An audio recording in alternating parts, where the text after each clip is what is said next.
I have bad news. It doesn't work. So you know what I'm going to have to do? I'm going to have to just read out by hand, every single one of your alerts. Today's going to be a treat for you guys. Just like the olden days of streaming, I'm going to have to look at a list and I'm going to have to just do it that way. I'm going to have to look at a list of all of your guys' things and I'm just going to have it on top of the chat with a desk pin here. And yeah, I'm just going to have to keep track of it the entire stream. Whatever. Could be worse. Honestly, could be worse. I tipped another $10 cap. Yeah, I see that. I see that. Okay. What are we listening to? Wow, we that means that we've already taken up what, like one or two of these? Somebody said draw Squirtle. I'm going to do that one pro bono. So I'm also going to have a list of requests called pro bono. Here, let's just and then we'll have a list called pro bono. Okay, you gave me 5. That's not what it costed, but I'll do your Squirtle, okay? Squirtle. I'll count it. I'm joking. I only donated $10 for a drawing. Well, thank you for telling me that. And thank you to Encrypted Mass for your subscription. I do appreciate it. Thank you to Adrian for your $5 donation that said, I'm sorry you are suffering. It is only a blip in time. It will be good later, I promise. Draw Squirtle. Okay. And then $10 donation from Jasul says, Gappy V as fish moly emote. I know what neither of these things look like, so that's bound to be fun. So we have Gappy V, our local streamer and memer. Gappy V as fish moly. I don't even know what that is. Fish moly. What the fuck is a fish moly? It is working. Is it working? This is fish moly. It doesn't show on my end. When you do that stuff, it literally just says fish moly. So I have no idea what the fuck this is. I'm gonna have to Google it. The other thing I'm gonna have to do is Google something that we're gonna listen to. All right, what are we listening to, party people? You decide. Isn't that your background book? What the fuck are you talking about, bro? What is a fish moly? I do use BTTV. You're gonna fucking make me scream. And it's not even your fault. I cannot wait until we get booksmarts.twitch working. I cannot wait. Restream doesn't let me have better Twitch TV on it. So I can't look at the emotes and stuff, unfortunately. Restream is a fucking garbage chat thing. It really is. So unfortunately. All right, you know what? I should set a $3,000 dono goal and I should call it, this is fucking genius. That's what I should do. I should set a dono goal that's just gonna be for BGG. That's what I'm gonna do. I'm gonna set it as a dono goal. That's what I'll do. Let's go to dono. That's what I should do. This will make us feel like we're moving towards something productive. So I'm going to end this goal. I'm going to set a new goal, and I'm going to call this booksmarts.gg. Okay, and we're going to set this amount to $3,000, and we're going to set it to 0, and we're going to end it when I hope to leave this horrid place. So when am I going to leave this horrid place? Not for a while. Let's set this to November 1st. Okay. Start goal. And then I need to copy the goal. And I need to go into my thing here. And I'll set that up. Sub goal. And let's change this to not be a sub goal. And then let's make that visible. Awesome. Amazing. You really do that? That's amazing. Yeah, that's amazing. Control. Where's my sub goal? Where's my sub goal? Browser source. Add existing sub goal. That is not really a sub goal. Wow. Look at that. Amazing. Amazing. Amazing. So that's what we'll do. Obviously we're like 30 behind, so let me see if I could add in that amount. I know that there's a way, I just have no idea how to do it. I'll figure it out later. That's fine. Okay, let's set that aside, put this up here so that I could see all the things. Okay, cool. Back to the drawings. Okay, I need something to listen to, party people. I need something to listen to. Draw her getting an education. Okay, so we have 1999 that says, from Jacob Anderson, can you draw Gargura? Well, that's a $20. I'm going to put that down here. I'm just going to count that. Don't mind if I do. This one will be Gargura. I don't know what the fuck that is, but I guess we'll figure out together, huh? Irrelevant versus Doe. I don't really want to watch that. What is this? Oh, these guys have been talking about me like all day, guys. Why? Oh my god. Okay, whatever. We'll listen to fucking Tonkasaw in Destiny. All right, we'll listen to Tonkasaw in Destiny. That seems to be what you party people want. That's what we'll listen to. Whatever. Michael, shut the fuck up. Destiny states. Shut the fuck up for a second. About me all day. What the fuck? We were talking about fucking bitches, you fucking little shit. He's mad already. What I'm saying is one of you send him the fucking link. Same rules as the fucking Kumite. Oh, okay. One other thing I have to do is I have to turn the side chaining thing on. Let's see. Boo, boo, boo. There should be filters in here. Okay, that filter is there, but the other filter is probably not. Yes, this compressor is not on. There we are. And this one is sidechain to my mic. Wunderbar. Okay. Okay, that's perfect. That's exactly what I want. Why does booksmarts.gg redirect to Destiny? Because when I bought the URL, I had nothing to do with it, so I just have it redirect to destiny.gg for right now. Maybe I should have it do like an under construction page, but I don't know. Lol, someone probably bought the domain for book on GG and redirected to DGG. Yeah, that someone is me. I own booksmarts.gg. I just have it set to redirect to DGG. Anywho, all right, let's listen to this stupid fucking debate. There we are. If you talked about, you're invited. Send him a link. I don't think I can do this, guys. Non, I guess you do it. You have been placed in timeout by the owner. Wait, actually, can anyone do it, or is DM's open? I'm not sure if anyone actually can send him a link. I need to Squirtle. I'm supposed to be shorter than you. Destiny, I'm 6'2.5", motherfucker. I'm a foot taller 5'6", than but you. I'm female, so. There's no one in Destiny. I'm doing good, Android. Everyone's bigger than I'm you. on camera right now. Look at the tiny fucking person that I am. You the kind of motherfucker that would get Destiny, You're quite a this guy is definitely bigger than me, if you know what I mean. Oh, don't time him out, you guys. Oh, guys, god damn it, Bruni. Yeah, no, fuck off with that shit. Take this fucking wrench. You give too many wrenches away. No, they want to flag the fuck out of me. I have no fuck it. Flag them out of everything. I don't care. Quick question. Is it Omni Destiny on Twitter or Stephen Bonnell? Yeah. Stephen Bonnell, that guy.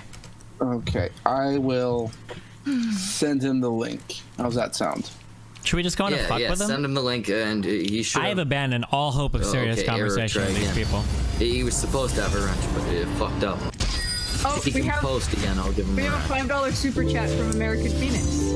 What's up, cunts? Sorry I'm late. It's been a dangerous drive tonight. Well, I'm glad you're safe. I better resubscribe before the meme starts. Yeah, American Phoenix. I'm glad you survived. You know what, dude? You have doctors. Listen up. If you're a left-leaning fan, if I got a liberal fan in here tonight, go to sleep, all right? Close your eyes. drift off into the great beyond, okay? Barely any fucking view. There he is. There we go. Damn, you guys have been talking about me for like 12 hours non-stop. What's up?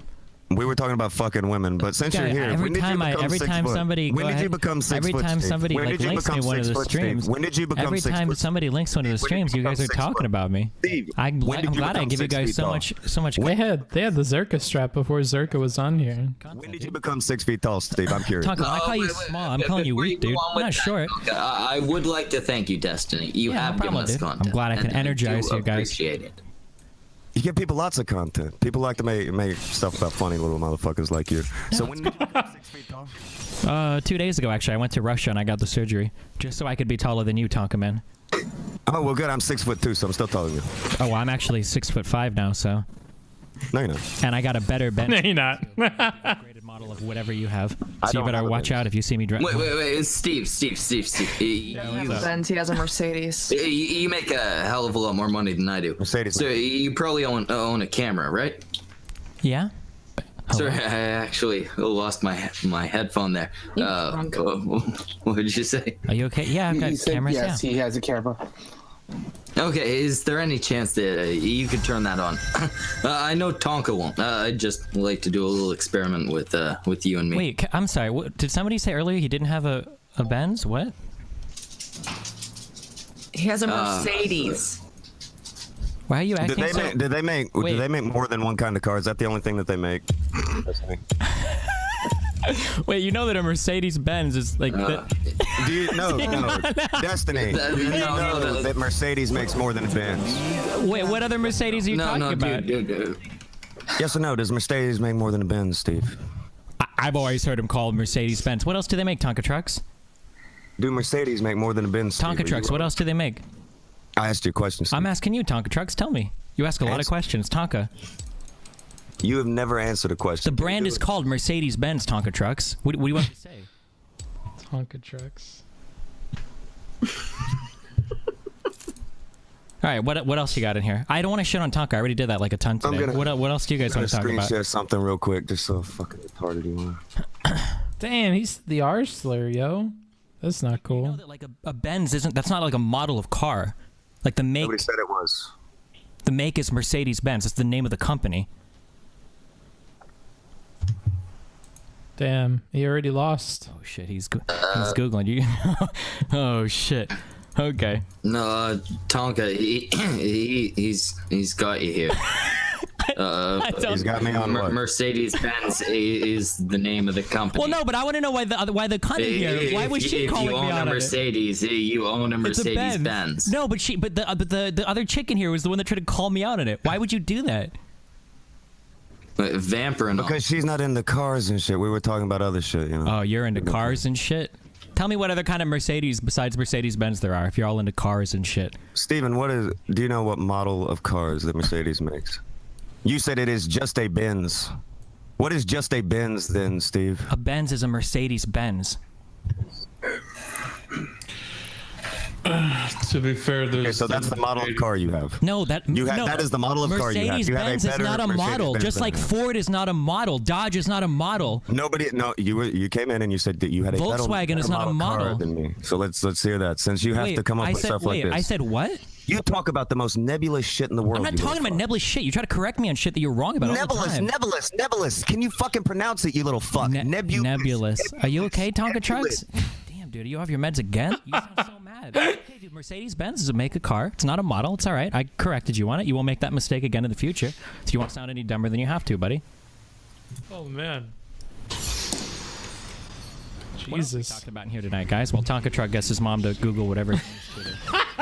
Figure out what the fuck he's talking about. We were mainly talking about the whole doxing thing. Oh yeah, when I found Tonka Trucks' circus information on his IMDb. I was a little tired. I misheard you. I've been dealing with the bullshit that you pulled earlier. Oh shit! Did I dox you too? I doxed 20 people today, so you might have been caught in the crossfire. I'm sorry, buddy. No, I've been dealing with the aftermath of you doxing him. Oh shit! Are you like his agent? Are you his mom? Oh yeah, I'm totally his mom. Oh yeah. I mean, you look about as white as he is. Look at it. That's his fucking mommy. Mm-hmm. Sure, Stevie, I'm his mom. What? Are you like his agent or something? Were you like his circus manager or what? That's the chick what gets his dick, Steve. Yeah. Oh, What you're his type of girlfriend or company you fiance or got? whatever? Mm-hmm. Oh, well, that's cute. What's up, dude? I've been dealing with the bullshit that you pulled. It's been going great. Oh, Thanks. you should try like turning off the internet sometime if it gets to be too much for you, buddy. Yeah, it's You mean like when you threaten to kill little kids because they Yeah. fuck with the internet? More than threaten it. You just haven't found out about it yet, Tonka Trucks. Now, wait, Steve. Yeah? I've heard about this a lot. What was the actual situation? Basically, with the, I was planning playing to... video games, and this kid started calling me a bad word in the game. I got so fucking mad, dude. I told him I was gonna find him and fucking kill him. And I've got friends that work in the NSA, so they were able to mine the information from a database, and I found this dude's address, and I did stuff that I can't talk about because I'll get in trouble with the FBI. I don't want to get like no-fly list or whatever, but... Like when you shared a picture of a 15-year-old Were girl. there and- satellites? More than that, Tonka Trucks. Oh, there were satellites. There were More than laser that, beams. more than that, There were though. golden eyes. Okay, there was a lot of shit that went down that I can't talk about it because, Jesus, it's crazy. I'm really glad that you're too. Now, how many 15-year-olds in bikinis were involved in this whole setup? More than I can even count, dude. I just can't get into it right now. I'm not at liberty to discuss it. A lot of it was like government related shit. How many of them how many of these 15-year-olds in bikinis did you think were hot? I don't know, man. I just can't get into it right now. I'm not privileged to share that information. Just a regular amount? Yeah, we'll Or would you we'll say say that more than much. a Yeah, we'll regular say a regular amount, okay? Okay, What about so you none. guys? What have you guys been talking about tonight? You said you were dealing with aftermath, Miss Tonka Trucks. What kind of aftermath were you dealing with? let's see here. People just spreading it around because you think it's perfectly all right. Wow. Damn, that people spreading it around, that must be really hard. What else? It's like when they spread around your really tiny dick and all your Yeah. little... Yo, there's too. By the way, your yeah? dick is fucking ridiculously tiny. Like it was covered up by a half a pixel. No, I mean, like, my dick has been leaked publicly. It's not tiny. I don't know what... if you Your wanna- dick is ridiculously tiny. It's Okay. out there. It's out there, so it's public. Just like the rest of you, Steve. It's Okay. very tiny. Well, you could send your girlfriend over sometime, and I'll see if she thinks it's tiny. All right, buddy? No. She's not into midgets. Oh, I don't know, dude. Or little kid-looking motherfuckers She's like into you. Or circus little kids performers. kinda How like far you off? are. How But far off is a midget from a circus Steve- performer? Steve's dick- Athletic men. How far off is a midget from a circus performer, Tonka Truck? Steve's dick is apparently What do you out think? there, right? What do you think? Steve's dick is publicly available, so that means it's something that's okay to share, right, Steve? Everything I have has been shared. I'm sorry, but So the pictures of your little dick out there, those are fine to share. yeah, knock You're yourself. Dude, you okay guys with share that everything happening, of right? mine anyway. This is my life. Welcome to my life for the past like 6 years. I'm glad you guys have finally. You don't have a life, Steve. You play video games on the internet. Oh, then why do I bother you so much, Tonka Trucks? You don't bother me. You try you to sound bother like me. it, 'cause Let you've been something in- happen to you've my been in family. and tears. you'll- No, Steve, I've it's not been hilarious in 'cause tears. you Let and your something happen to my fiance or family, and I will girlfriend fuck are you. crying all day. I will fuck you right up. I will fuck you.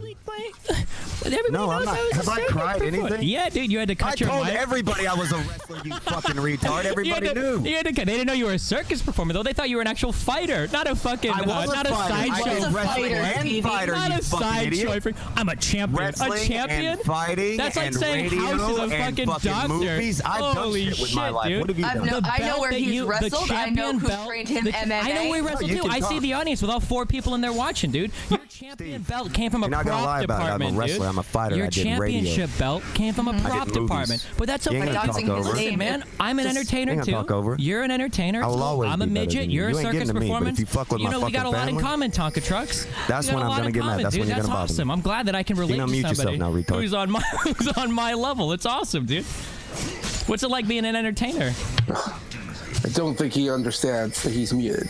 Steven's a retard. He doesn't Wait, am I? understand a lot of things. He muted me? For Christ's sake. We got a lot of super chats. Yeah, they can build up. Schmeckel's got a special He muted me. tab thing for those. Good. Okay. They'd be a much more useful thing to read than listening to this guy. Well, Hey, why? You got Yes. people in here muting me. What the fuck? I thought this is freedom of speech. oh my god. This ain't the Kumite. Yeah, don't. This ain't the Kumite. Didn't he say same rules as the Kumite as soon as I came on here? And This is the cunt stream. The rule of coming in. Yeah, you can come in. Better rules You than were the spoken about. Okay. You're not going to answer any fucking questions, and you're just going to try That to must talk be real through it. You got a Were problem. you going to tell me the difference between a Mercedes and a Benz? I'm still waiting for that, by the way. We still have lots of slots. More than one thing in their life. I want to know chill what the the fake difference is. laughing I faggot. want to. No, it's funny. It's legitimately MMA funny fighter, to me. wrestler, You're not radio an MMA host. fighter, dude. Come Covered on, the sport. with that body. In movies. Come on, dog. Done plenty What with were your my life. stats? What have What do you you done, bench? Steve? What do you squat? What do you deadlift? Come on, Tonka Trucks. You're not a fucking MMA fighter. Tonka, your wrestling names out there after the stream. Can I see these movies? No. No. You got it. You should check it out, dude. Just go Google it, man. damn. Google his name. That's all on YouTube. You know I'm not It's gonna some leave it. funny I shit. just want to see you beat I don't people care funny up. if that shit, dude. shit gets. Why? You're not going to see me beat people up in movies. You're not gonna see He him wants beat to see the anybody up matches, I think. anywhere because he's a fucking What the performer. fuck were you in movies for then?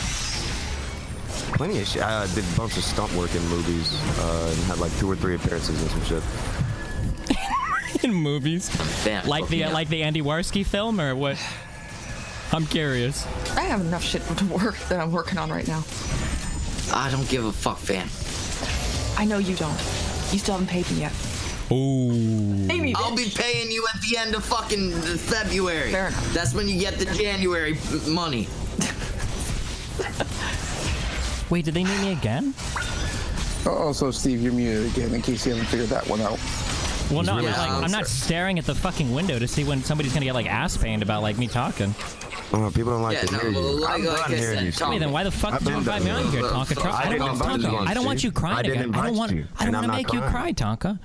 I'm not the one who I'm cried. sorry. You cried about your friend Wait, on Twitter. no, I don't Why want- don't you go cry about your dead friend on Twitter? Talking. Tonka, are you Shut okay, the fuck buddy? up. You sound really sad, I dude. want to see Steve. I want to see Steven's attempt at making Tonka cry. Tonka's Please been go, crying Steven. all. Look at him Do it. right now. What you about your friend? I was a real wrestler. MMA. You cried about your friend on The Twitter. only whiny bitch in this stream is You have you, been Steve. crying on I'm the Twitter bit. You about guys are the your ones that have to face. slam the mute on my microphone because you guys are so fucking mad. And look at you, touch dude. that. I'm hearing your little ass. I've been dealing with the phone all morning. mad I at know. hearing my voice, guys. I'm Stephen Bottle, and I have nothing to do with my time but impress 14-year-olds and share 15-year-old little girls' pictures in my chat and threaten little kids because they don't respect my video games. Holy shit, that's really good. Did you guys do impersonations as part of your circus I performances do as all well? kinds of impersonations. It's really good. This is what you sound All like. right, everyone, shut the fuck up for a This is second. what I'll you be right sound back. like, you little faggot. Wait, can you tell me? I want to know what leaving the. Steven in Okay, charge okay. as long as he doesn't post any pictures of minors. Steve, you're in what? charge. There is no context to this. We're just listening to like a super duper fucking old debate between these two. No context to be found here, fellas. You got the floor. I just want to know what the difference is between a Mercedes and a Benz. That's what I want to know. Can somebody answer this question? I asked you what kind you got. What kind did you get? You said you got one better than me. What'd you get? I That's was what joking, I asked. She dog. said I something don't know. else. Why the fuck would I buy a Mercedes? I know you're being sued and about to lose a lot of money. I wouldn't buy a Mercedes How am I either. gonna be sued by who? How am I gonna be sued? Nobody knows about it. Oh my god. Can you tell me what the difference is between a Mercedes and a Benz? I want to know. Hey, wait, what's the name of the host My of friend killed this? himself, guys. Hey, That's what's why the it's na- okay. what's the name of the host here? My friend killed himself, okay? My friend killed What's the himself, so you guys should feel bad for me. I'm 5'3", guys. Don't let the big mean wrestler fighter come after me. Don't let him Pro say wrestler, mean not things fighter. Don't about call me. yourself a fighter, Tonka. You don't want to be a liar. You don't want to be a liar, dude. He did MMA, you dipshit. Where are the Failures. videos of the MMA then? Failure. Under a different name. How You many don't real have. life names do you But you have? don't have my name. You have my pro wrestling. Do you know Yeah, the really you have funny his thing? stage name. Remember when Tonka was trying to say that those pictures were of him in his 20s? That interview was dated for 2013. How funny is that? Holy That's shit. an old picture. 2013. thing. But maybe you got real big in like just like the past couple years. I don't know. Maybe. Do you think? The picture of me in the blue face. That's No, from it's about 3 years 2013. old. It's about 3 years old, Tonka. The picture of me It's in the about 3 blue years old. pants. Yeah, it's about that's three- from it's that about day. 3 years old. I guess when they interview, like, you know, athletes, they never show Use a picture from of 10 years ago? No, not generally. No, they don't. They No, they probably, use- but then again, at he's that not an time, it athlete. was from So about 3.5, he's 4 not an years athlete ago. though, so it's possible that they didn't. At that time, it was about 3.5, All right. 4 years ago. If they talk about Players so fucking if stupid. they interview Tyson right now, Are they gonna just use pictures of Tyson right now? They're not gonna use ones from 10 years ago, but it might be different. There might be a big. No, the time it was 4 years ago. It's probably different. It's probably different between. It's probably different between. Yeah, there's a big difference between circus performers and athletes, so it's possible that for like. Yeah. Are you gonna keep interrupting? Yeah, for circus performers, they're probably gonna use one that's like pretty old. Yeah. They would use fucking pictures of Mike Tyson from his past. All right. Sure. Shut up. You're muted again.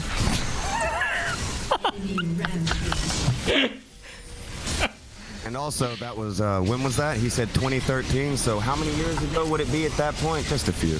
He's an idiot. Come on, baby. He's an idiot. I don't know, like 3 or 4 years ago. Okay, so, all right, go ahead. Hey, moron. 5 years ago. Hey, when they talk about you, they never bring up pictures from your past. That's good enough. Or a circus performer, so there might be a different. Hey, moron! Don't you A complain that circus people? performer. All right, party people. Every time that we finish a request, I'm going to shill. That's what I'm going to do. I'm going to interrupt your fucking scheduled broadcasting and shill. So that's Squirtle. He's all done. Next, we have Gappy V as Fishmoley. I have no idea what the fuck a Fishmoley is. Right now, we are listening to... Let me get the title. Destiny Bashes Tonkasaw and Friends, dated March 21st, 2018. So that's what we're listening to. We got about, I don't know, maybe 10 minutes left of this. So if you have something else that you want to listen to, maybe something more recent, have that queued up and ready, because in 10 minutes I will ask for something else, okay? Check this out. Also pretty funny. I will check it out in 10 minutes. So put that in your clipboard and hang on to it, okay? I got to figure out what the fuck a Fishmoley is. Oh, what the fuck is this? Bruh. Was ist das? This is disgusting. Is this really what I'm going to have to draw? Why do you guys make me do this? There's no way. Is this a real emote? It's a banned meme in Gappy's chat. You get banned when you use it. What is the story here? Don't body shame. I am going to body shame, dude. This is fucking disgusting. Man, when I used to live in Thailand, this is what I would look like, and it's not flattering. It's not flattering. Holy shit. Okay, so I have to draw Gappy V as this? Good God. Fish is living his best life. If that's the best, bro, we may as well put him out of his misery now, because there's nothing good coming. All right, whatever. He just thinks it's ugly. Oh, okay. Well, he's going to think something of the image that I'm about to whip up for him. Okay, whatever. Well, let's get back to Tonka and Destiny. Don't you complain that people bring up things from fucking 5 years ago? No, of course not. I love it, dude. I love talking about my past. That's all we do here. That's what you guys have been doing for like the past 12 hours, right? It's great. No, we've been playing for fucking gifts and talking about other things. Well, that's weird, because every time I get linked to this stream, it seems like you guys have been talking about me nonstop. We weren't even talking about you when you came in and said we were talking about you. You duplicitous little shit. You sure about that, Tonka truck? Fucking around with the OBS layout. Oh, well, hey, if you guys need any help, I've been a pro streamer for the past 8 years. Maybe I'll give you some pointers. You've impressed a lot of 14-year-olds. Thanks, Tonka. I try.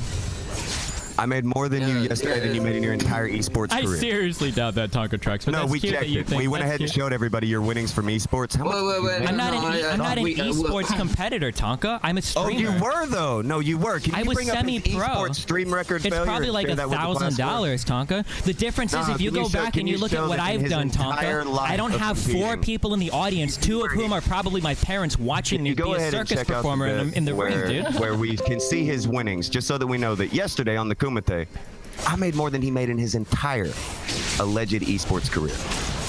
It's adorable. No, what the fuck are esports?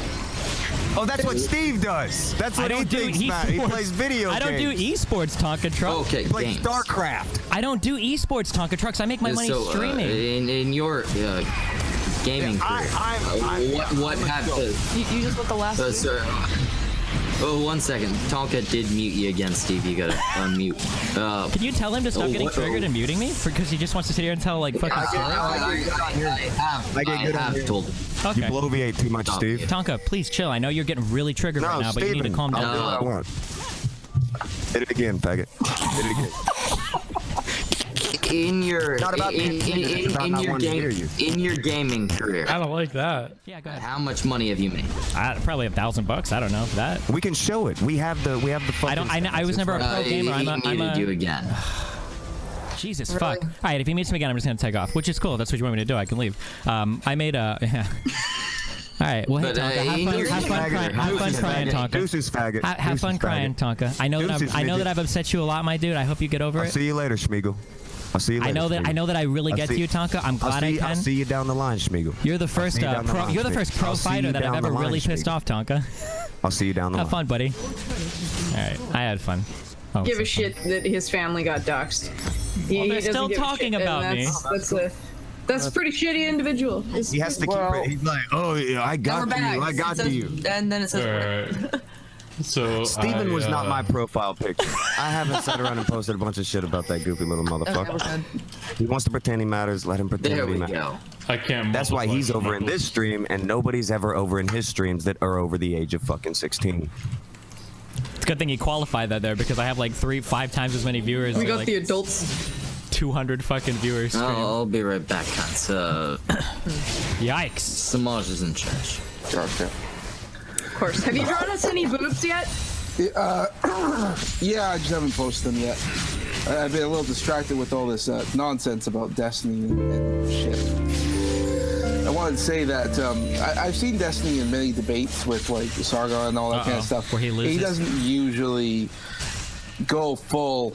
I'm gonna just say it right now. He doesn't go full retard until after he's been like Jesus. really upset. The internet was a very different place. Down or something. So this is him. He came full on, wouldn't let people talk, kept talking over people, and spouting nonsense. Yeah, he's triggered. Well, yeah, he's triggered. He probably knows that. This is what happens when somebody who's about 2 feet tall walks up on somebody who ain't 2 feet tall. Walks up on him. I think it's also the case that he may be aware that he fucked up big time. And he accidentally said his intent of what he was doing, and he keeps accidentally talking too much, and he fucks it up over and over and over. You guys need until to he got type himself this back sentence into corner, this and he chat. has no idea how fucked he I is. posted in my DGG chat. I really hope he goes to jail. I'm pretty sure he's still jail. Destiny. I'm pretty JF's sure gonna yank a bunch of money out from under the little fat. He thinks the JF court Go case to is jail, real. one or the other, something. I'm pretty sure Destiny is still listening. He's still in the chat. I don't give a shit. Go to jail. Doxing is illegal. Yeah. Doxing is not illegal. It was on a public IMDb page. Wow. I was just asking if Jim was still here. Oh, Jim? shit. No, I think Jim. Oh yeah, Destiny's still in the chat. Still on about. Are they gonna respond to the chat? You fucking Damn. retard. That was me. I misspoke. Yeah. Enjoy your time out. Come on. Schmeckle doesn't like people timing everybody out. Don't do it. Yeah. But he probably doesn't like people doxing people either. Yeah. It's true. That's very, very true. Sometimes we make exceptions. Whoa! Oh, he sent a raid. Oh, is that what's going on here? Yeah. Yeah, that's exactly what's happening. All right, wrenches, have a field day on those. Okay, people. boys, have I just want to know what the answer is. What part of I misspoke? No, Chambers. no, Chambers. Hey, Chambers, you Oh. dumbass. This is the time you actually use your wrench, not when one person Chambers is doing used it. the wrench. You fucking moron. There we go. Ooh, this is gonna be fun. I'm using a tablet. Destiny, you don't send your Yeah, we're listening to Tonkasaw. Right? And we're not streaming this with OBS or anything, and can't. Yeah. And this isn't being It's not immortalized. documented. So if you send a link out to, let's say, one of your buddies and like the hangout link, you send them off somewhere and get someone to come in here and try and get the stream taken down, similar to what Yobi did. It's not trying to work. take a stream down. Damn, I just want to know the difference between a Mercedes and a Benz. I'm 152 pounds. Holy Jesus Christ, David! I'm fucking itty bitty. I'm fucking 6'1". I'm 6'1". Okay, I'll be back again. Oh, get me back in! He lied about his height. Oh no! Want to know anything more about this person? Okay, that's not what I'm talking about. Wait, I got one more I'm asking question. How you, Unban would you me say from it is the a hangout? bad thing that Let me someone in, I spread got a your docs to question for one Tonka. person? Yes or no? Tonka, I got a question for you, buddy. For me or for No, Tonka? for Tonka. I wanted to ask him about something, a lie that he told. I want to ask him about a lie that he told, Tonka. Can you Tonka, please, don't hide from the truth, buddy. Tonka, you told me earlier that you were 6'2.5". Nigga, don't you have a swing set to sniff Tonka, you said somewhere? you said Tonka, you said I was 6'2.5". Tonka, I want to know if you grew 2 inches. Tonka, I want to know if you grew 2 inches since this video. Tonka, why you mute me? Are you scared of the truth? Tonka, you scared of the truth? What's wrong, buddy? Tonka, you getting triggered? Tonka. All right, I'll post it in chat. People in chat can listen, I guess. Since Tonka's afraid of the truth here. Seems to be spam muting me. Did the host of this fucking stream really fucking leave? He definitely did, yep. So wait. I do think Steve should at least answer to the tweets that you guys said that he wrote earlier. Oh, I just want to know why Tonka lied. I want to know why Tonka lied about how tall he is. Come on, Tonka, let him talk. Oh, okay. I want to know why Tonka lied about how tall he is. When did I lie about how tall I was? Watch the link that I just posted in chat. Watch it. You admit in that link, you say you're 6'1" in there. Why'd you tell me you're 6'2.5"? In a pro wrestling interview? I've already said I had to scale myself down because everybody else built their... You're an idiot.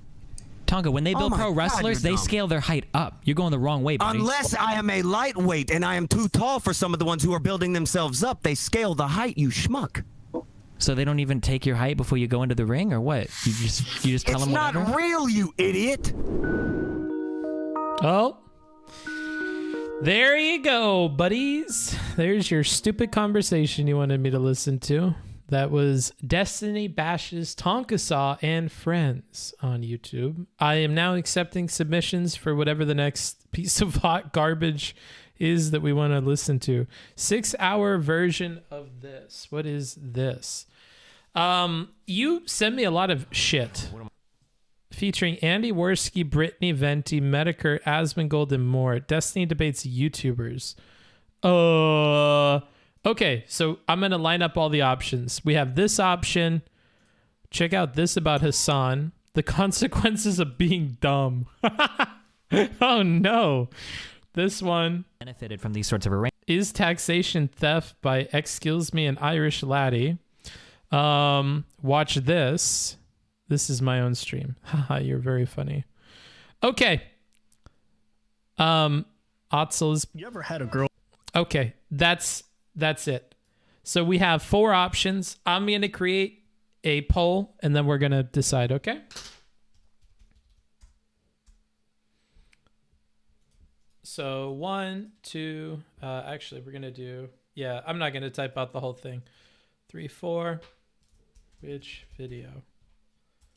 Okay, and we'll have this be a 5-minute poll. If you're on the YouTube, pop over to the Twitch, and then you can do that. So this is number 1.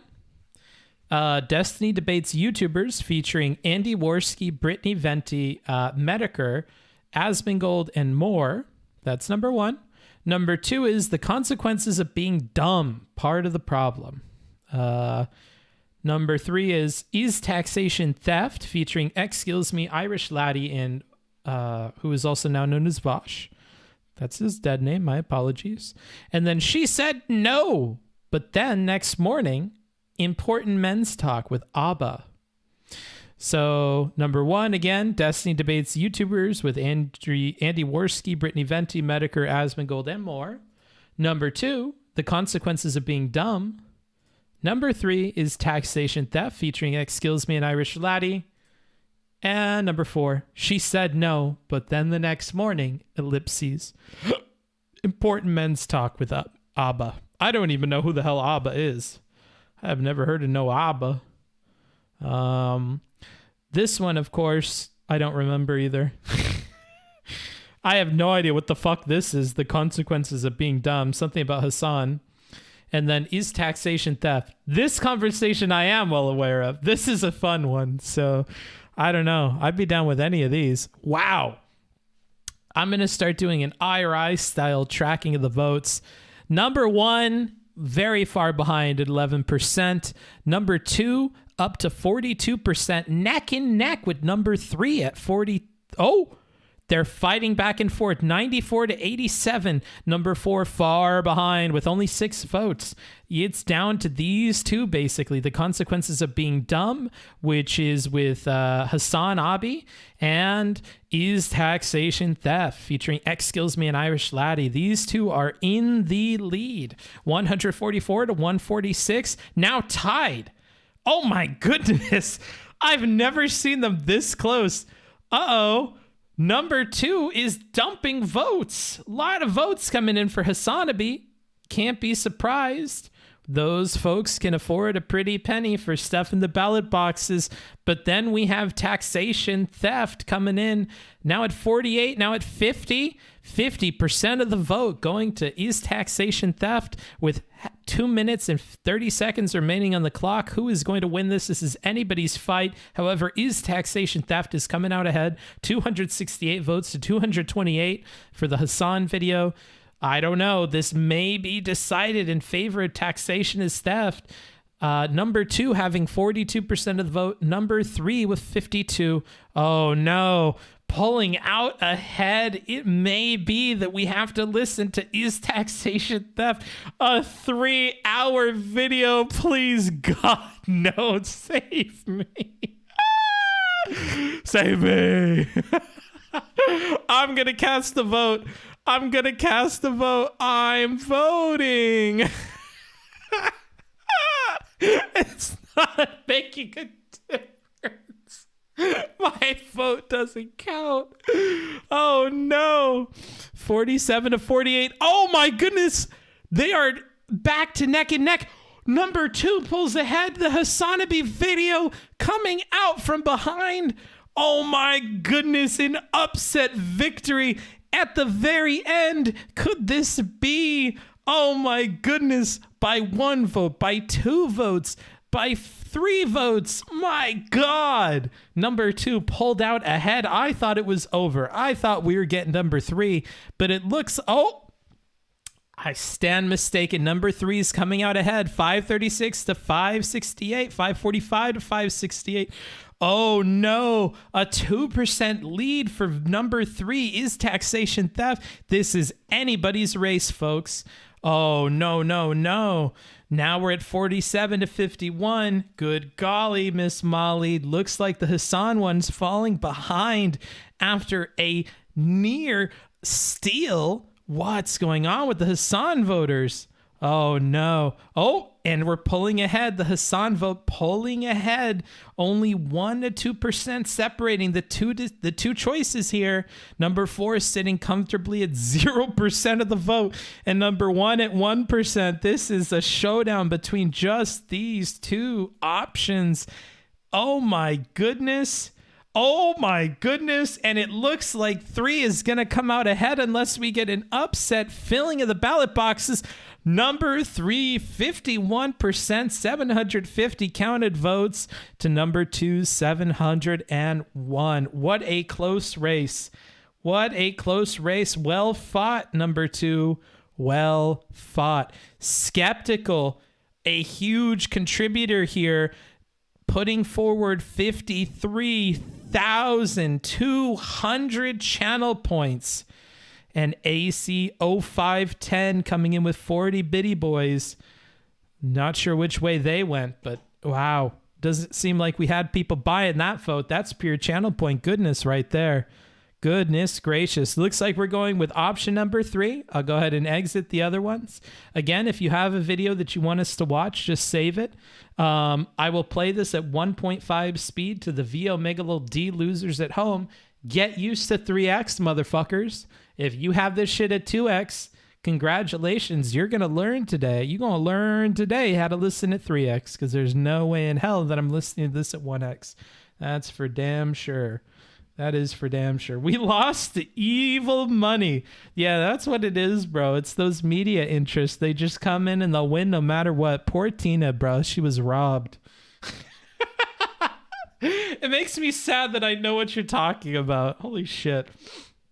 In case you didn't know, and I'll open this in another tab here. Oh yeah, he's right there. I binge I'm Really Important, dude. I watch all this motherfucker. You guys need to pay more attention to him. Look at these view counts. This is disastrous. This needs to be much higher. He puts out some quality fucking analysis of actual real political shit going on all the time. I binge everything from this fucking channel. That's I'm really important on YouTube. I'll give him the plug because he really deserves it. If you guys didn't know that he's putting out these under 1 hour goodness, little bits of loveliness, then get on it. What are you doing? What are you doing? You got to watch this stuff. It's real good. Real good. He talked about the Tina Turner thing or whatever the fuck that lady's name was. I remember listening to that. Yeah. TYT said Nina Turner lost because of this? Exclamation point, question mark. I definitely watched that one. So yeah, just keep up with him on YouTube there. Okay. Anywho, let's go ahead and get back into this. I've been beta testing, okay, in the background. This is a top secret argument, okay? Top secret argument. Did you see IRI's talk with Vaush? No, I saw it on Twitter, but I haven't had the opportunity to listen to it yet. Love IRI wasn't subbed on YouTube. Good look. Yeah, get on there. Get on it, party people. Does he love black people? I'm sure he does. Not every black person, but most of them, you know, and I think that applies to all of us, really. Booksmarts, I think Streamlabs took my dono but didn't trigger an alert. Yeah, that's right. It doesn't. I have to do all of them by hand because Streamlabs today is not working. So let me go ahead and catch up on those before we hop into it. Because like I said, in between the videos and in between the drawings, I get to do my shill. That's the dealio here. So let's see what we have. We have 100 Bitty Boys from NJ Palms. Thank you for that one. Cheer 100. I certainly am cheering. Go you.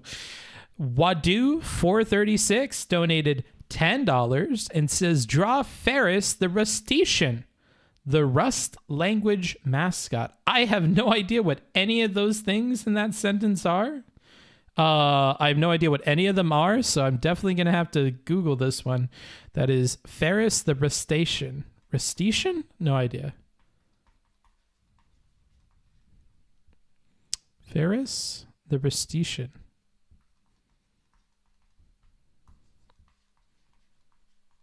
I don't know what that is. I hope it's safe for work. Otherwise, I'm removing it. Dusty Pants 3 resubbed. 5 months they've been subscribed using their Prime, and you can use your Prime as well at any point in time, and then I will read it aloud like I am here. Hey! What's your favorite Pokemon?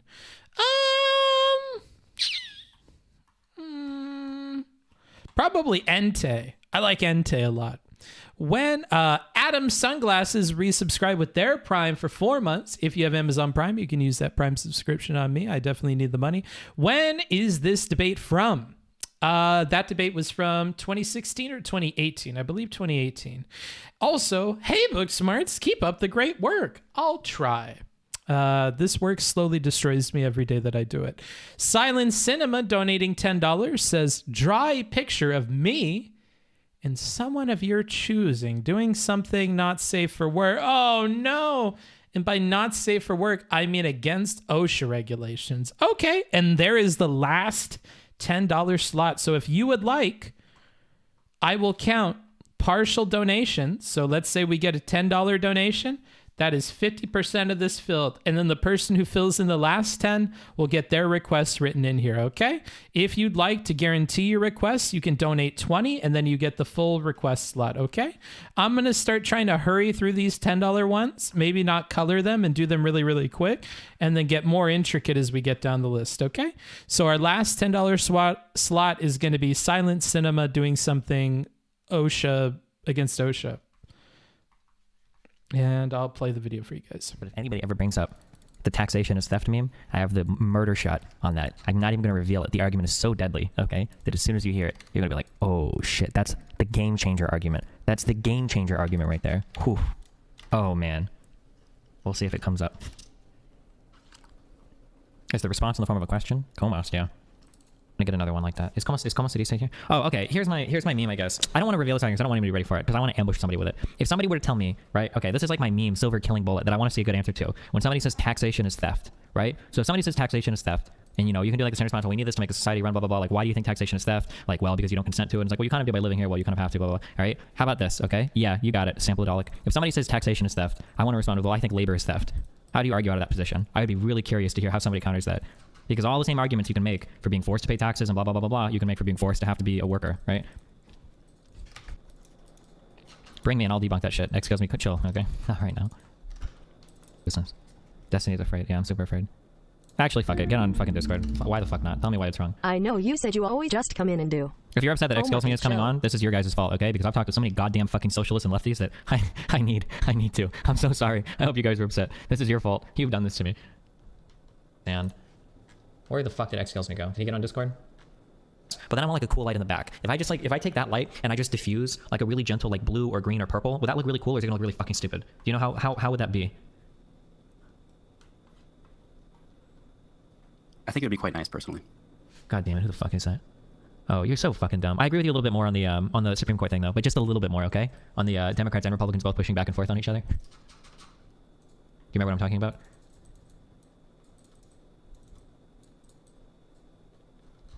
Wait, if you're talking, your microphone stop working. Oh, wait, can you hear me now? Oh, yep, I can hear you now. Yeah.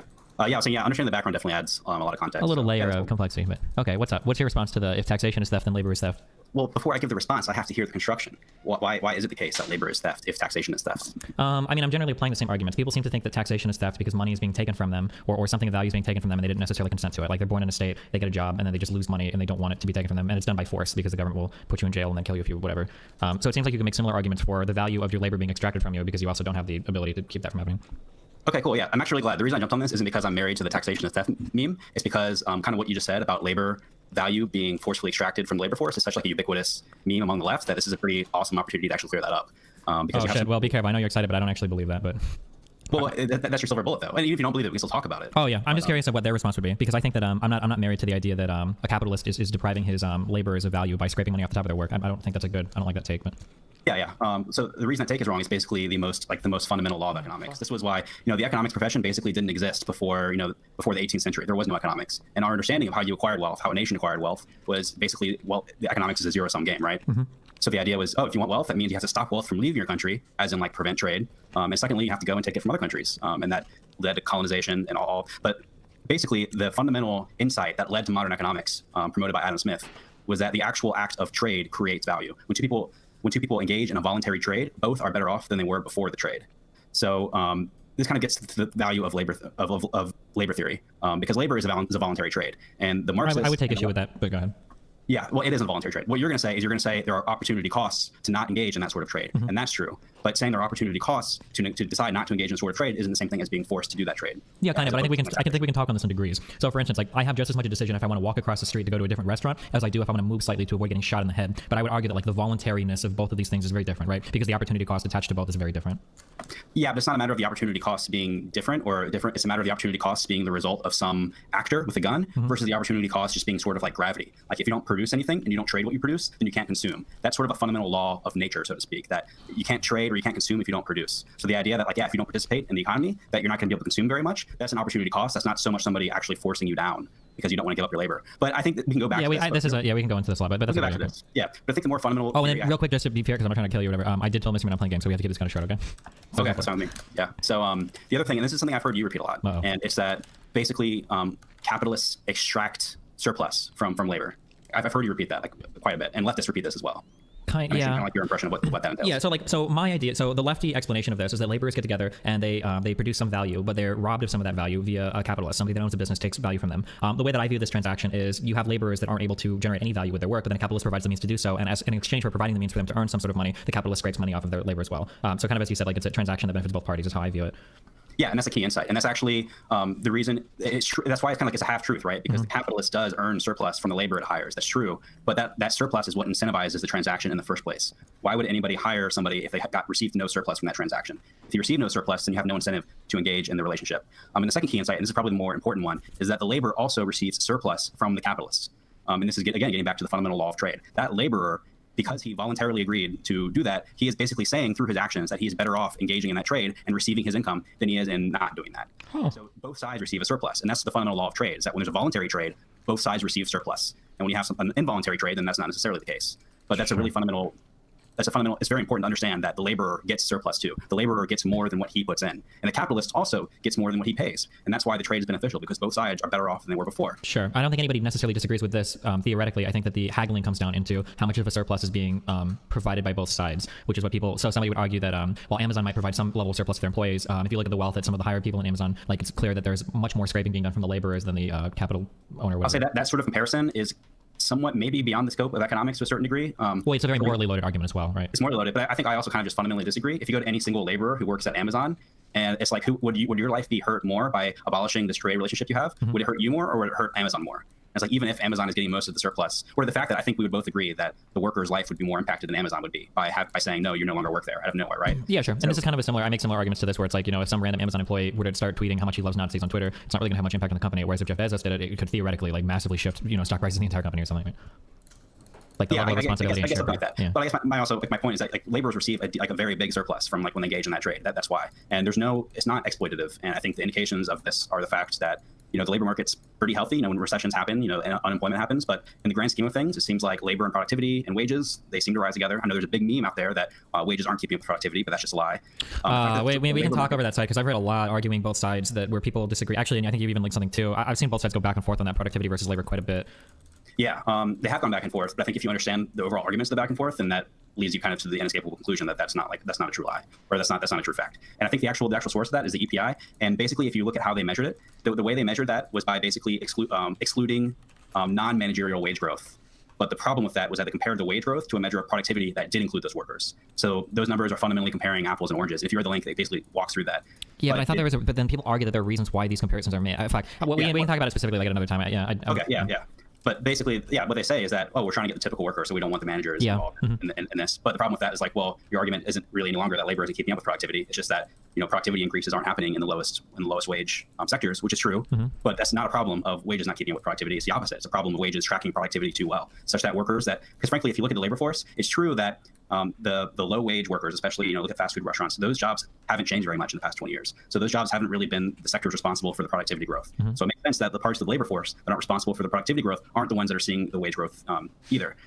There are interesting problems with that. There's no reason that has to be the case, but basically the actual overall problem is that wages are tracking productivity growth too well, and that they're actually giving the wage growth to the specific labor sectors that are responsible for the productivity growth, and not equally across the board. Sure, but then I think we go back to that original thing where you're saying that there's a surplus given on both ends, where the capital provides something to the laborers as well. As the productivity of the capital increases, then a percentage surplus is necessarily going less and less to like certain laborers that I guess people would want to see that surplus go to. Does that make sense?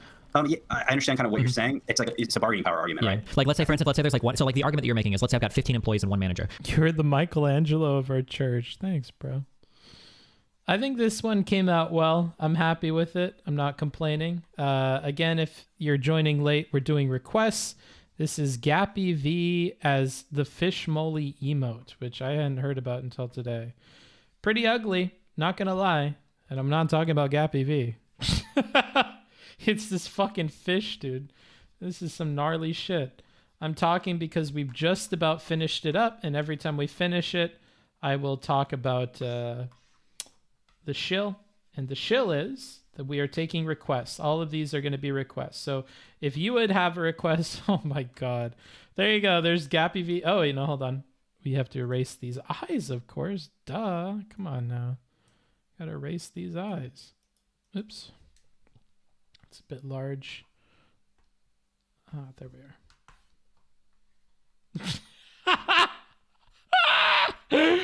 Why is this so bad? This is fucking cursed. This is fucking cursed, dude. What the fuck is this thing, dude? This is nasty. I'm not gonna lie. This is pretty fucking gross.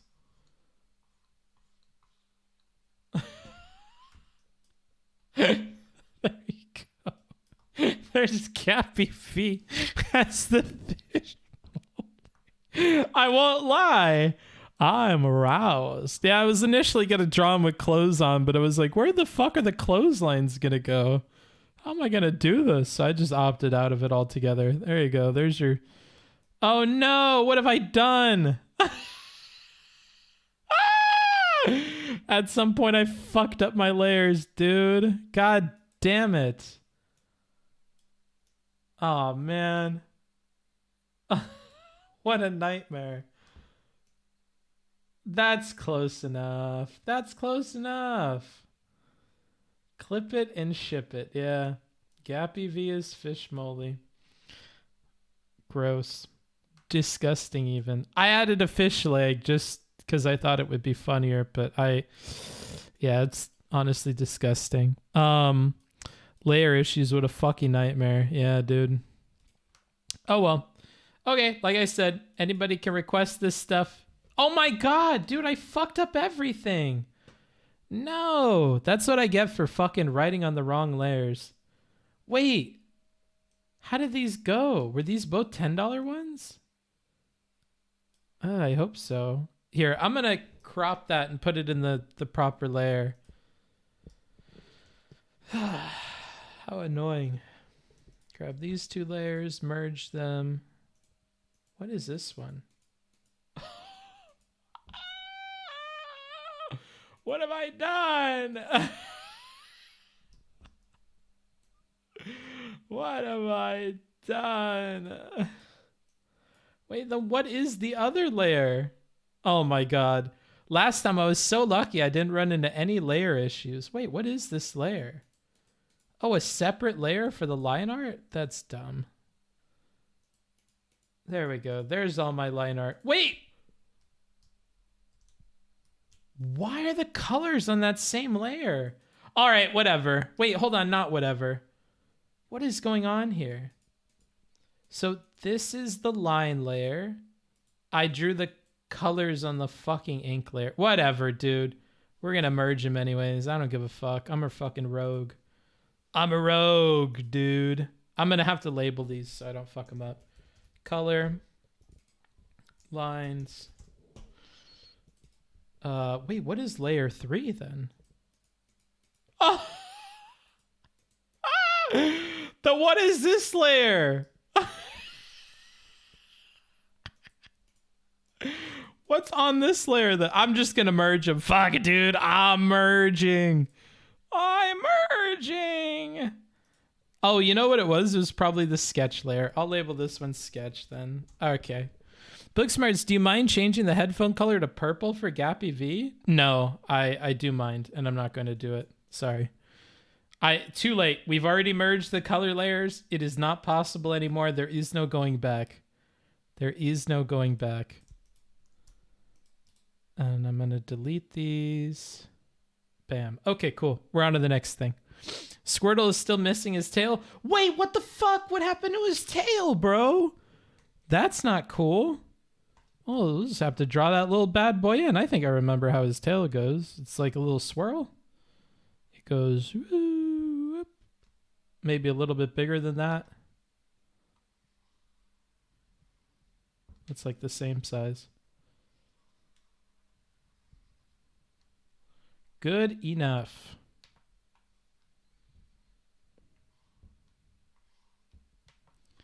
Well, I fucked that up. That's okay. These are happy little accidents, boys and girls and NBs. Happy little accidents. Bam. And we'll take the color from here and we'll just add it into the correct layer so I don't get mad at myself later. And I'm not going to shade it or anything because fuck that noise. Boop, boop, boop, boop, boop, boop, boop, boop, boop. Amazing. Amazing. That's great. Okay, that's all done. All right, on to the next one. Let's say that productivity is growing so much that a single manager can now take on 50 employees or do some metric or whatever, just because his productivity is growing. Just kidding. I have to read out all the fucking alerts today. Wah has resubscribed.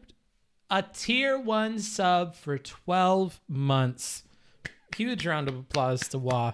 Congratulations. Happy anniversary, buddy. Happy to have kept you this long. Nice, dude. Okay, and now we continue. Growing doesn't necessarily mean that we would expect to see the labors increasing of the 50 workers now, whatever, right? But the problem is people would say, well, now those 50 laborers are generating more capital for the business because the business can spend less on labor for the manager, or whatever, but they're not seeing a share of that at all, right? Yeah, well, I think it's important to remember that capital increases the income of workers through their productivity. Mm-hmm. And I guess it's true that if the manager is the one who's like being more productive, then he's gonna get the wage growth. But I don't think it's like a bargaining power issue, so to speak. And I think you hear monopsony, right? I think I've heard you mention that before. Hear what? Say that again. Monopsony. What is monopsony?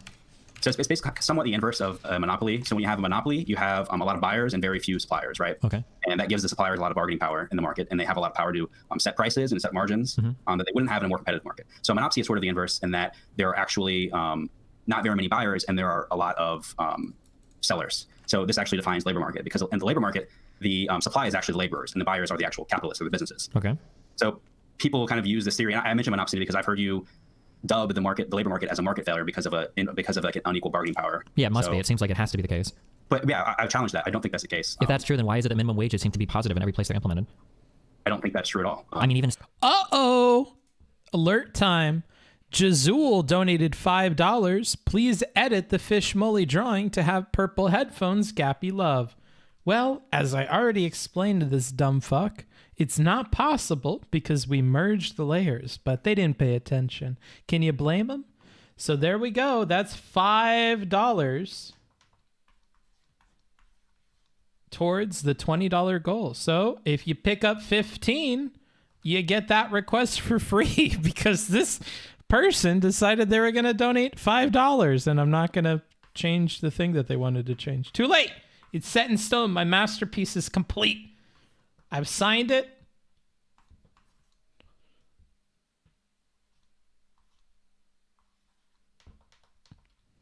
I'm trying to do ooh, but I can't. I've signed it. I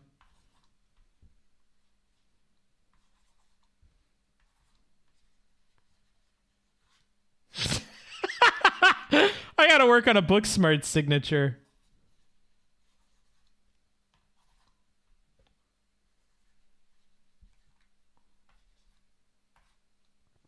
All right, I've signed it. It's already done. It's a work of art. You can't correct it anymore. How are you such a good artist but still have shit emotes and no subscriber? But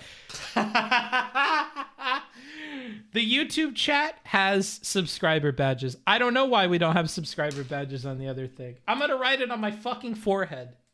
I'm writing it on my fucking forehead because I will forget. I'm writing it on my forehead.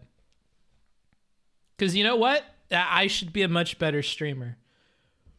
Ugh. I'm going to feel it out. Can you see? No, you can't. I need a Sharpie. No, I'm just kidding. I'll grab a sheet of paper.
All right, there we are.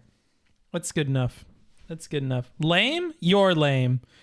If anybody, I'm going to put out an open request to the mods. If you want to time out Flinticus29 for 10,000 seconds, be my fucking guest. Don't tape it to your hair. I won't. I won't, dude. Missing donos? Oh, am I? Oh, I have more donos to read. My apologies. We have oh my god, we have a lot of $15. Oh no, that's a lot of 15s. That means we're gonna have to do some counting and see whose request actually gets listened to here. That's not good. Wait, he was replying lame to my answer to his question. Well, too late now, bro. That's what you get for having a discussion in the chat, which is also not allowed. Booksmarts is a low-key beast. Thanks, dude. That's how you avoid getting timed out forever. Okay, so This one goes to Vels, who got in first. Vels donating $15 says, draw the mod team ignoring chat and high-fiving each other. Okay. You're very funny.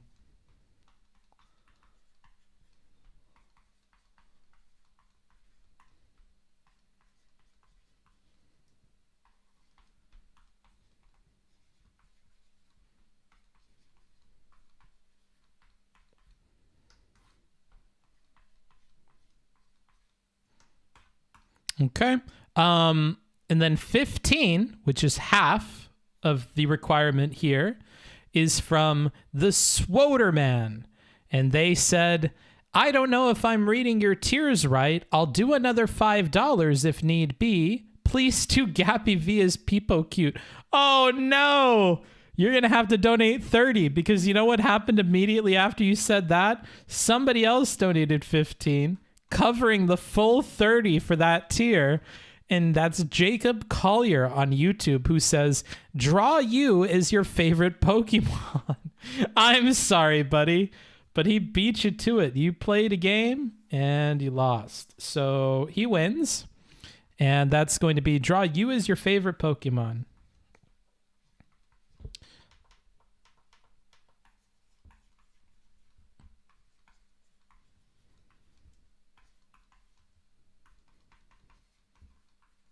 That's what that translates to. So, yeah, if you want your Gappy V as Peepo Cute, that's going to be 30 now. Rip. Well, you played a game to get a discounted slot and you lost. Or you won, if that's something else you wanted to see.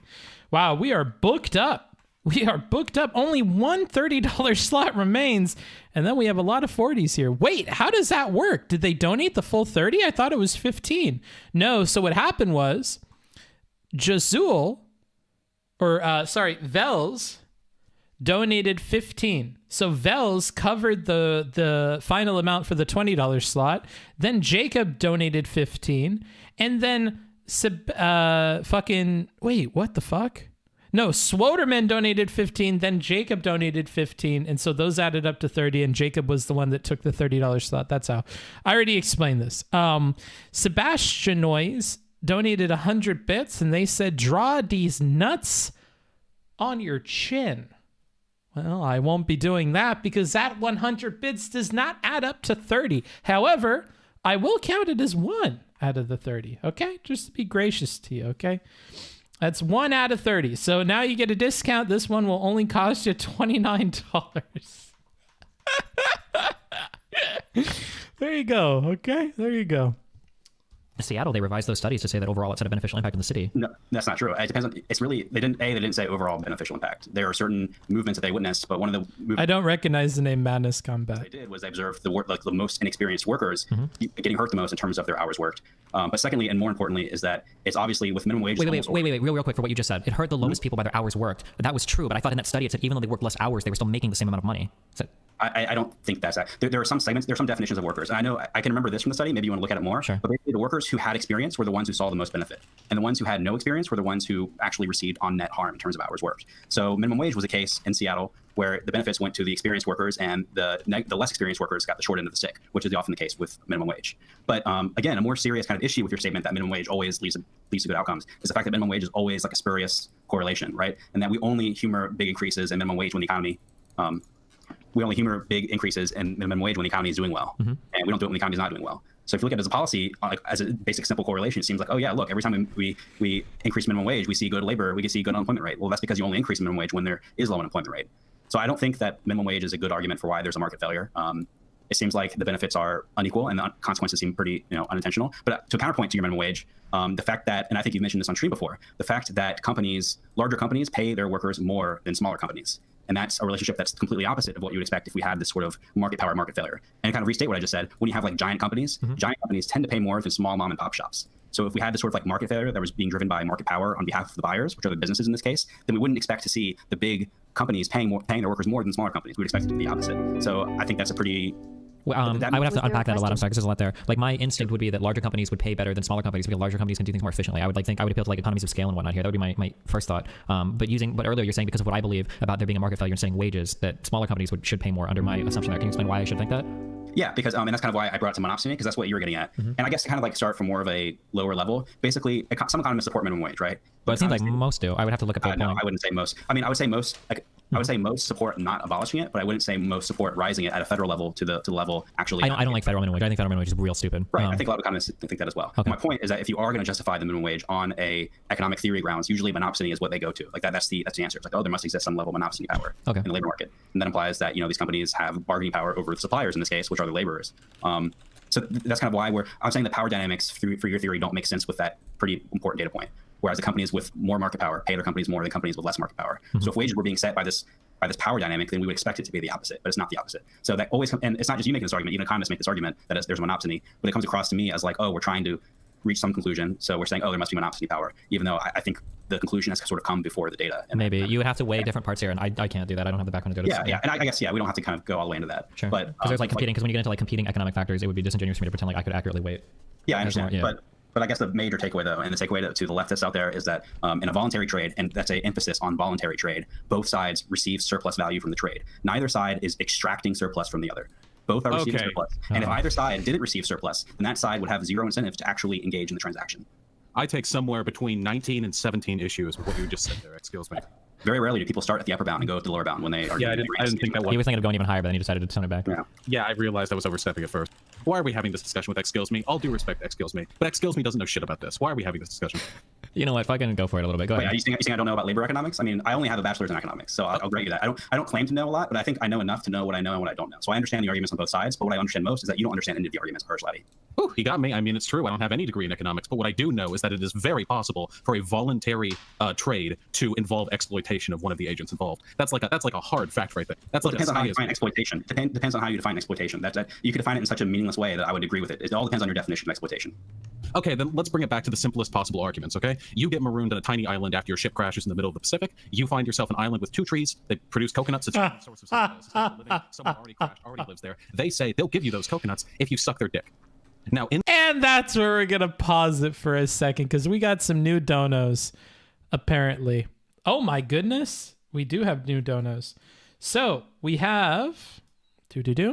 We have one $15 dono from Gazul, Gappy V as Peepo Cute Emote. So that brings us up to 16 out of our 30. And then we have another 15 coming from the Swoderman, who you may remember from the last little mishap, who also says Gappy V is Peepo Cute. Okay. So that means we have one left out of 40 that I will carry over graciously. Is your... What am I doing wrong, chat? I am writing this all in the color layer. That's what I'm doing wrong. Okay. So before I forget, we have 1 out of 40 on this. And again, these amounts are for commission slots, okay? Because that's what I'm doing. That's what I'm drawing, is commissions. All right, $30 slot for Gappy V is Peepo Cute.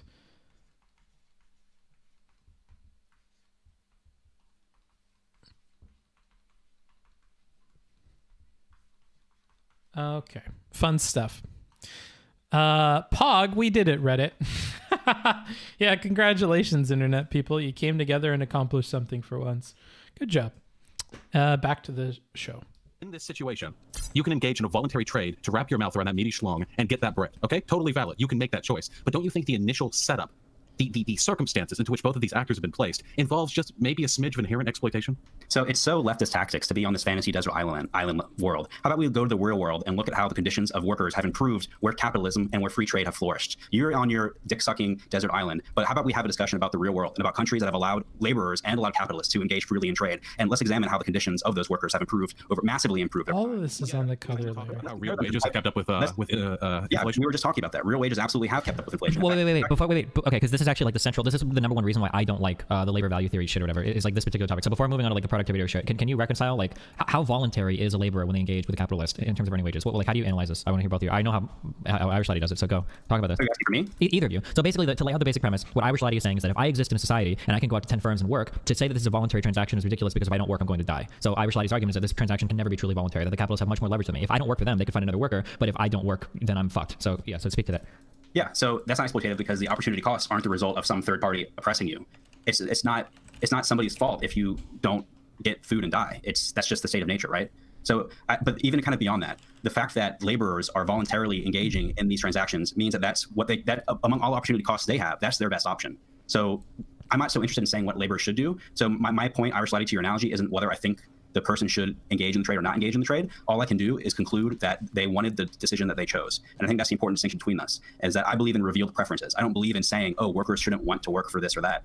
All I can do is observe the voluntary behavior of what workers decide to do and conclude that that was their best option among their alternatives. So that's key insight. No, okay, and I completely accept the validity of that, let's say, analytical method. Here's how leftists work. Leftists are interested in the study of Leftists don't work, Irish Laddie, go on. Come on, let's chill. All right, good.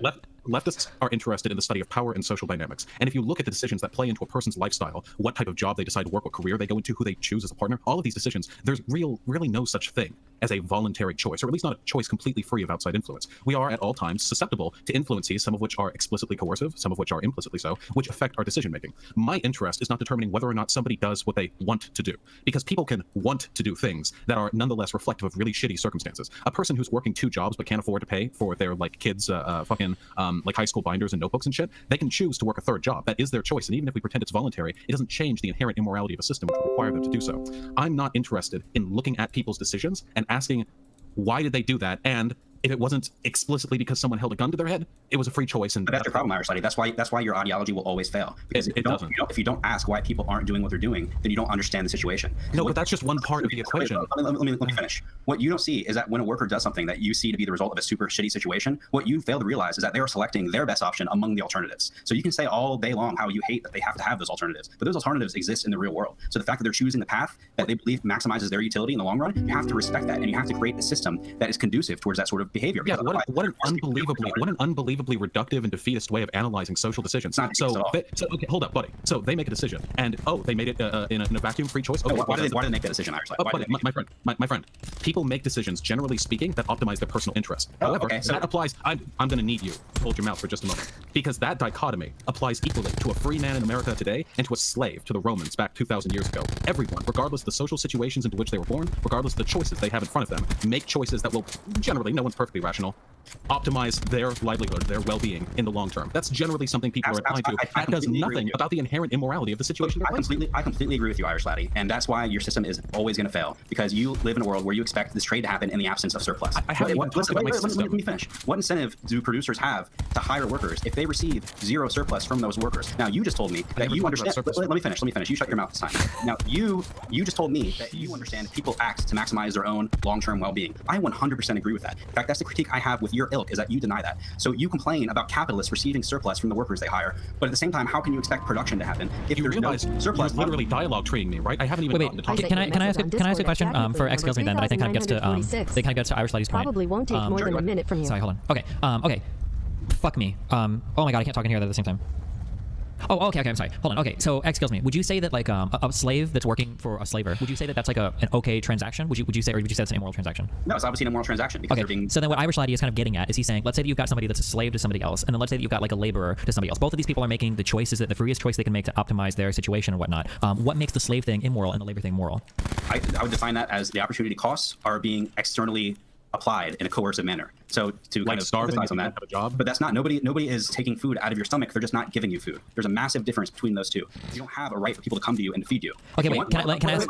Please let me finish my thought. Okay. You don't have a right for people to come and feed you. If you want to be fed, then you can have people come and feed you. But the difference there is that if you're a slave, then your opportunity costs are being externally enforced by a slave driver.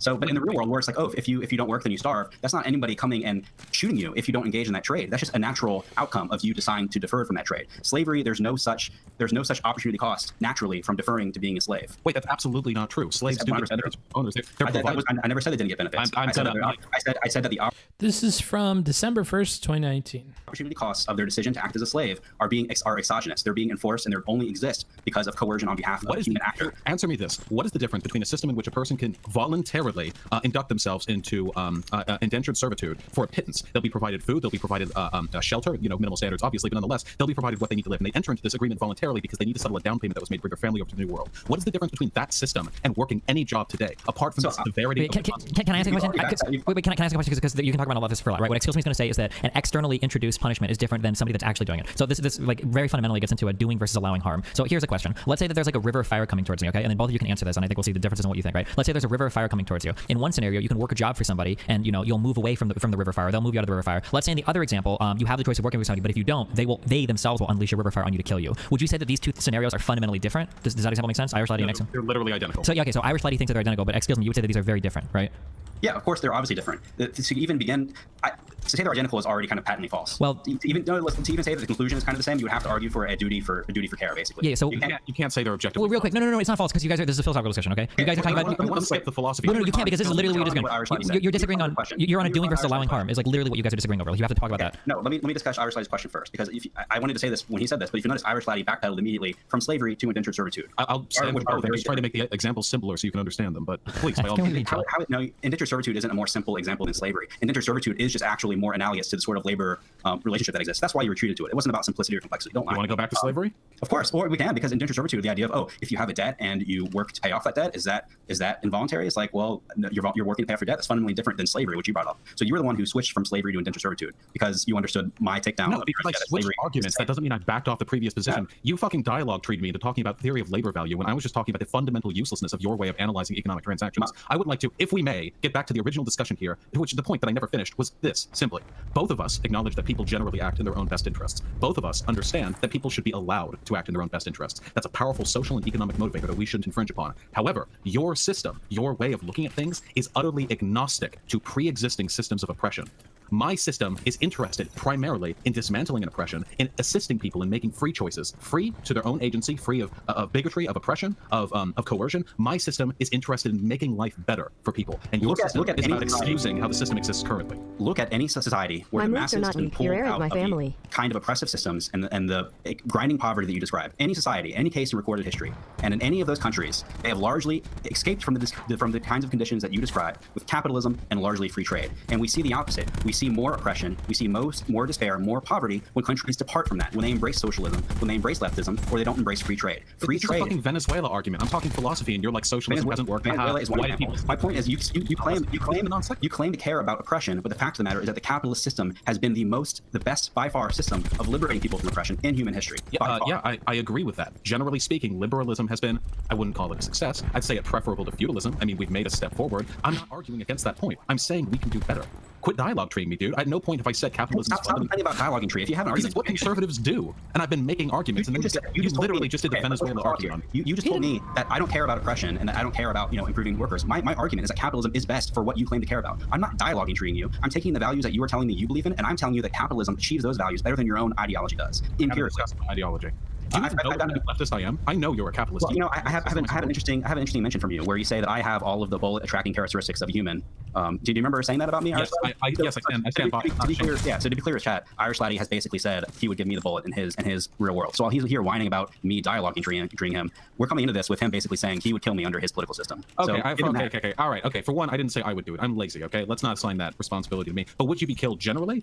Oof, I don't know. You make a solid case every time you open your mouth. Yeah, I'm not ashamed of that statement at all. Right, but here's the problem is that I'm having a serious discussion here. I really believe capitalism is the best system for what you claim to care about. And here you are saying people like me get murdered. Like, why would I?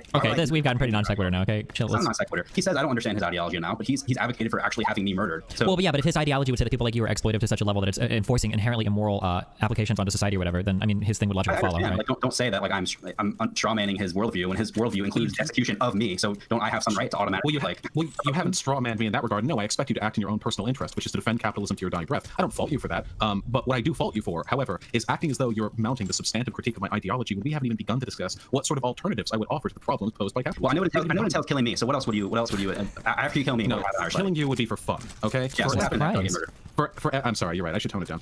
For efficacy. All right. Let's dial it back a bit. You know what? We can roll it back a little bit, okay? So here's a problem I think exists. I don't think people get to make free decisions, free of coercion decisions when it comes to choosing what job they'd like to work. I think there are factors like insubstantial pay, a lack of public transportation, an inability to negotiate your wages with your boss, and a variety of other things. Wait, I'm not trying to cut you off, but like Exskillsme might agree with every single point you're going to say, but he'll just say that the penalty isn't being put on you by any of these actual capitalists, so it's not their concern. That's where the primary disagreement was. Well, that's what I'm getting to, because I'm concerned about these things, and I don't think they can be addressed from within the system. And this may be a contentious point, but if we look at the history of capitalism in Western society, we can see see many examples of businesses going way the fuck overboard with the exploitation of workers if the government or any other publicly accountable entity is not there to rein them in. That's a thing that happens. And I don't even think that's a huge mark against capitalism conceptually. What I do think it is an indication that there's room for improvement. And that improvement cannot be, oh, well, people are making free choices in the system. They can make it freely, so it's not a problem. Why do you have a problem with free choice? Because that's a super reductive and nihilistic way of addressing the problems we face in our society today. You haven't said anything. You haven't said anything at all. All you've done is describe some extremely broad issues that you have with the current system and said there's room for improvement. So please stop these platitudes and just say what you think is like what you think is better. Okay, can we agree on one thing though? Just one thing, because this is important. I'm not trying to posture. What? Do you think it is possible that there are problems within capitalism that cannot be addressed through market forces that are severe enough that might warrant a sort of extra systemic approach towards correcting them? Of course, market failures exist, and there's absolutely room for government to act as an umpire in the economy, especially in this case. Okay, Of course. Okay, cool. All right. Okay, cool. Then we agree on that. That's really important. Although be careful, just make sure you agree. Exskillsme, I'm pretty sure, is saying that he thinks that these things can still be, which is my argument. I still think these things can be addressed within the paradigm of capitalism. This doesn't require a total paradigm shift. Irish Lottie hasn't even ventured into saying we should reject. Okay, yeah. I just want to make sure that you're both on the same page, because I don't know if Irish Lottie thinks he just got you to admit that you could use non-capitalist things. No, I could never get Exskillsme to change his mind. Okay, all right, just make sure. All right. So what's a change, Irish Lottie, then that you would like to see done, like extra capitalism outside of this that can't be done within capitalism? I mean, fuck. Okay, how radical do I go? Do I talk about the abolition of capital? Do I talk about public subsidization of workplaces? Do I talk about? Ooh, how about a relevant thing that we spoke about recently? You're a big fan of the decommodization of housing. There's a word in there. To decommodify housing. I don't know what. Fuck, I'm slipping on it too. When we briefly touched on rent control? Well, so you believe, for instance, that people owning not just all capital, but especially like housing, that having owners of housing that rent it out, that use housing as capital, that's like fundamentally bad. Oh yes, absolutely. Okay, yes. Sorry, I was a little bit confused on the specifics there. Okay, yeah, no, I'd absolutely love to discuss this. So, as some of you are aware, probably those of you who live on either of the coasts of the America, housing's a bit of a pissing state right now. It's not particularly good. Some housing costs in some cities are extravagantly high, and what's more, these housing costs are being. Okay, get to let's go. What would you do differently? Okay, some folks and some corporations buy up large swaths of housing, up them, and gentrify a neighborhood, increasing the cost of rent and pushing out people who live there privately or who lived there previously. I think this can be addressed by. Okay. I know this is a contentious subject, but I've been doing some research over the past few days. There are some rent control initiatives that I would be in support of because I think the externalities caused by the implementation of those systems can be addressed by responsible policymakers. Bring Dan in here. No, just kidding. We've already done this rent control thing to death. You suck. I'm not even going to force you to die on that hill because rent control is such a dumb hill to die on. So I'm not even I'm going to do you a huge favor and say, don't argue with rent control. So you're welcome. Wow, thanks, man. Okay, wow. I learned a lot from that little tidbit. Fuck. Okay. Let's get to the central ideas that you think that housing shouldn't be owned by capitalists. They should be owned by the state or something, right? Like what's? Let me talk, because Irish Lottie, you've talked for a long time. But he hasn't given any examples of what he wants to change. But my question though is with I'm talking about the paradigm. Like my assertion is that the paradigm of capitalism is best for alleviating poverty, is best for pulling the masses out of oppressive systems, and Irish Lottie rejects that. So that's kind of the fundamental question that I'm trying to get at: is why do you theoretically believe? Do you think that the Marxian view that capitalism was useful for it was now, but now we need to move on past that? What's your actual yeah, I absolutely believe that capitalism's been enormously helpful through the Industrial Revolution. There's a time, however, when all things must come to an end, as one day socialism will too. I think we've reached that point in capitalism. So the problem I've always had with that argument is that you see this a lot with if you look at late stage capitalism, for example, people have this weird notion that we're in the late stages of capitalism, whereas in my mind it's totally opposite. The only reason that you think we're in the late stages of capitalism is because you're alive here and now. In the grand scheme of things, there's still an insanely massive opportunity for capitalism to proliferate among developing countries and lift their masses out of poverty. So the idea that we're already at the stage where we can ascend to post-capitalist society, well, what's going to happen with all the undeveloped markets? Are we expected to allow them to develop without? We wouldn't have a global revolution.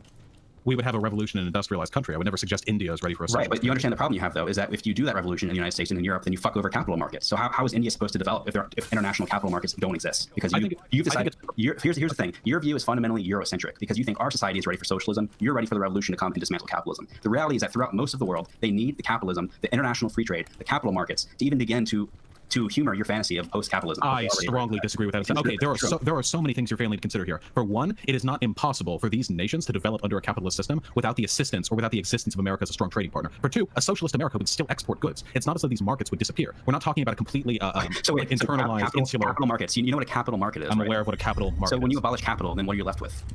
I never said abolishing. I think under a socialist system I'm not where... arguing for a communist revolution.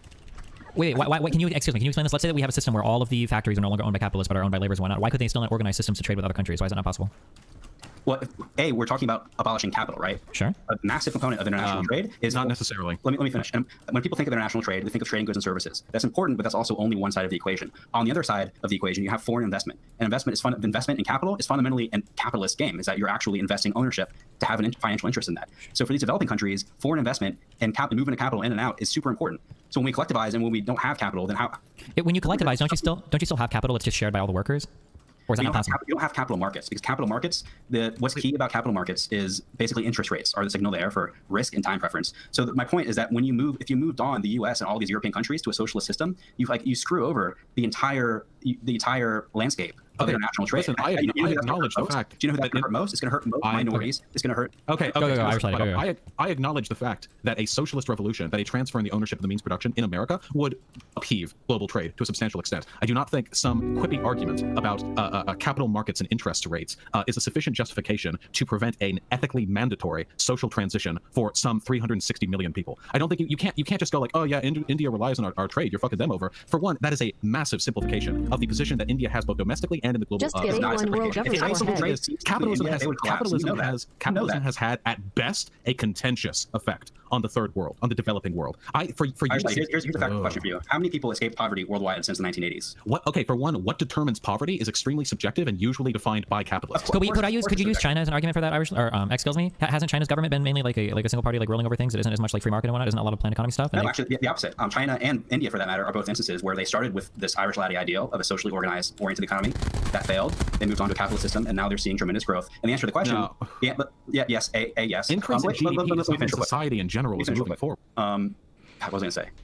You said that China switched to other things. Thanks. Yeah, the answer to my question is that 1 billion people, that's billion with a B, have escaped poverty. But yes, you're right. The definition of poverty is arbitrary, obviously. But we've seen a tangible improvement in the lives of 1 billion people worldwide since 1980s. If you claim to care about like global poverty, you would be hailing this as the greatest achievement mankind has ever made, and maybe it actually is. I would agree with that. I have talked multiple times about how capitalism has done a tremendous amount of work. Right, but here's the problem I have now is that it's only Western, frankly, white countries, and that's not true, Asian countries as well, where capitalism really has reached a sort of like steady state. Like we're very developed, we have a good standard of living. So you're saying we're all of a sudden ready to ascend to our socialist paradise. My problem is that you're taking away the opportunity for these developing economies to thrive in the same international markets that is currently lifting billions of people out of poverty.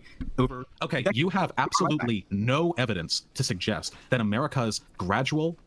I'm not even talking about a departure here. I'm advocating for socialism. You realize there will still be businesses that will still be exporting goods. You realize there will still be interest rates. You realize that there will still be a Fed that'll be. How is an interest rate set if there's no capital ownership? There's no private ownership of capital. How can you possibly set an interest rate? Because you can have publicly owned banks that set. You can set an interest rate. Okay, I could say interest rate is 5%, and that's how it's organized in your society. The problem is these capital markets aren't healthy because we just arbitrarily set interest rates. That's totally as arbitrary as it is now. Now interest rates are a function of investor risk preference. They're indications of so much more. If you just said, okay, we don't have private ownership, so we don't need investors, but we'll still invest, so we'll just set arbitrary levels of interest rates. You're creating a totally different system. Listen, for one, you're flatly wrong. We have moved the goalpost so many times. Initially, this was America's glorious ascension to communism will ruin capitalism for the rest of the world. Obviously, it will. Of course it will. And now we have. Do you deny that? Wait, do you deny that? My friend, Exskillsme. Wait, let Irish finish his sentence. And now what? We've gone from that. And now we have transitioned to a publicly owned means of production in America would have a system by which we were not able to set interest rates to the degree of specificity and contextual contextual validity that would be necessary to maintain our position in global trade. Destiny PLS upload this discussion to your YT channel so we can go over the points and study. Fidelity. I strongly suspect they're bullshit, and I confess this, I do not have the education nor the background to directly contest them. But I will say this, and I would like to close this. Or no, actually, you can rebut all the fuck you want when I'm done, but I do need to say this. It is very frustrating. Stephen has said many times he hates arguing with socialists because he has to argue the nitty-gritties of capitalism against the idyllic paradise in the imagined minds of the socialists. But in practice, I often find the opposite takes place, where capitalism now exists as the most precarious fucking deck of cards house, one that spans miles, and even the slightest shuddering on one side could precipitously collapse the entire system, an incredibly complicated system built up by millions over the course of centuries. And now I, advocating, there are problems with the system, maybe we can improve. I now have to justify every fucking Jenga piece that might get pulled out in the process of advocating for and implementing a new system. Do we realize that's an unfair expectation to place? When we still lived in a feudalist society and people started talking about free trade and economics and capitalism, how well do you think they would have responded to argument that broke down every single constituent piece of how feudal society works and then applied that diaspora to what capitalism was imagined to be and then asked them to justify every conceivable problem that might arise from the transition between those two systems? It would be impossible. It is not only is it an impossible standard to meet, it is, in my mind, and I could be wrong here, intellectually dishonest. Because nobody. Is the filibuster over yet? I'm done.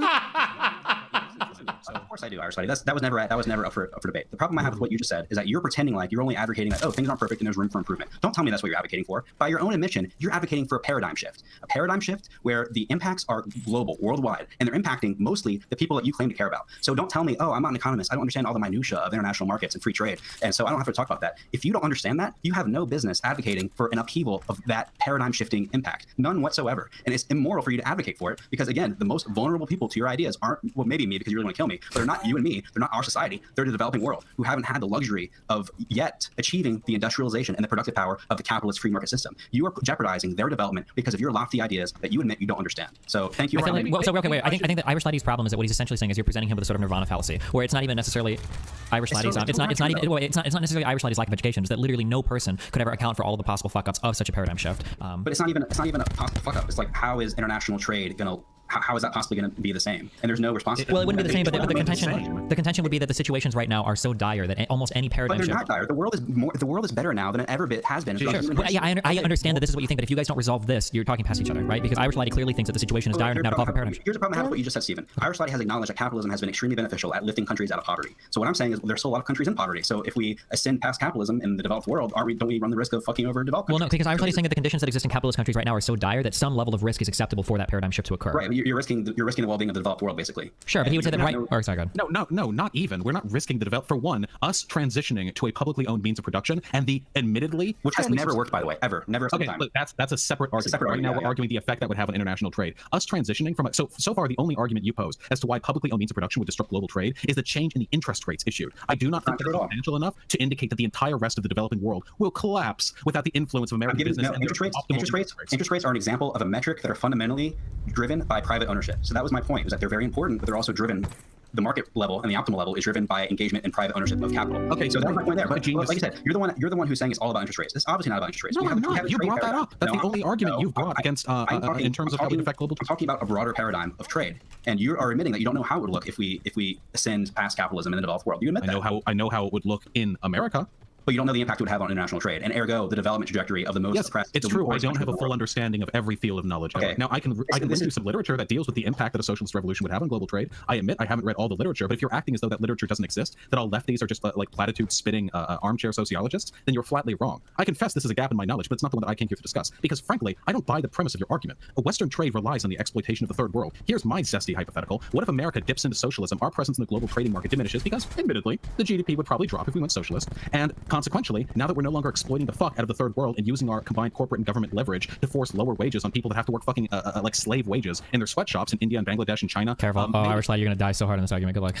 No, I'm familiar with the common counter arguments here, and I'm well aware of the fact that these institutions are preferable to subsistence farming. Yeah. That does not mean they are preferable to where they could have been today if we had not muscled corporate interest into those countries to demand cheaper labor for our production. And you can't argue against that because you and I have no idea where they could have been. Well, weren't there a lot of attempts before when a lot of these countries were protectionist, like under was it like Mao and China and shit, where they tried to like force young people to, and it was okay. You've talked for a lot, Irish Laddie. Let me get in the word. India is another example. Everybody knows China, but India, you mentioned, and you don't know, maybe you do know. India tried the Soviet-style socially developed economy. It's notorious in Indian history that like the head finance minister, the head economist of India said, "Don't talk to me about profits because that's immoral." And what happened was that India lagged behind the rest of Asia, the rest of East Asia, until they adopted the market system. So that's a problem I had with you, Irish Laddie, is that you're saying better. Exskillsme. Well, better. Well, if markets are important, the shit out of me. I never said markets aren't important for developing nations. I said getting the fuck exploited out of you by vastly more powerful and economically influential Western nations is probably detrimental to your ability to build a solid standard of living. So then answer me this: if we just said, okay, fine, we won't open any more factories in China or in India or in Cambodia or in Vietnam, we won't exploit you anymore. This was in 2019. In the current arrangement. I mean, there would need to be a very gradual and intelligently handled transition. Things like that have to be handled carefully. Well, yes or no? Like, do you think it's better for us? It's not a yes or no question. It depends on how it's handled. Yeah, it could go fucking horribly. My point is that these countries are obviously better. You call it exploitation, but objectively, the countries are better off with these sorts of trade relationships. No, they're better off than they were before. That doesn't mean they're better off than what they could have been. You can say that about anything. Irish Laddie. This is meaningless statement. What you just said. This is like the fucking like conservative. Haha, blacks in America should be thanking us because we brought them over from that shithole Africa, and that is technically true. We did do that, but that. Wait, without using dumb examples. Okay, so what Irish Laddie is saying is like, let's say somebody comes to your table, you've got 2 giant turkeys, and somebody walks up and you give them like 1 slice of bread, and you have like an extra turkey that's literally going. Wait, has nobody noticed that I've drawn 3 hands?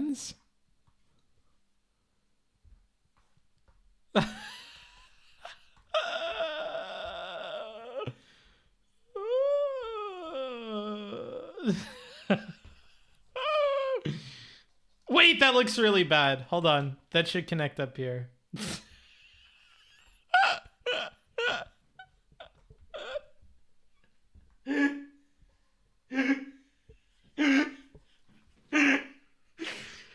All right, we gotta delete the VOD.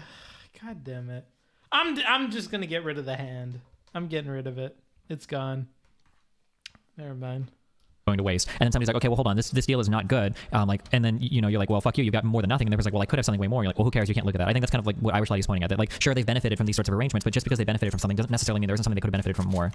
Right, but the problem I have, it doesn't necessarily mean there's something they couldn't have benefited more.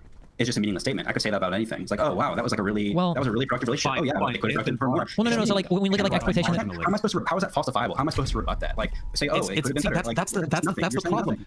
That's the problem. I'm not saying nothing. The problem with talking about these really broad, like global initiatives to change massive upheavals of society is that you don't always get these super specific policy points and numbers that you can back up your advocacy on. Sometimes you just have to sit down, hash out the philosophy, and think a bit. And this is what bothers me. When you're so Eurocentric. You know, the developing world doesn't have the luxury. No, of doing that. They need free trade. They need international trade. Why did America need foreign investment when we were transitioning from a colony state into a fully fledged capitalist nation? Why didn't we need the kind of external support that these nations apparently will collapse? First of all, it's not support; it's trade. Secondly, we absolutely that's a kind of support. Don't be disingenuous. No, trade is not support. Trade is bilaterally voluntary. That's why it works. Trade is not a sacrifice of one nation to the other. That's how you view it. How I view it is it's a mutually beneficial relationship.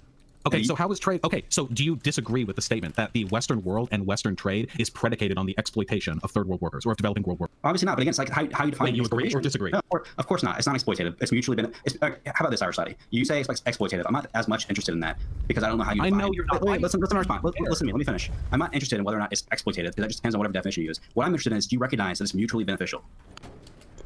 No, I don't. Okay, but no, that's not true. He recognizes that it's Irish Lady would say that it was mutually beneficial, but there were other forms of engagement between both. Shut up, because he misspoke. Irish Lady would say that it was mutually beneficial. However, just because Destiny tries so hard, alternative choice that could be even more beneficial to the other party involved. That even if sweatshops and whatnot do benefit.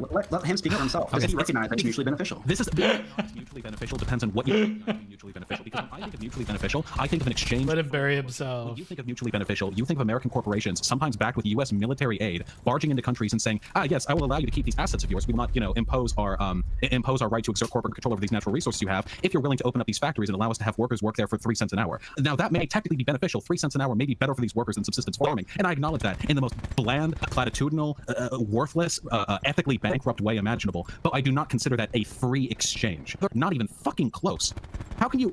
it's unfathomable to me that you're trying to pound this argument that I don't care about the third world when you are utterly devoid. You are not only devoid of empathy, you are contemptual of people who have been put on the other side of this equation. We enjoy so many benefits in this country that are extracted almost exclusively from our unwillingness to bring the rest of the world up where we are. You say America... That sounds like a very white man's burden argument. Shut the fuck... No, it doesn't. Oh, we need to bring them to where we are. I never said we do.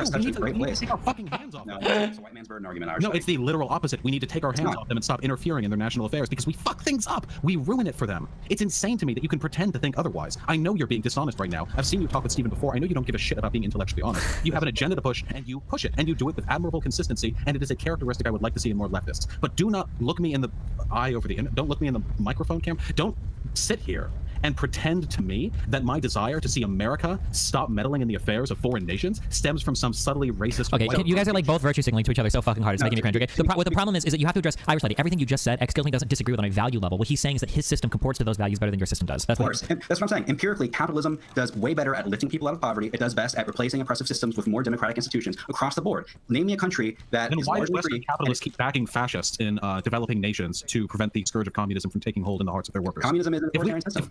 No. If you really think that we are like the promoters of democracy and free trade worldwide, why do we consistently assert the authority of authoritarian? I'll give you a little bit here. You talk a lot. Let me talk a bit. I do agree to a certain extent, whereas I don't. I hate it when he does that. Trying to, or we shouldn't consciously try to deliver these values on other countries. In fact, I think that doesn't actually work when we try to do that. As an example, see Bush trying to bring democracy to Iraq. That's not an example of what I'm talking about when I'm mentioning how capitalist systems tend to lead to more free conditions over time. An example I'm talking about is actually a place like Chile. Now, this is a country where you would say the U.S. was the one who installed the fascists in order to stop communism in Chile, stop socialism in Chile, which is exactly what happened. There was an authoritarian dictatorship, lots of murders, thousands of disappearances. But the fact that there was a capitalist system and free trade created economic conditions in Chile such that they're now the most developed economy in South America. And what actually ended up happening was that sort of political freedom that you yearn for came as a result of the development and the institutions that were created as a result of capitalism. So what I'm saying is that I agree with you that capitalism doesn't necessarily mean that there's political freedom, but capitalism creates the conditions that tend to foster that sort of freedom that you came to declare about better than any other system. I'm getting dialogue treat again. I never said that capitalism wasn't beneficial to establishing more freedom and more economic prosperity. I'm saying it's the best paradigm. I'm saying it's the best paradigm, though, and you're saying it's not the best paradigm. So it is the best paradigm for a particular period of time, usually accompanying. Right, but the problem is we're not at that period of time yet because most of the world isn't even developed yet. The whole world does not need to be ready for one nation to start fighting for socialism. Your view is Eurocentric, Irish laddie. You think we're ready because you live in society. You have failed to prove your contention that America gradually transitioning to a socialist economy would collapse the world market. Your interest rates thing, and I apologize if No, sorry. Well, no, it's not that he's failed to prove it. It's that you guys apparently are I'm not trying to. This is lit. I don't mean this like, but you guys are unwilling to discuss it because Irish laddie's contention is that America shifting to a socialist system would destroy capital markets around the world, which would hinder the development of third world countries, which is why Irish laddie, or which is why Exskillsme saying that your view is Eurocentric. It's not just capital markets. It's not just interest rates. He's even admitted himself that they would hurt American GDP. Well, what do you think the impacts of GDP hurting on developing countries is going to be? We already see the impacts that when China's growth rate slows, that impacts our own stock market. So that's how intertwined. And I ask you, why do they need the benefit? Here's my point. Irish laddie, let me finish my point. My point is you acknowledge that your transition will harm GDP, but my contention is that that's like ipso facto admitting that we would harm international markets, given how intertwined. So any social change, no matter how potentially beneficial, is automatically invalidated ethically if it also results in a lowering of the GDP. Is that seriously the argument you're making against me right now? No, the argument I'm making is that if you acknowledge that your paradigm shift in the economy is going to obviously lead to lower GDP, you should be sensitive to the impacts that the lower GDP are going to have on developing nations. I think that's a very fair point. And you admitted that you don't really know the minutiae of those arguments. But Nobody on Earth fully understands the impact a socialist transition would have. But that's why your view is Eurocentric, because you don't understand and you're not thinking about those issues. Okay, all right. Okay, listen, talking to Exskillsme isn't going to serve me here, so I'm going to talk directly to chat. Of course it's not. No, wait, you can't. Doesn't serve you guys have a pulpit. No, Steven. This is like what he does now. I agree, but I don't think he's necessarily made a fascist argument yet. Fuck this dude. I can't argue against this guy. Let me talk to my fucking chat. You know that. Yeah, but to be fair, you can't not expect that when you're talking about how you would have Dan and Exskillsme killed, right? Wouldn't they? Isn't this why liberals side with fascists eventually? Because you guys threatened to kill him? No, we threatened to kill him because they side with fascists. I don't know. Is this the cart or the horse? I'm not sure which one is going through first here. Listen, chat. Okay, the issue pertaining to the how world trade would be impacted by America transitioning to a socialist economy is difficult and would require a tremendous amount of study. It is an unprecedented event, a nation of this size and power transitioning. However, this is the series of logical contentions Exskillsme would ask you to make. He would ask you to make that we not engage in any transition whatsoever, lest it carry the potential harm of disrupting free trade, which is evidently an attack on the developmental freedoms of the third world, in spite of the fact that it can be argued if you do of the developing world by if you want to donate and if you want to get a donation slot, !dono, and then using that Streamlabs link is the best because it gives me the best revenue share. Somebody asked, so I had to take the moment to show. Also, I'm going to read some of this. Once you get big enough, you don't have to defend your ideas. You just pander to chat. I love that. I can't wait till I'm at that point. I'm pretending like I'm at that point now, except I ignore the chat as well. I just go, you know what? Let me talk to my chat for a second. Then my chat's like, no, bad, not good. I'm like, you know what? Fuck my chat. Let me talk to myself. And then I shout into the void, dude. Base going the Hasan route? Oh my god.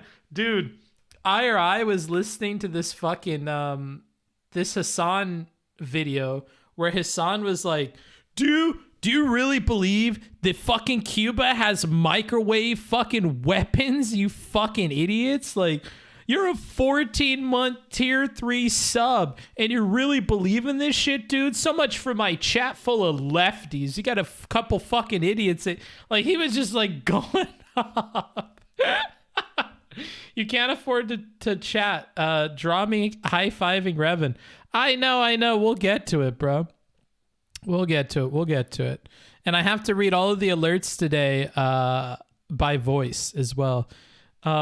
Feels bad, man. Just thought they had a microwave. What the fuck, man? No, I have no idea, bro. Exploiting their lower wages and natural resources to ensure cheap labor for American businesses. It could be argued, in fact, that if America were to withdraw from these markets, there would be an initial shock to the global economy, but being free of external interference would allow these countries to begin to develop a more internally consistent economy, one which would not only allow but require them to start affording a more equitable wage for the workers that currently work at those factories. But how are they? They have no capital. How is it? Yes, there is capital in India.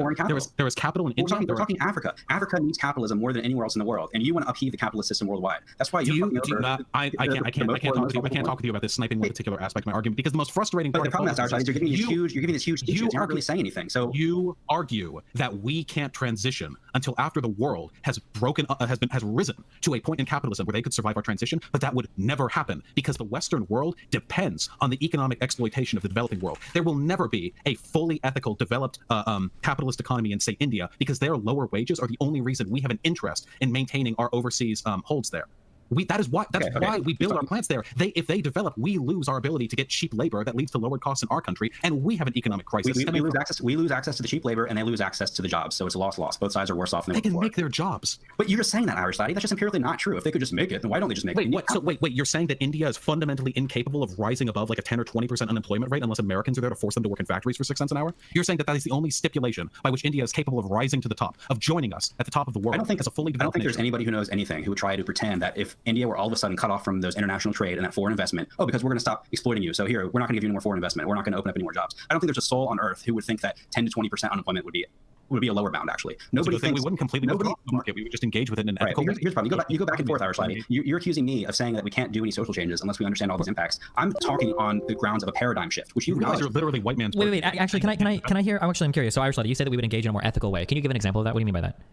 Yeah, okay. Now, I admit this isn't entirely my forte, but as it stands presently, by and large, the way in which we invest in developing nations is by exploiting really fucking cheap labor and attempting to get rights to some of the natural resources. Yeah, I understand. I don't care about any of this. Can you tell me what you mean when you say engage in an ethical way?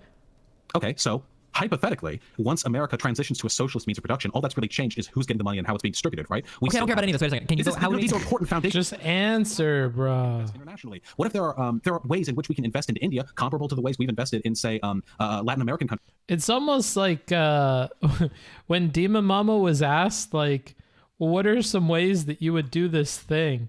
And she was like, there's so many ways. There's like a million different ways. Like, I can't believe that you can't even think about the ways because there are just so many that come to my mind that flood it that I can't even pick out one. It's like how a school of fish turns into that to avoid a shark picking out one of them.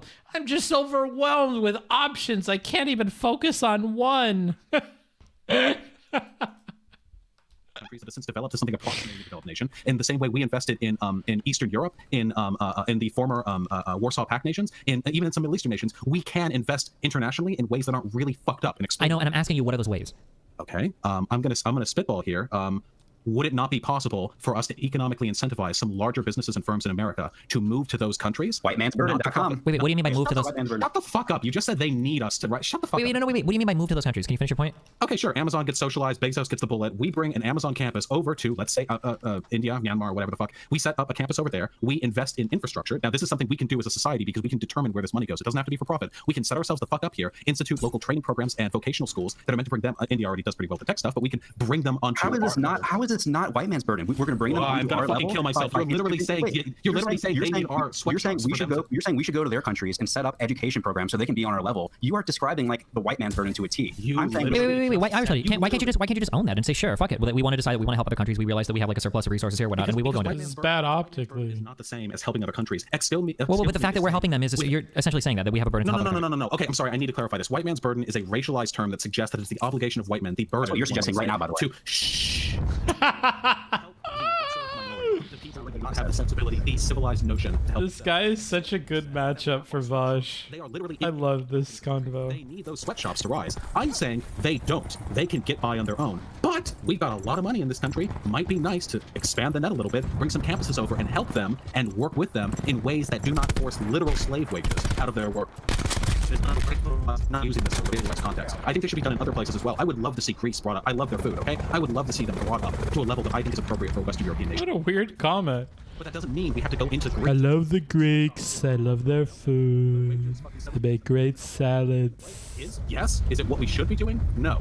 So I won't hear any more of that white man's burden argument from you, Exskillsme. That basically is exactly what you described. Basically, Stephen asked you how we replace the current trade relationships we have and the capital investment we have, and you respond that we go and educate them and bring them to our level by opening up like local campuses and stuff. It sounds like an alien outreach, like where aliens come in like to uplift humanity. That's what you're describing. I'm saying no, that doesn't work. Move over there and spread the love. That sort of planning doesn't work. What does work is allowing people to economically engage in mutually beneficial transactions. Yeah, you can. I'm not even saying that from a moral point of view. No, that's right. I'm so glad we agree. I'm so glad. Okay, you can finish it, and I'm going to tell you how much I care. Okay. Why does Irish the Laddie system think that I'm that talking when we about is socialize objectively and things, empirically the one that is we'll uplifting magically wealth start poverty. helping And others? you're the one advocating for It paradigm seems like shift, if we and your really best wanted to replacement lead is as a you open up democracy like vote to education do that camps, or no, sorry, today. not campuses, Why would right? people suddenly We're vote to totally do that not under white man versus it. socialism? That's Okay, your can you replacement for please the explain to me paradigm. can you please explain to me how your argument that India needs our exploitative labor in order to develop It's not my is any argument. less a white It's not my argument, Irish Laddie. Everybody agrees. Okay, everybody agrees that for the Eastern countries, and not even Eastern countries, it's the U.S. too. If the U.S. stopped trading with China, we would be fucked too. I'm not saying they need us or they need to come and open up campuses. We're not going to stop trading with them. Socialist economies still trade. I don't know how many times I have to keep making these points. Yeah, like which socialist countries trade? Hey, wait, which ones? Which ones, Irish Laddie? Which socialist countries trade? I'm not arguing the efficacy of real life historical examples of socialism. Because you can. Yeah, because listen, if you want to engage with the theory, do so. If you want to acknowledge the failures of past socialism, I went do so. But you need to quit. You need to quit because the empirical evidence supports the capitalist system far better than any socialist. Listen. You realize, for one, that trade did take place amongst socialist nations back in the time of the USSR. They just took place amongst socialist nations, not just because they shared common political interests, but also because their markets coincided well. But moreover than that, so for one, they didn't trade internationally. No, I literally just said that. Okay, so for one, the implementation of socialism in the USSR and their fucking satellite states was not one I would condone or support in America. Okay, my point is, you're one example of a socialist country that did engage in trade internationally, actually didn't by your own admission. So your one example is one where they didn't actually do that. You're jumping the fuck around. You're on fucking ice skates and you don't know how to stay straight. Can we focus on one point? For one, and I'm just issuing these as statements of fact. Damn, gay erasure. Needs our sweatshops in order to develop economically is significantly more exploitative and patronizing than my assertion, which is that they can do fine on their own, but it would probably help them out if we found ways to redistribute some wealth and some corporate. Real quick, can I temper? Because this is a waste of time if we're not understanding each other. Let me temper your statement. So I don't think that Exskillsme is saying that these other countries need America. Obviously, anybody could survive or not survive. No, stop. He's not saying that. What he's saying is that their material conditions will be far worse without America's involvement, even if it's exploitative in the way that you deem it to be. Okay, and how exactly is the assertion less Sorry, let me also add to that. To the same extent, our material condition will be worse off if we stop with China. There you go. We need China and the Chinese bird. There you go. So this is fuck, I spent a lot of time on a $10 one. I'm an idiot. How are they holding the camera? Ignoring chat is crossing a boundary and abuse. What are you talking about? Silent cinema and someone being OSHA non-compliant. So this is my OSHA non-compliance here.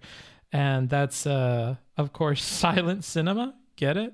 Silent cinema? Silent cinema? No? Okay.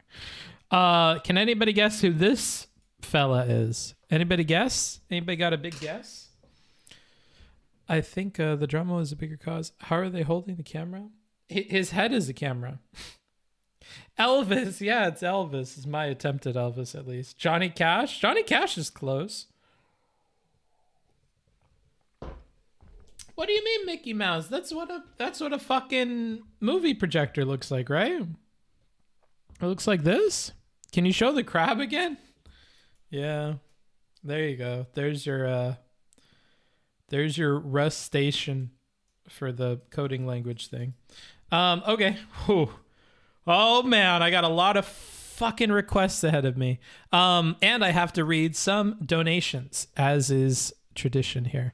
Now, remember, I'm taking requests. Everything that we've drawn has been a request. Some of them I'm doing pro bono. So if during these segments where I'm talking to you guys and reading you guys, you want to suggest something, I may include it here. Okay, it just might happen, like Squirtle. $3, or I should start sequentially here. Dizzy Drizzled. I like that. I get dizzy and drizzled sometimes, if you know what I mean. It's I'm a messy drunk. If I drew fan art for you, what would you want most? Something flattering, something that makes me look sexy. Or pictures of me with my anime women, with my VTubers, or beautiful anime women. If I drew fan art for you, what would you want most? So there you go. Garbage Goober. I hope you're not getting any goobers out of the garbage, because those are kind of gross. Says, who the fuck is Irish Laddie? Some dumb fuck socialist. Sounds like a massive cuck to me, honestly. Also, this other guy with the whiny voice who keeps interrupting him is a total beta male. Yeah, that's what tends to happen when you grow up with a girl's name. The guy's name is Destiny. Can you believe that shit? I don't know what his mom was thinking. Okay. Lines. That means that we have, let's see here, 9 out of 40, which means that you could steal this spot here for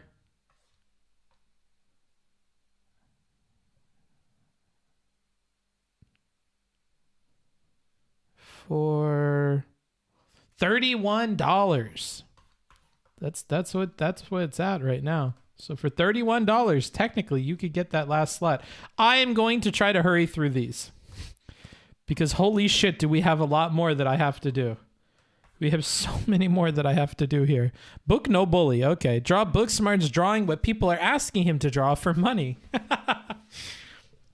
I hope this Irish laddie guy doesn't get big. He sounds unironically evil. Yeah, he's talking about killing people.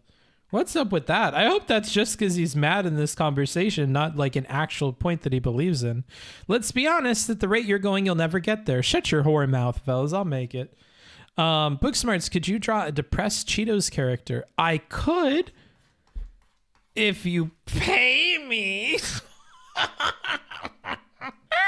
If you pay me, dumb fuck.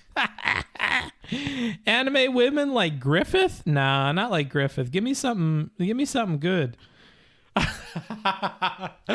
So many naughty jokes are going through my head, and I will not give any character names because I'm pretty sure everyone in anime is under the age of 18. Let's do Gargura. Speaking of anime people under the age of 18, Gargura. Okay, let's do that.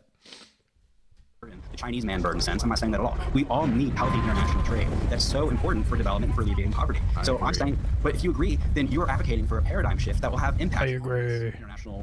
Yes, it will impact. You yourself you don't understand them, and yet you still. Okay, listen. Nobody. No. This is so fucking dishonest. In Destiny, you have to recognize this. For one, nobody fully understands the impacts that a massive global upheaval like this like fully, like every minutia. I'm like understanding. You don't even know the broad strokes of how like India is going to continue developing. How about we focus on the individual points that you have stated past? For one, okay, let's address. We can, but you're not allowed to talk to senators. How point I have an answer, but you're not going to talk. How is me saying it would be nice if socialist America invested in India more white man's burden than you saying India cannot development without our international investment as it stands today, which is largely. I'll answer you. First of all, Stephen kind of just said when I say India needs international markets, I'm not saying they need. I'll draw whatever you want, but you gotta pay the price. Pay the price. So it's not just a matter of. I don't care about this. Should have came in early. Early people get the cheaper rates. White man's burden is because you specifically used language like we're going to bring them up to our level, like by bringing like education campuses and stuff. That just seems so much more like we have a moral responsibility to uplift them. This is stupid. My system isn't saying no. We don't have like a moral responsibility to uplift anybody. Just let markets work. Yeah, I'm aware of the fact that you don't feel responsibility. Let me finish. You don't need to tell me that. My argument isn't to we need to uplift other people. It's let markets work because markets empirically, especially on a global level, do an excellent job at improving the human condition overall. So I'm not advocating for actually going to a country and bringing them to our level, as you say it. I'm advocating just for letting markets work. Okay. This was a stupid and dishonest argument. You realize that in both instances we are talking about bringing trade and bringing economic investment over. You in the form of sweatshops, and me in the form of larger businesses, campuses, and educational, vocational facilities. In both instances, we are advocating for bringing wealth and attention over. And you realize the factory jobs we bring over there also have vocational programs attached to them, right? Well, the difference, well, first of all, that's already happening in capitalism. China engages, for instance, in a lot of educational programs with countries in Africa. But regardless of that, what Exskillsme is saying is that the difference is that in the argument that he's presenting, there is no white man's burden. Both sides are engaging in this activity because it's mutually beneficial. Countries aren't doing it because they feel some moral obligation to help out like a lesser country. They're doing it because it benefits both sides. He takes issue with your side because you're making it sound like there's a moral obligation where the Western country, the Eurocentric country, is superior to the inferior country, and that they have a moral burden to help a lesser country rise to the level of the greater one. I literally never said that. You asked how could we invest in India in a way that isn't through the exploitation for cheap labor, and I provided an example. Didn't say they need it. Just said it might be nice to bring wealth over there. They need it a little bit more than we do. That's not a white man's burden statement. Where 100% is. This is why I can't argue with people like Exskillsme, because he knowingly, dishonestly accused me of engaging in Eurocentric principle. He knows that I didn't say racist. I just said Eurocentric. There's a big difference between that. I think you think. Wait. No, the difference between us is I don't screen racism for everything. I've never called you racist, not once in this whole discussion. Please stop. No, I'm not saying that your argument is racist. I'm saying it's Eurocentric. And the reason I say that is because in your mind, we're in this like super late stage capitalism system. But I think the white man's burden, that's racist. But I think you can't lie to me. Please let me finish my point. You can't talk past this. My point is you can't lie to me, buddy. Apologize. Please stop. My point is if you're acknowledging that you called me racist for no reason other than he's pissed. No. Oh god, I almost forgot my point. Thank you. You can call me a cuck. You can call me a PP baby, but you know what? You can't call me racist, motherfucker. I'm not having it. Take it back. No more arguing. Take it back. I don't like that shit. I'm many things, but a racist ain't one of them, honey. Okay, bro. All right, shit. Struck a nerve. My bad, bro. not racist. You're just a white man with a very strong burden.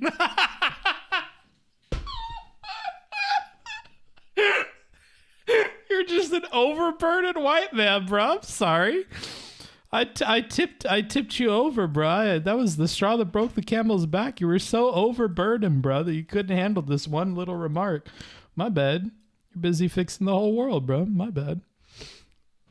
Hold on. No, my point is that if you're anywhere else in the world, not in Europe and not in the U.S., and you look around, it doesn't feel like late-stage capitalism. It feels like there's so much room for industrialization. Yeah, I know. So much room for, so you think we're in late-stage capitalism because of where you are now. You're squirm. Ooh, you're wriggling. It's like I'm fishing, and I've got you, and you're so slippery, and I'm not wearing those fucking padded gloves you can get to hold on to shit. Wait, how? It sounds like he's addressing the whole central point of the conversation. The point he needs to address is that he accused me of making a white man's burden argument. You did, and you continue to do that, by the way. How is what my argument was more white man's burdeny than your argument? Okay, here, wait, let me do this, because Irish Laddie will respond. No, because he's not going to respond to you. He'll respond to me.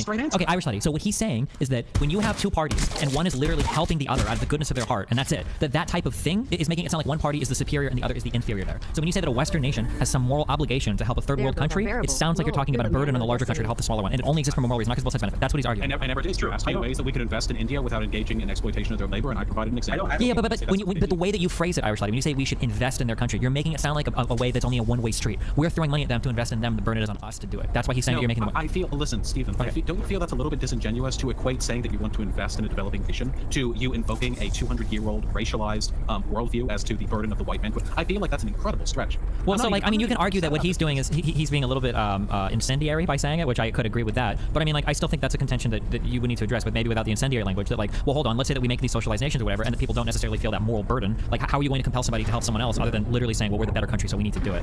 Like, wait. It has nothing to do with being better. It has to do with we have more. America's. Okay, stop. You're equivocating. We have more. You're better. You're better. No, wait. No. I fundamentally disagree with that. The circumstances by which America has led up being wealthy. Okay, never mind. I don't want to argue this point. Never mind. This is so semantic. Okay, so when I in terms of like we are better in terms of material conditions and opportunities that we can offer somebody. Oh yeah, of course we have to sacrifice to uplift them. That's what you're saying. I'm not advocating for that. I was asked to provide an example, and I gave the example.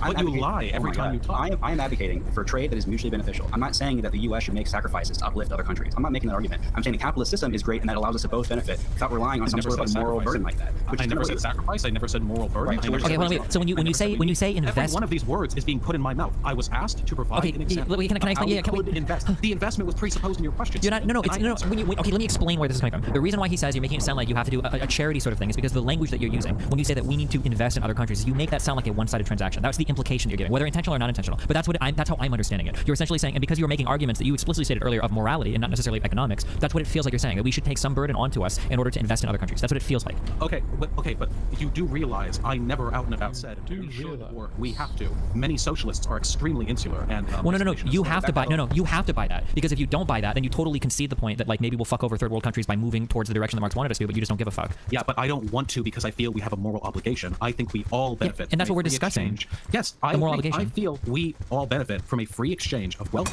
of trade, of ideas across personal and national borders. At no point have I made the argument that our willingness or need to do so is racialized, and the invocation of the white man's burden is nothing but a slimy tactic on Exskillsme part to try and distance my the moral legitimacy of my grounds from the argument. It was dishonest. He still can't own up to it, and that's why I can't talk to people like him, because he recognizes, because this is in his head. Oh shit, wait, pretty much all the examples of us investing in free trade in India involve us using sweatshops and really other forms of exploitation. Investing ISNT a one-way street, hope better this helps. ways that we could invest, that we could collaborate with India. Fuck, I better think Eurocentric.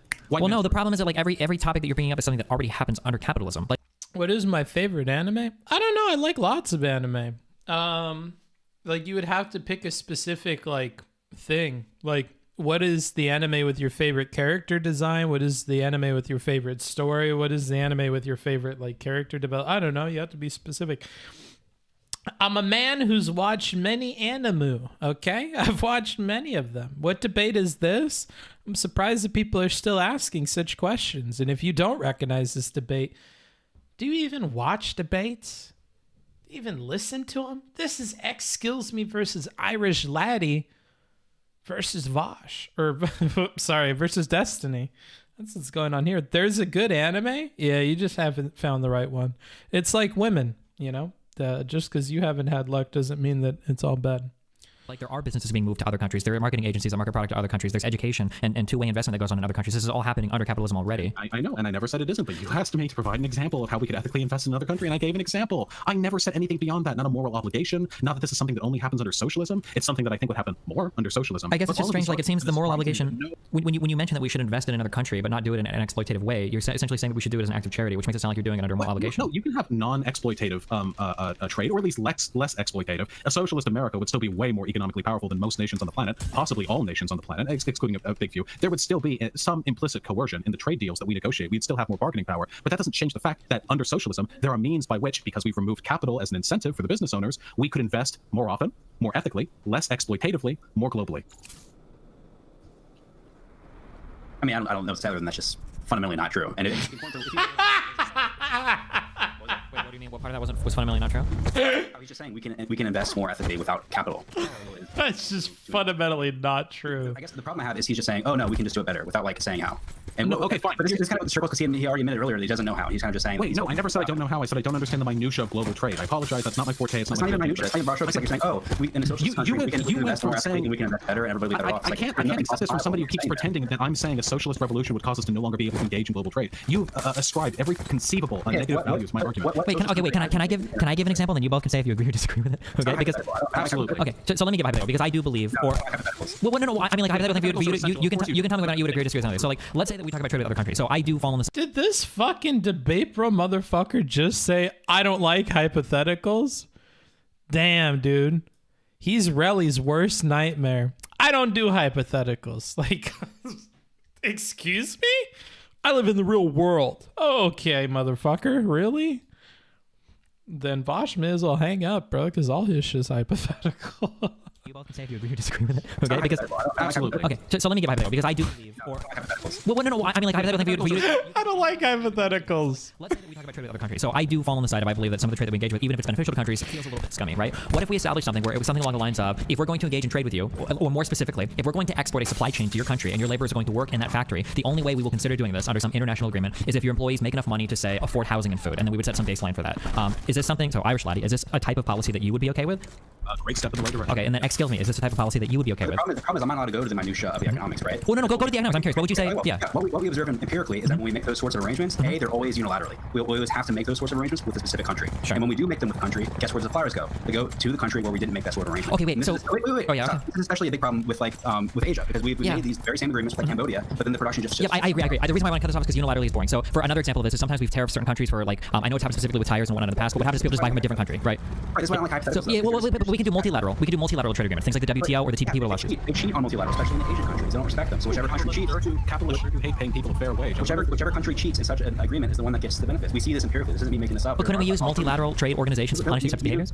Yeah, even with multilateral, they still cheat. They just haven't been. But even like this is even beyond like the scope of what I'm arguing. If that works and we can make it multilateral and make it not cheat and it does more good than harm, then like fine. But the problem here is Irish laddie said that he advocates a paradigm shift. So we can say that these things are a step in the right direction, but I'm talking more fundamentally about the idea that we're not even close to ready, or we shouldn't even think about replacing the global capitalist system. I like how Exskillsme is trying to defend capitalism. Like, we just can't force people to follow. My point is we're doing Irish laddie such a huge charity because he's advocating for abolishing capital, and we're talking about and this idea. I never said abolishing capital. Would this be an improvement? Yeah, abolishing private ownership. Abolishing capital. You said abolishing private. Right. So you want to abolish private ownership of capital, and that's basically the same thing. So the problem I have is stop. It's so not. You have this hypothetical where it's like, oh, what if like in this ideal hypothetical scenario this could improve things? Would you suggest that? It's like, well, sure, but I don't want to say that I'm finding common ground with Irish laddie because he's still advocating for abolishing the entire paradigm. So that's not like I don't consider that any sort of middle ground at all. I don't find any value from that hypothetical. I just can't get over the fact that you think that abolishing capital and abolishing private ownership of the means of production are the same thing. Well, when you abolish private ownership, capital tends to disappear, and we see that everywhere. I'll name me a socialist country, and I'll name you a socialist country. I'm not a tanky. I don't defend the socialist experiments that have taken place in the past. I think they were ill-advised. Of course, you don't defend them because they objectively resulted in horrible outcomes. That's why you don't. Of course. You did it. You found out why I don't defend them. I know why. I care about. Of course, I know why I don't play them. I don't just mindlessly stick to my ideology. Irish laddie, you're just saying, oh no, when we abolish private ownership, capital will have just as much capital as before. Okay, so here I'll point to an example. Irish laddie, or sorry, Exskillsme. So what about in Venezuela, before they went hardcore fucking price controls and shit, it seems like they nationalized their oil industry, and for the most part, for a few decades, I believe, that ran pretty successfully, no? I mean, I think they were definitely benefited from the oil prices. I don't know it ran successfully. I mean, I think the fact that the economy wasn't robust and sort of downturn they had means that kind of success is relative. Maybe it seemed successful at the time, but in the grand scheme of things, it was a house of cards, right? I think you would agree with that. Well, I mean, like, I don't know if that's necessarily fair because couldn't you criticize a lot of OPEC-related countries for having their industries heavily dominated by like single resources or whatever? But which ones look like Venezuela now because of current oil prices? Well, but I don't think that Venezuela's current problem is because of like current oil prices. I think it's because the government the government went hardcore overboard on price controls and basically kicked every fucking company out of their country as a result of that. But before that happened, it seemed like, I want to say it was 79. It might have been earlier than that. It seemed like they had largely nationalized the oil industry, and that seemed to work pretty well. Like the country was pretty successful in terms of economics and whatnot. Yeah, and this is like kind of one also broader point is that part of the reason why capitalism is such a great system is because it's like so robust to these sorts of interferences. Like, yeah, you can have like a huge degree of non-capitalist aspects within a capitalist system, and not everything's going to go to shit. And so you compare this like the socialist societies, where with every socialist society that's failed, some socialists will have an excuse for why it did and how that wasn't really socialism. But with capitalism, I recognize that you can nationalize industry in a capitalist society, and the society is not going to totally collapse. I recognize. Wait, how many times? Hey, chat. Let's do fucking Simon Says. Simon Says, raise your hand if you've heard a capitalist say, "Hey, that was corporatism." Everyone fucking defends the failures on their side. Quit being so goddamn. Well, but I think what Exskillsme's response to that is that even though there can be capital failures, or there can be failures in society related to capitalism, when they happen in a socialist society, they tend to be wholly destructive. They don't have the same robustness to survive. Look, there are reasons why socialist societies have failed in the past, and I can list quite a few of them. I'm not a big fan of most of them. There have been some positive aspects of socialist societies and of nationalization of industry in the past, but I don't want to argue them with Brainlet over here because he'll just say, "Oh, well, last time I checked, American GDP is still higher." You're not understanding my broader point. My broader point. No, I wasn't the fuck done. No, you're understanding there are plenty of reasons why socialist societies have failed in the past. They have been poorly timed. They have been led by populists and despots. They have failed to collaborate well with their neighbors in regards to trade and like military endeavors. But a big one, a real big one, and I'm not saying this is all of it, but it's definitely a big part, is that America undermines foreign socialist governments at every available opportunity because America recognizes what you. Wait, no. What I'm saying right now, I don't care if you don't like it. I'm sorry if it makes you uncomfortable. Yeah, you have a large part of the reason why. I understand it. Yeah, you have okay. No, I have explanations, and part of the explanation is because America interferes in the development of socialist nations. Here's my point. Here's my point: is that for every socialist country that fails, you have an excuse for saying that. But capitalism is robust, so we can have large degrees of socialism. We can nationalize an industry or two, and capitalism is still going to be okay. Another probably good example of this is like Scandinavia. There are Hey, shut the fuck up. Let me finish. My point is that you have a country like Scandinavia also, which has a very robust welfare system. So you could say, well, like, oh well, look, that's not very capitalist. This seems to do well. Part of the reason why I advocate for capitalism is because it's like a very flexible framework, and that you can have different aspects of different systems, and not everything's gonna go to shit. Whereas with socialism, everything invariably does go to shit, and then they'll just blame one special thing. In case Irish side is blaming the U.S. But like, it's so telling to me that you're literally incapable of making a statement without invoking dishonesty. Because I never said it as an excuse. I said it as an explanation. Right? Yeah. Because there are differences. I don't defend these countries. That makes my explanations as to why they failed just that, explanations. I'm not trying to invoke them as positive examples, but you have to paint it that way because you can't stop lying. You can't stop being. I really hate this sleeve, but I never said capitalism was robust. I'm not gonna. I never said you said that. Name one thing I'm lying about. The unfair equivocation of an excuse and a explanation, acting as though my interest in the socialist revolution was in some way motivated by Eurocentrism, arguing that I was invoking a white man's burden argument, suggesting that there is no difference between the abolition of capital and the abolition of private ownership of capital. I mean, do you want me to go on? You have mishandled every. None of those are lies. Those are just arguments and rebuttals. That's not a lie. They're not rebuttals. They're straw men, which is a form of lying. I'm sorry, my dude, my friend Arino, I cannot argue with a person who lies to my face and pretends he has not done so. This is why I can't. You're not. It's really frustrating for me, and I'm speaking to chat here. Still lying, dude. But hey, chat, I recognize that there are problems with socialism, with its implementation. Do you have any art schooling? No. With the nations who have attempted it in the past. They just fuck around on paint. Reasons why they failed. I think in many cases their failure was justified. I want to learn from those failures. I want to find ways to implement those systems that seem. I took some like in a more pragmatic a class or two when I was in middle school, I guess. Its worst My dad's like an art guy. Whoa! We're gonna organize society. This is incredible. Are we recording this? Central ownership, not something I advocate. No, I said central planning, and that's all you have. Don't agree with that. You don't agree with planning? Well, if there's how are we gonna wait? Do I not agree with planning at all? How are we gonna organize the economy? Like I plan my grocery list before I go outside. How are we gonna organize? No, I don't agree with central planning. So you don't agree with central planning, and you don't agree with. No, I don't agree with central planning. How do we organize labor and productivity without planning, without markets? There are markets. I'm a market socialist. I'm an anarcho-syndicalist. I believe in markets. But you don't believe in private ownership of the means of production. No. Markets. It's such a meme. And to chat, to be fair, zero economists are market socialists. It's not even. I have a degree in economics. It's not even brought up because it's a meme. It's a joke. You know, Marx. So it's especially rich seeing somebody who admits he knows nothing about economics. He knows nothing about economics. You know nothing about any of this thing, but you invoke the word market and how you describe your ideology. It's especially rich because you know nothing about markets. So calling yourself a market socialist. I do. I don't know much about international. It's hilarious. It's hilarious that you use the word market to describe your ideology when you don't know the first thing about markets. That's all I have to say. Do you want to talk about markets? I'd be more than happy to talk about ways to. Oh, okay. I thought. I mean, it sounds to me like you're kind of scared to discuss this, Mark. But thanks to Critical Canadian, who resubbed with their tier 1 for 9 months. That motherfucker is always on Twitter tweeting things about me, for which I greatly appreciate you. Critical Canadian says 9 months longer than most Twitch chatters' relationships. Oh, why are you so mean? I'm kind of sad I hyped up that message. How long have you been doing digital art?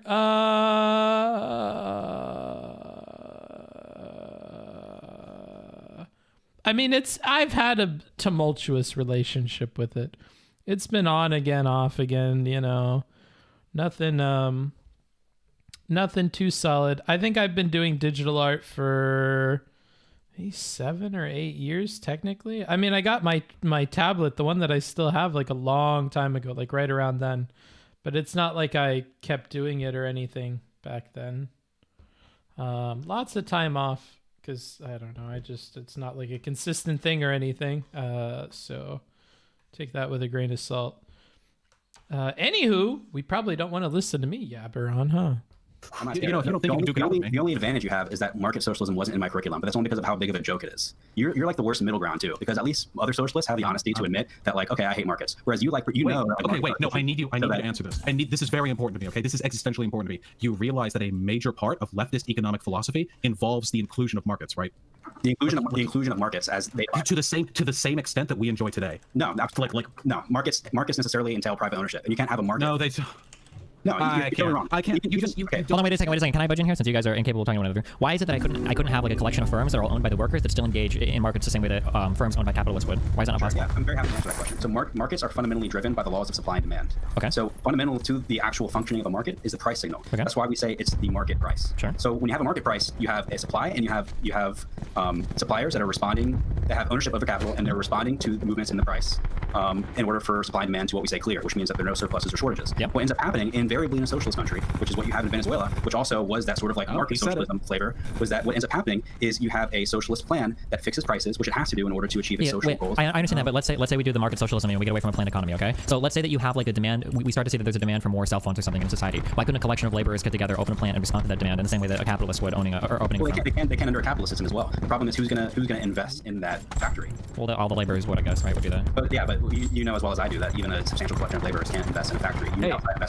We're wrong. Oh wait, I haven't answered the question because I'm an actual. Well, okay, I'm actually curious. Okay, Irish laddie. So let's say 50 people decided that they wanted to open a cell phone plant or whatever, but that is true. The average like cell phone plant worker isn't going to have the capital to invest in this to do it. How would they do that? How would they respond to that? Yeah, okay, so I admit the theory on this is pretty expansive and I don't know all of it, but as I understand it, the way you would address this problem would be that a large amount of social capital would be diverted to what are essentially publicly owned investment firms, democratically run. Central planning, dude. You just told me. Okay, all right. That is central planning, dude. I do. Okay, it's no more central planning than investment firms. Yes, it is. Okay, wait. Can I just real quick? So the reason why Exskillsme is saying this is central planning is because in a capitalist system, these firms would open and close based on market demand. That's what makes it market-oriented or capitalist-oriented. But you're making it sound like you would basically have social planners, which would make it a planned market, a planned economy. No? The difference, as I understand it, would be essentially these publicly run investment firms. They would be communes of democratically elected representatives who would do their best to represent the artistic and economic needs of the people, would have cases brought to them, say, I have a phenomenal idea for breakfast cereal. Here is a test product that I produced using funds that I got from a lesser grant. Do you like this test cereal? I would like to see it being produced in fact. This sounds like a plan. You told me you don't believe in central planning. What you're describing central planning. Yeah, this sounds exactly like central planning. Like I don't This understand. is not how central. I'm sorry. Okay, this could be a confusion of terms. Wait, calm down. Exskillsme, shut the fuck up. He's lying because he doesn't support central planning. He supports Maybe we think of different things about what central planning is. Well, but like seriously, I don't know what you would think central planning is because this sounds like central planning. If a publicly owned firm deciding which products make it to market or not, this sounds like a planned economy. Let's clarify what we think of by central planning and central economy, because when I think of it, I think of a USSR style, a set of unelected party representatives determining the needs of the people. Whether it's elected or not doesn't make it planned or unplanned, right? It's whether or not market forces are dictating something or some central body is dictating something, no? Well, they would, because ideally, when these products hit the market, the funding that they receive to continue production would be modified through what is viewed to be public demand. In that way, the market forces would still determine which products are being made, but rather than profit being the direct incentive, rather it would be the interest that would fuel the profit in a capitalist system. Essentially, the same system, with the exception that it is A, more democratically responsible, and B, this is a real deep cut you picked, Mr. Booksmarts. What do you mean by that? What does that mean? Fuck, man. I put this on the wrong fucking layer again. I'm just off today. I don't know what the fuck I'm doing. Keep putting shit on the wrong layer? Jesus Christ. Gott in Himmel.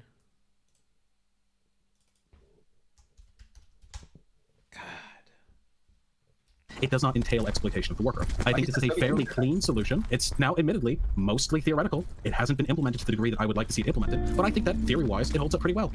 Hugo Slavia had market socialism was created with both capitalist and socialist powers in a boardroom for which product should we successfully get and was a far better economic model than what existed before or after in the artistic read of the community. read. Markets fundamentally work different than that. So don't tell me that, oh, market socialist, I don't support central planning, when obviously you don't support. I'm just gonna start coloring. Let me actually ask a specific example to that Irish study. So Henry Ford, I think, I don't know if it's a real quote or not, but it's famously quoted as saying, if I would have given people what they wanted, I would have given them a faster horse, right? Oh, yeah, Let's say you have like a truly innovative product. It seems like something like this would never necessarily make it past any type of planning committee or whatever, because maybe they wouldn't see the need for it. Or even something like what Elon Musk does, arguably as much as he fucking him, like electronic cars and whatnot. Like it's or electric cars, like maybe these would With the make greatest respect, I strongly disagree with that assertion.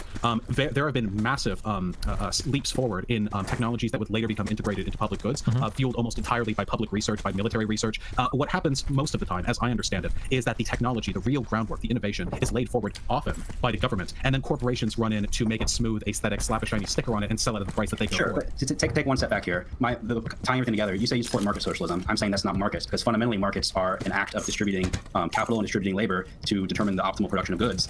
And the fundamental thing is that markets do that, whereas you're advocating that be done by like a vote of some governing body, which technically isn't a government. You said it's a non-government or non-elected body. So my problem with you calling yourself a market socialism is that you don't support using markets to determine the distribution or the allocation of goods and services, or the Except allocation the popularity of those goods, aka the demand, would be the critical factor in determining the prolonged Right, but success that's of not any initiative. market. I guess the big difference I'm sorry if you don't like it. It is a market. It's a different kind of market, but it is a market. It is the market that would exist under market socialism. It's a market where the market forces don't actually dictate the allocation. Okay, well, we've got demand, a factor being taken into account when you determine where and how much and for how long these goods are being produced, and you have supply, that which is coming out of the fact. I don't know. It sounds pretty. The fundamental problem with this, though, is like the exact sort of like weird shortages and surpluses that like we saw in the Soviet Union, where you would have like violin stores up the wazoo, but you wouldn't have toilet paper. The problem is you have no way of comparing across different. Wait. How exactly? Can you explain to me how the system? Because comparing the popularity of a roll of toilet paper to a violin is impossible. They're fundamentally different things. Yeah, which is why different workers' communes would handle those requests. Obviously, basic needs and circulation can be handled by a cross comparison. How do you decide what labor to allocate to each in a vote? You can't do that. What's elegant about the market is that it's merely market forces and price signaling that determines where the allocation should be. For one, don't pretend that we don't experience frequent market shortages in poor areas, that they don't get the resources we need. That's why food deserts are a massive sociological problem, one the free market is not prepared to fix as of this moment. And for two, we wouldn't see we would not see shortages in that regard, because things pertaining to basic needs would be allocated on an extremely, let's say, generous basis. See, that's the thing. That's the reason why socialism can work now, the way it couldn't work a century ago. We live in an era of surplus. There's enough wealth and labor power in this country to ensure the needs of every American, probably everyone on Earth, can be met. We just need to reallocate the resources as they exist. It's not as though a socialist society would run into a gridlock. Okay, we need to like perfectly refine I know you're trying to escape this topic, but the issue I have is you're trying to claim that your theoretical system is responsive to demand. I'm telling you that like gauging the popularity with some polling and taking some vote is not responsive to demand, because what goes into determining the optimum level of production is not simply demand. Demand is only one side of the equation. The supply side is extremely important, and a committee of people deciding what's most popular is completely divorced from actually being sensitive to changes in supply and demand. And that's why socialism failed. So let's talk about a specific. It has been tried and it has failed already. So you can't say you don't know what's in the world. We're talking. No. Okay, for the 13th time, I do not defend the invocation of socialism. They tried what you're saying. For no reason other than because you're too stupid to understand the nuances involved. But why don't you explain to me? Let's talk about a specific. Okay, you want to talk about a market failure that might happen under socialism, or I'm sorry, a quote unquote market failure? Let's talk about a specific example. Okay, between a market failure and then just not having markets, not having a level of production. Go on a hypothetical market failure. Go for it. Let's hear it. Yeah, let's talk about social failure. Can you provide for me an example of the system I proposed failing to meet the needs of a consumer population? And I'll do my best to respond. I could have no answer. This is the theoretical program. What you're describing. So basically, there's a committee that determines how much to produce of some good or service. There is a committee that is responsible for the allocation of capital to people interested in building up their product or their service. Wait, so I'm confused. How do they even decide though? Well, ideally, the cases would be brought before them. And these, by the way, this is not like one national council. This is very much a striated bureaucratic initiative. Bro, he is struggling. Vaush is struggling, dude. You get yourself a fancy name, you test market it. So basically it's Shark Tank, like for all sorts of... Yeah, no, essentially, yes. It is. And I mean, that is kind of a little bit clunky, but the system as it exists now, which is you better have some starting capital, or you better be willing to put yourself deep in debt, and if your idea doesn't work, then you are fucked, boyo. That system's also a little bit clunky. To be clear, what happens if your idea doesn't work under your system? Nobody loses any money, right? Everybody is just as well off. Nobody suffers from a bad investment under your paradigm. Well, there's the opportunity cost with them investing in like a shitty breakfast. What incentive is there to actually be optimal if you don't get any profit from making the best? Okay, this might be the fundamental difference between you and I, but I believe society can function without people being led around by the nose the promise of a second car in their garage. To be clear to everybody, because you're beating around the bush, you think society can function without profit motive? Yeah, unquestionably. There seems to be, based on what I've seen, there seems to be some like very unintuitive data that supports this idea that people, once their basic financial needs are met, aren't necessarily like highly incentivized by. That's not unintuitive at at all. That's totally intuitive, Stephen. It's unintuitive to me. Well, because it kind of makes it sound like you're saying that, well, without a big profit motive, people would never start businesses or do anything. It's diminishing marginal utility to consumption. Sure. Well, so then what Irish Laddie's saying is that in an economy where everybody's basic needs are pretty much met, we would still have people innovating and starting businesses because these are things that they would enjoy doing on their own merits, not necessarily for profit. People still care about art. People still. The problem is people aren't incentivized to make optimal choices. You have to understand that, right? So when you're talking about outcomes like how much we're producing. Yeah. Wait. I understand. This whole argument started with you saying people are incentivized to make optimal choices for their personal well-being. So that is a pretty big fucking jump from you, buddy. But for two, nobody under any circumstance is optimized. What are you saying? This conversation began with you arguing that people are optimized to make the best possible personal choices for themselves, and that's why capitalism is good because it gives people their interests, right? Capitalism works best with that. But now you just say people aren't optimized to act in their own personal interest. No, do you really think me explaining diminishing marginal utility is actually making the argument you just said? You just said verbatim, people aren't optimized to make well. No, I didn't. I said under your system, what incentive is there for suppliers to make optimum, or for investors that matter to make optimum decisions? There is no. You admit there is no incentive for them to make an optimum. Wait, there absolutely is. When did I admit that? Before I answer, I need you to tell me when I admitted that. Okay, well, you admitted. Can someone find a timestamp, perhaps, or will Exskillsme get the brief thrill? To be clear, you acknowledge that there's no profit motive in making optimal investment decisions. There's a social benefit which exists outside the profit motive. Okay, so there's no profit motive. So you expect investors and people to vote to make optimal decisions with no profit motive. And I take huge issue with that. I think that's an irresponsible statement, Destiny. There is zero evidence to support that if you remove profit motive, investors and suppliers will make optimal production. So not investors and suppliers, but the study that I'm familiar with that's off-quoted is the one where if you give employees complex tasks, providing them greater financial incentives doesn't seem to incentivize them to make better decisions or to solve these tasks in better ways. It seems like because of the diminished marginal utility that you spoke of, this doesn't incentivize people in the way that we might expect that it would to make better decisions. That's why I have such a big issue, because we're talking about diminishing marginal utility. Sure, yeah, exactly. Making like optimal investments. So what you're saying is that like in a market, that two competing firms, the more efficient firm will survive because that's how markets work. They'll be able to save money, charge less to their customers, or pay more to employees, etc. because they're more efficient. What Irish Laddie is saying is that this same burden of economic costs would be accounted for in some sort of public deliberation where some company would, or not some company, but some elected body of workers would make a decision between two competing firms and then shut down the least efficient one. That's what I think he's saying. I don't know if he's saying that. So when you say I am, that is essentially what I'm saying. So they're not motivated by profit to make optimal production decisions. So when they're wrong, what happens? They make a horrible investment. Like what incentive do they have not to make that? Well, the incentive would be you'd be held accountable via voting. Like people would vote you out. You would be voted out. Wait, there are multiple incentives. For one, and I know that capitalists have a hard time understanding this, I think people generally like doing good to their community and to their fellow, to their comrades. So for one, there is the inclination towards doing good to society. For two, there is the benefit of social accolades that would come with making good decisions. If there is a production board that is constantly cranking out fucking phenomenal investments, dude, social accolades in place of price incentives and price. Oh shit, buddy. The only reason price incentive works on an individual level is because money makes people able to be more free and buy cool things, okay? Which is good because it allegedly makes them happier. There are other ways to make people happy outside of money. Social accolades make people happy. Doing good unto your community makes people happy. These are genuine incentives. They aren't like if you get they didn't want to say you're gonna have excuse for why it didn't work. So, but it didn't work. It hasn't worked anywhere. It's been tried, to be clear. Okay, no, wait. For one, the idea that it hasn't. Cuba, for one, the idea that didn't work in Chile.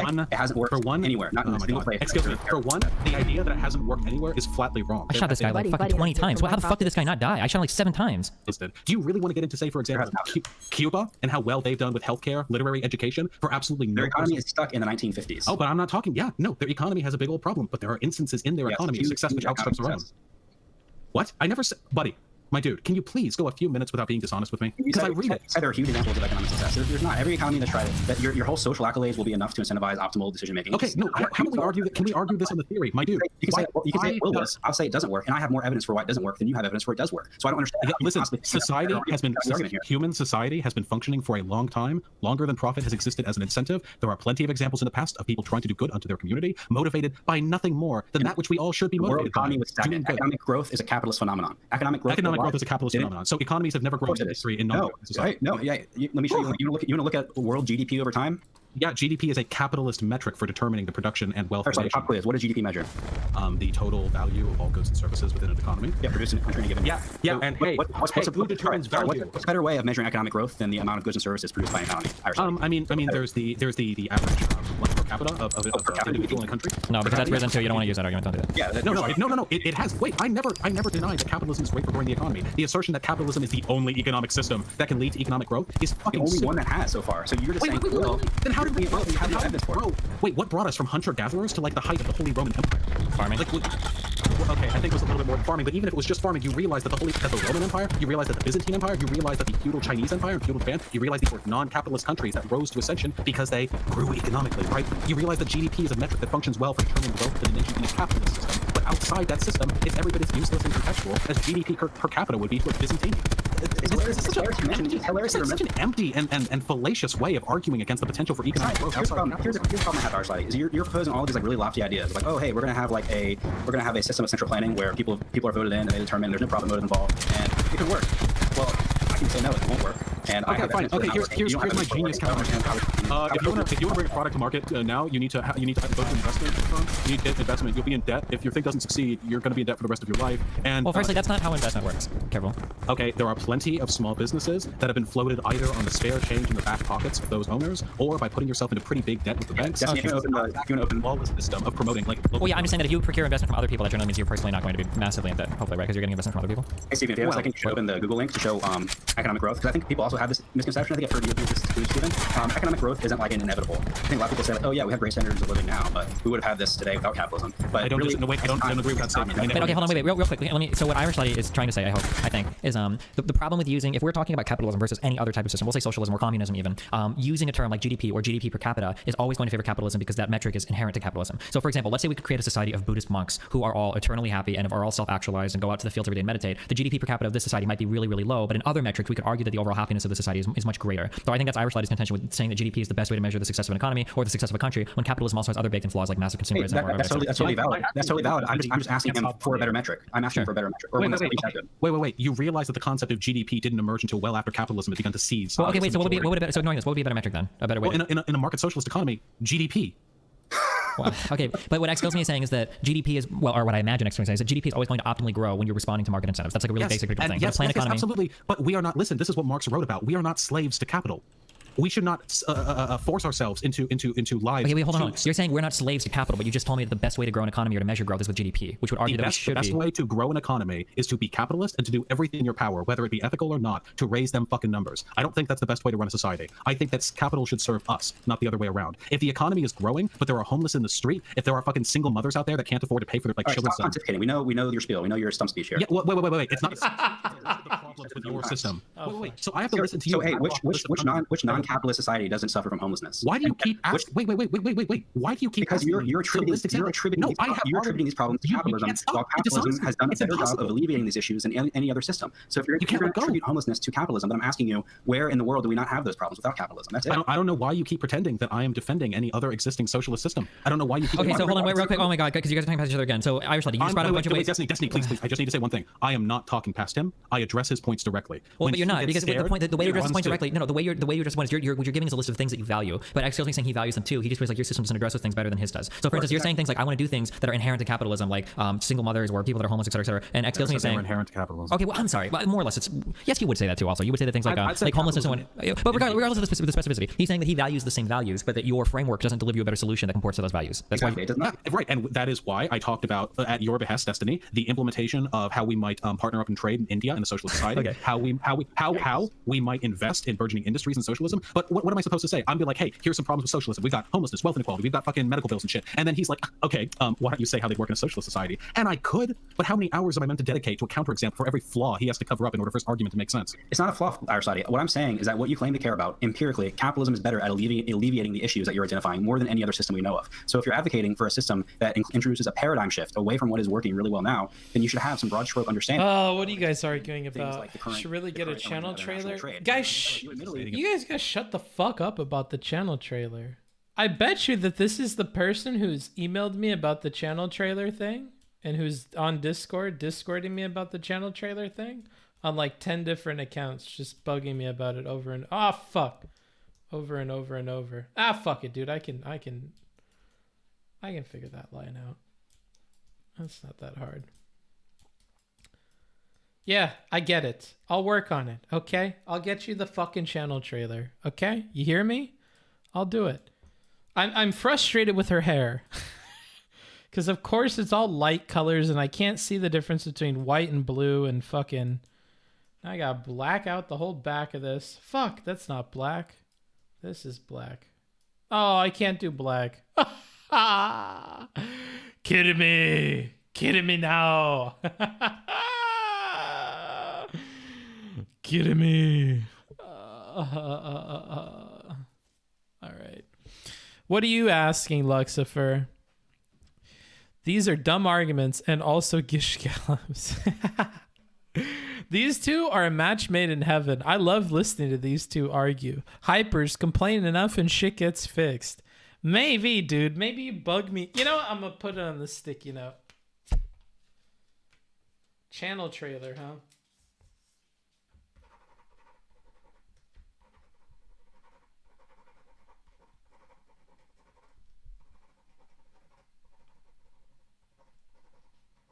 That's how you do it.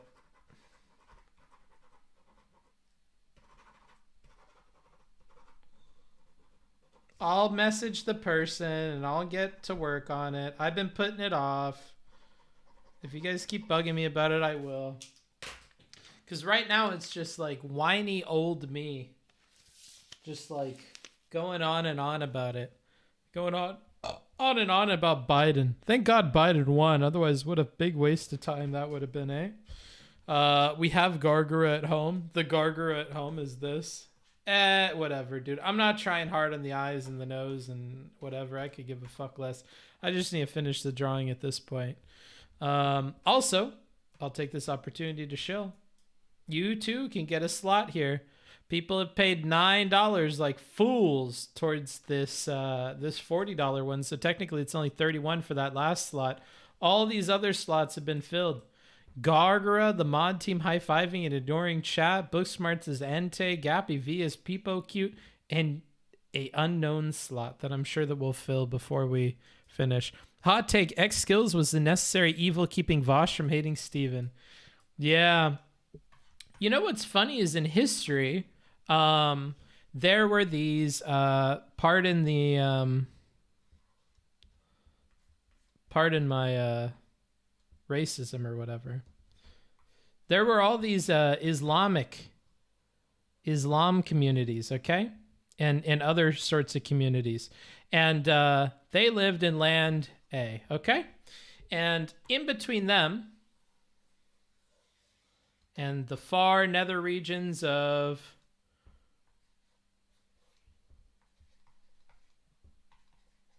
who knows, because who knows what the fuck is over there. We have no idea. There were these barbaric peoples, okay? There were these barbarians. And these barbarians had like horses, right? A horse, I don't know. Maybe a camel. No idea. They had horses. Nay. Okay. And when one of the kings was on his deathbed, okay, he whispered to his son and he's like, hey, don't fuck with, we'll call them the bee people. He's like, yo, the bee people, I know they may be troublesome, but you cannot fuck with the bee people, okay? And his son was like, yeah, dad. That's great. Give me your fucking crown. And when he took the crown, he said, fuck what the old man said, yo. These bee people are fucking annoying. We have so many people in our army. Let's just march on over there and kill the bee people. And so they did it. The madmen, they killed the bee people. But you know what ended up happening? In the land of who knows, we had a great warrior. We had a great warrior. And his name was, can you guys guess?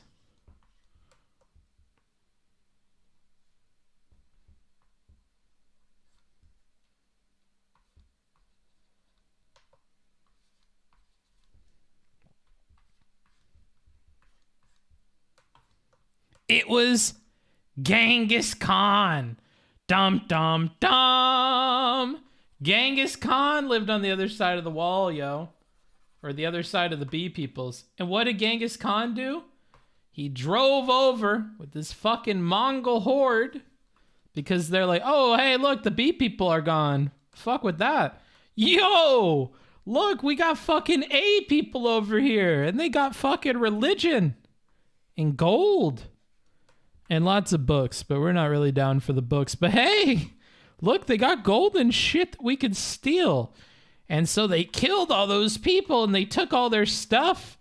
And Islam was thrown back in time for years and years and years. All because this dumb motherfucker didn't listen to his dad, said fuck the bee people, killed the bee people, and paved the way for Genghis to go ahead and ride on over and fuck him in the arse. I forget how we got here. I forget how it was that we got here. Somebody said something, and then that triggered my memory of this. Does anybody remember? Oh, the necessary evil keeping Vaush from hating Steven. Yeah, so if this is Exskillsme, if he was the bee people, he was holding back the hatred of Vaush from the lands of destiny.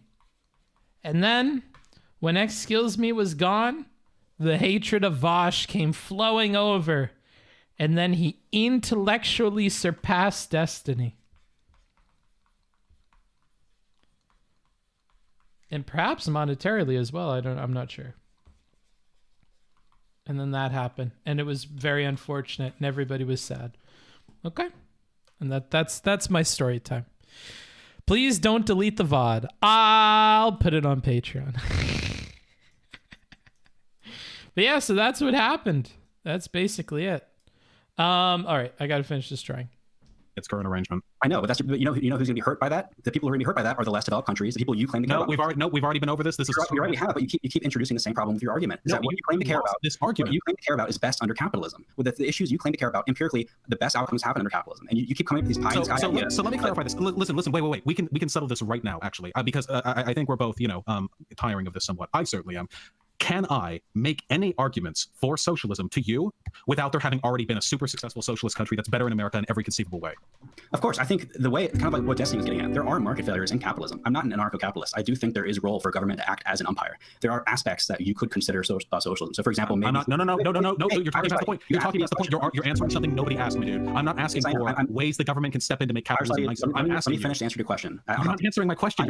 My answer to you is if you're able to explain within economic paradigm how some solution you have works, then I'll be open to it. But nothing you are proposing is at all derived. It's totally divorced from economic theory in all ways. There's no relation of it to economic theory. So if you want to convince me of any facet of socialism being applicable, there needs to be grounded economic arguments. To get back to Destiny's example, or we were talking earlier about like minimum wage, if you can show me that there is monopsony in the market and that there's market failure because laborers are underpaid, then I would be open to socialist-esque price controls. And how exactly could I suggest to you a better way of addressing some of the problems in capitalism without you then saying, haha, but it's never happened in real life, got the libtard again? Again, an example of this is you can still explain within. I'll give you an example. It's like we've never had like a global free trade like agreement before, but I can justify that stance, but within economic grounds. I can explain to you how like some sort of global free trade agreement would be massively beneficial. And you could say that like, oh, well, we've never done this before. How would you know it works? And I could say, well, look at the economics. Like the economics support the idea. The issue we have is that your ideas are again divorced from economics. So it's hard for you to convince me of your ideas because they're not divorced from economics. Can I bridge? Can I bridge you two? Because this is what I would like to see as somebody that is probably easily more left leaning than Exskillsme and easily more right leaning than Irish Laddie. Something that I would very much enjoy is seeing socialist experiments done under a capitalist paradigm. So if people want to start like workers co-ops or whatever, if those types of businesses were to start in the United States and they became like ubiquitous, if like every single successful business was like a worker co-op, that would be something that would cause me to say like okay, wow, hold on, like this is actually like immensely. Can I address that point? The problem is, for one, there have been successful co-ops in this country. Many of them. I exclusively one. But shut up. I have nothing against them. But with that said, there is no way for a co-op to succeed economically in a way that would put it at par with other economic forces. Because socialism is aiming to be ethical over profitable. How would you deal then with on the global stage? And maybe this is unfair. Maybe you would just hand wave this and say, well, the world government or something. What would you do then if you as a country had to compete against another country that was capitalist then that constantly That's an excellent question. I'm so glad that I'm being posited actual questions instead of dipshit capitalist fucking wanking. Okay, just answer the question. Okay, well, it's a really tough one. The problem is capitalist nations historically have used their superior economic leverage to muscle in on neighboring socialist nations. I mean, America is like the #1 like socialist stomper. Yeah, so how do we not let that happen? Well, I would like to think that America has enough of a standing economy and enough of a standing military to ensure a safe transition to a point where we would be sustainable economically. We still have enough, not only labor power, but enough wealth within our nations to, ideally, to argue for favorable trade deals with our current trade partners, India, China, European Union, South America, and what have you. And hopefully that goodwill, along with the pre-existing civil society in this country, which is heavily, like a huge part of global culture. Like America is one of the foundational aspects of global culture. So I think all of these factors mixed together make us Americans in a relatively safe position to transition to socialism, free from external harassment. Now that applies only to us. But he's not just talking about harassment. That's what you fundamentally don't understand. I understand literally whatever you're about to say. What you conflate, Irish Laddie, is harassment. Destiny, I think that was a decent. Oh my God, can you mute him, Destiny? Like what you're conflating, Irish Laddie, is conflating harassment and competition. We're not talking about harassment. But if the U.S. transitioned to a socialist economy and China didn't, and by your own admission there are all these inefficiencies within the socialist paradigm, how is the U.S. going to compete with China? It's not a matter of China harassing us. It's just a matter of them being more productive because they have a capitalist system. Yeah, they could be more productive. They have like what 1.7 billion. Okay, so then what you talk about is an issue then. Yeah, it's not harassment. We'll still be outcompeted by China. And yeah, we're going to be outcompeted by China no matter what. They will. No, that's not necessarily true. No, that's not true. No. Come on, Destiny. You know that's right. Eventually, so he would say that's not necessarily true because even though China might have a much larger economy, America has its strengths that China can't necessarily. I'm sorry. Were we not talking about the size of the economy? Because America will still have its strengths under a socialist economy. Obviously, how would function of population? So obviously, probably more. Okay, then sorry, I misunderstood. We would still have our strengths in a socialist economy. You realize we would still control the majority of the world's most globally recognizable corporations. We would still have enormous access to both an unparalleled amount of intellectual and labor capital. There are huge assets that America can take advantage of, whether or not we're capitalist. We will not when all of that is under the ownership of elected laymen who are. Whoa! Never said they are under. Whoa! For social praise and not for profit. Whoa! My dude, that's some classism you just hit me with right there. Who the fuck said layman? You said democratically elected. I mean, yeah. For the workers' boards and the elected. No. You're mischaracterizing me. If you cared about making your point, you wouldn't argue against a straw man. You would make sure you understand what I believe, and you would argue against that. I never said that everything would be run by elected representatives in the society. They would decide the investments, right? Like they decide what's making investments. So you talk about all these things. They talk about all these things that America has that are the result of our capitalist system, and you're just taking it for granted that they're going to exist in the same state when we abolish private ownership of capital. Never said they would exist in the same state. Okay, you're still depending on them to be competitive with China. Yes, and that's why we would utilize those resources. I'm glad we clarified that. But you're still depending on something that's a fantasy. The idea that we're going to have all these advantages when we transition to socialism. Or wait, my dude, my good buddy, my friend, my comrade. Okay, how is it a fantasy that if in a capitalist society we have labor power and certain markets open to us, that in a socialist society we wouldn't still have? Like, wait, let's just take like a quick example. Google has fucking American campuses right here in our home soil. I don't fucking care about corporations. Google, we nationalized Google. Google still exists. Still has them smart brainy boys with those big round heads that are operating all of its intellectual and technological functions. The only difference, the big difference here, is that the absolute metric shit horse ton of money that Google makes is not being funneled into a very, very, very small number of hands. But the production, the technology, it's all still there. I hate to break to you. I'm a programmer. Programmers care a shit ton about like status and income. If you live in your okay, so whoa. This is such a vacuous argument. This is a vacuous argument. Holy shit. Listen to me. Please feel free. Yes, you said that when we nationalize Google, they're still going to have all of their brainy people. Again, you're taking that for granted. If you remove the profit motive for them to work in that environment, then you can't guarantee that those people are going to stay there. Some will, maybe because that's their social calling or whatever. But you're just taking it for granted while removing the profit motive for them to actually be there. It's a ridiculous assumption. It's naive. I'm talking about hypothetically the largest economic upheaval. I'm talking about hypothetically the largest economic upheaval in human history. Yeah, I am making some stipulations, but I can defend those stipulations with reasonable arguments. It's not defensible that if you so it's inconceivable to you. It's unimaginable to you that if we nationalized an industry and the people in that industry were previously used to enjoying like a pretty high wage, it's incomprehensible to you that we might find other ways to incentivize their participation in that industry. You can't fathom it. Your fucking pea-sized neural cortex can't process that neurons firing from my mouth to your ear to your brain. It can't get through. Wait, why can't these experiments just take place under a capitalist paradigm first? It would happen under a capitalist system. If it would be happening right now. Wait. Both of you just said something, with all due respect, Stephen, kind of stupid. For one, Stephen, corporations are economically incentivized to Bro, he's on your team at this point. Like in a capitalist manner, in a capitalist system. Like we can't. There can be socialist experiments under capitalism, but inevitably they will always get muscled out by competitors that are willing to behave more unethically and pull wealth in the hands of fewer to invest in greater dividends down the line. So 700 millimeters of mercury. No, that's a fact. Wait, and then what was? Wait, I'm sorry. Maybe I totally missed this. So what was your argument if other countries became capitalist and then bullied us out because of our inability to compete on the world stage? How do we deal with that? I think we have enough social, cultural, economic, and military capital, along with enough positive trade deals that exist currently, for us to secure a transition to a socialist economy. Wait, when you say this, so do you envision the United States becoming then like fully self-sufficient? Like we don't need to trade with other countries? Or? No. Of course we'd still trade, but there would obviously be a period of upheaval during which we would be vulnerable to foreign influence. That's how it's worked in the past with socialist revolutions. I think we have the capital in this country sufficient to insulate ourselves against the worst of that. Okay, so wait, hold on. Without getting into the massive digress, I'm just trying to figure out like exactly how this would work. I'm not trying to get you too much into the minutia, but like we would begin to lose, to quote Trump, like pretty massively. Like our deficit would grow phenomenally. All of that foreign capital, how does it come back to the United States? Are foreign people going to start buying up businesses here? Like how does that money come back to us? Well, this is the tough part. This is the part I can't talk with Exskillsme because this is where the guns come out. You know. Wait, so we would have to go to war to enforce our system on other people? Or? Oh no. Sorry. To clarify, we would not have to go to war with others. We would have to say it politely, incentivize corporations currently stationed in the United States to keep them from fleeing to other nations. I just want to nail this point down, okay? Because this is an actual you guys talking about it, okay? So if we were to bring all of our supply chains back to the United States, stop engaging in foreign trade in the current ways that we do, our products would become. We wouldn't have to stop that. Wait, you're talking about becoming a fully self-sufficient country. So No, I didn't. I'm very sorry if I implied that. But what I mean to say is during the transition to socialism, there will be a period of economic upheaval that will disrupt our trade relations. Okay. So let's ignore what I just said then. If we were to focus on ethics over profit or over our economic well-being, eventually other countries would become much more competitive than us in regards to trade, and it would hurt our export market significantly. When we start to experience the economic pains of that, of not being able to export products to other people and whatnot, what do we just eat those economic losses and hope that we can he said we confiscate the property, we execute people who don't obey. Whoa. I mean, I probably will say that, but I haven't said that yet. So Wait, you did say that though. You said, no. We'll get to the explosive finale down the road, okay?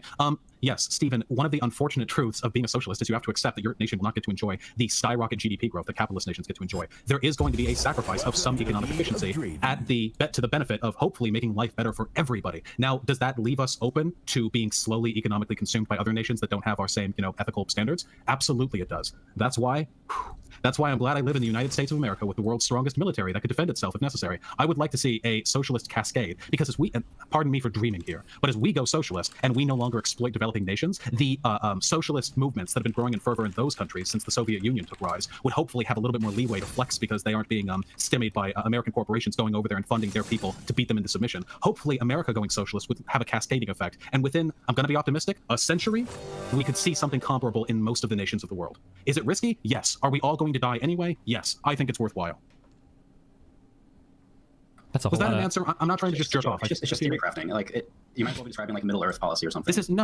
I answered Stephen's question. No. So I understand your answer, and this is gonna make you maybe kill yourself. I hope you don't do it on stream. But my issue with this is that this answer, there are so many points at which things could become catastrophic that it's just scary for me to imagine that whole paradigm shift. Yeah, look, I benefit from the stability of the first world. I'm not just sitting here with my gun in my hands, oh yeah, fucking I'll get to shoot a cop. Yeah, I understand that it'll be scary and difficult, but we are not free of history. History hasn't ended. Society is scary and difficult. There were still upheavals, revolutions, genocides, natural disasters. We're not free of these perils, and I think that one peril in particular, upcoming, not the inherent immorality of capitalism, but rather global warming, is approaching, and it is so potentially disastrous, so overwhelmingly destructive that we have to be more accepting of possible alternatives. I do not think this is like a one and done, easy peasy, glorious transition for the people. It is a difficult process. Amazing! But I think it's her face is recognizing that I am as likely to be a casual.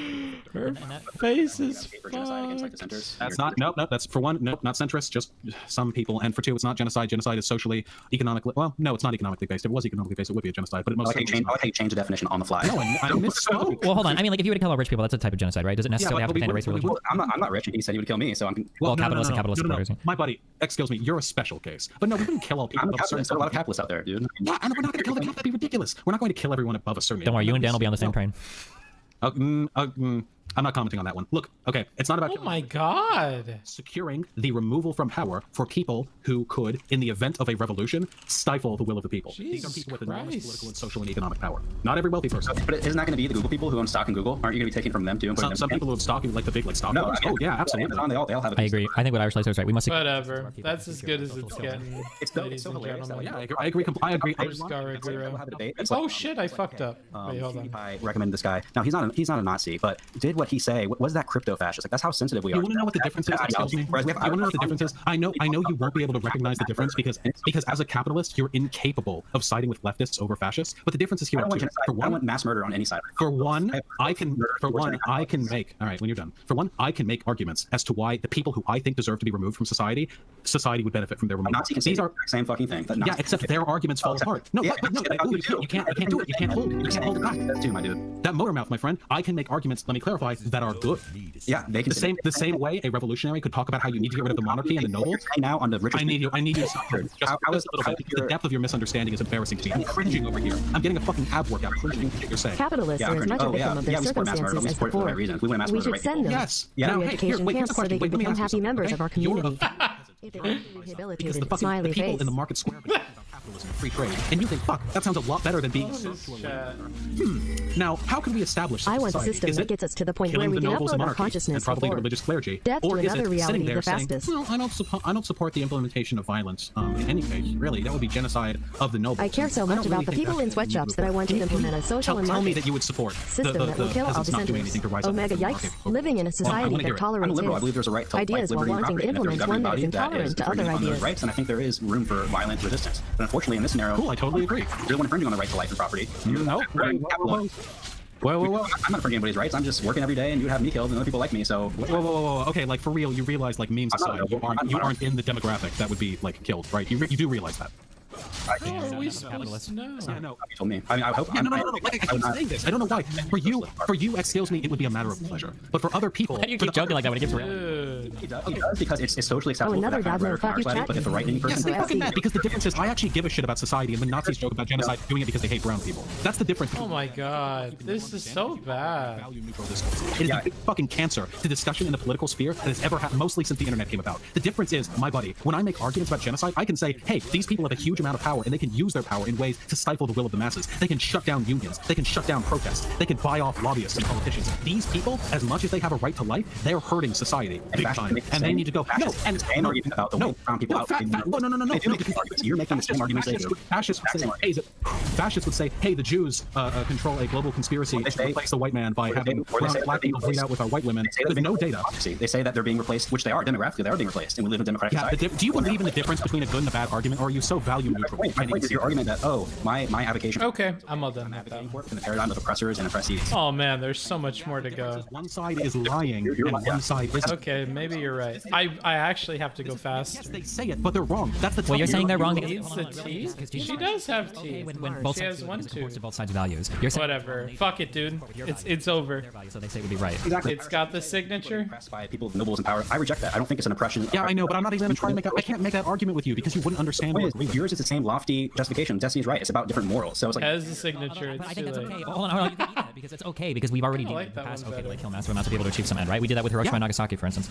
Yeah, of course. There's nothing inherently unethical about violence. Now, it's often unethical, but it can be used to serve ethical means. Exskillsme, you believe that violence, that revolution, is acceptable in cases where life, liberty, and your freedom, whatever, are being infringed upon. I believe there are other circumstances by which, say, for example, you live under an oppressive or exploitative system. I believe that can justify a violent revolution, which is why I advocate. You are advocating. Oh, please, no, I need to construct an entire point before you misunderstand half of it. Okay. The time you're like, because this is crazy. Because my point's really good at.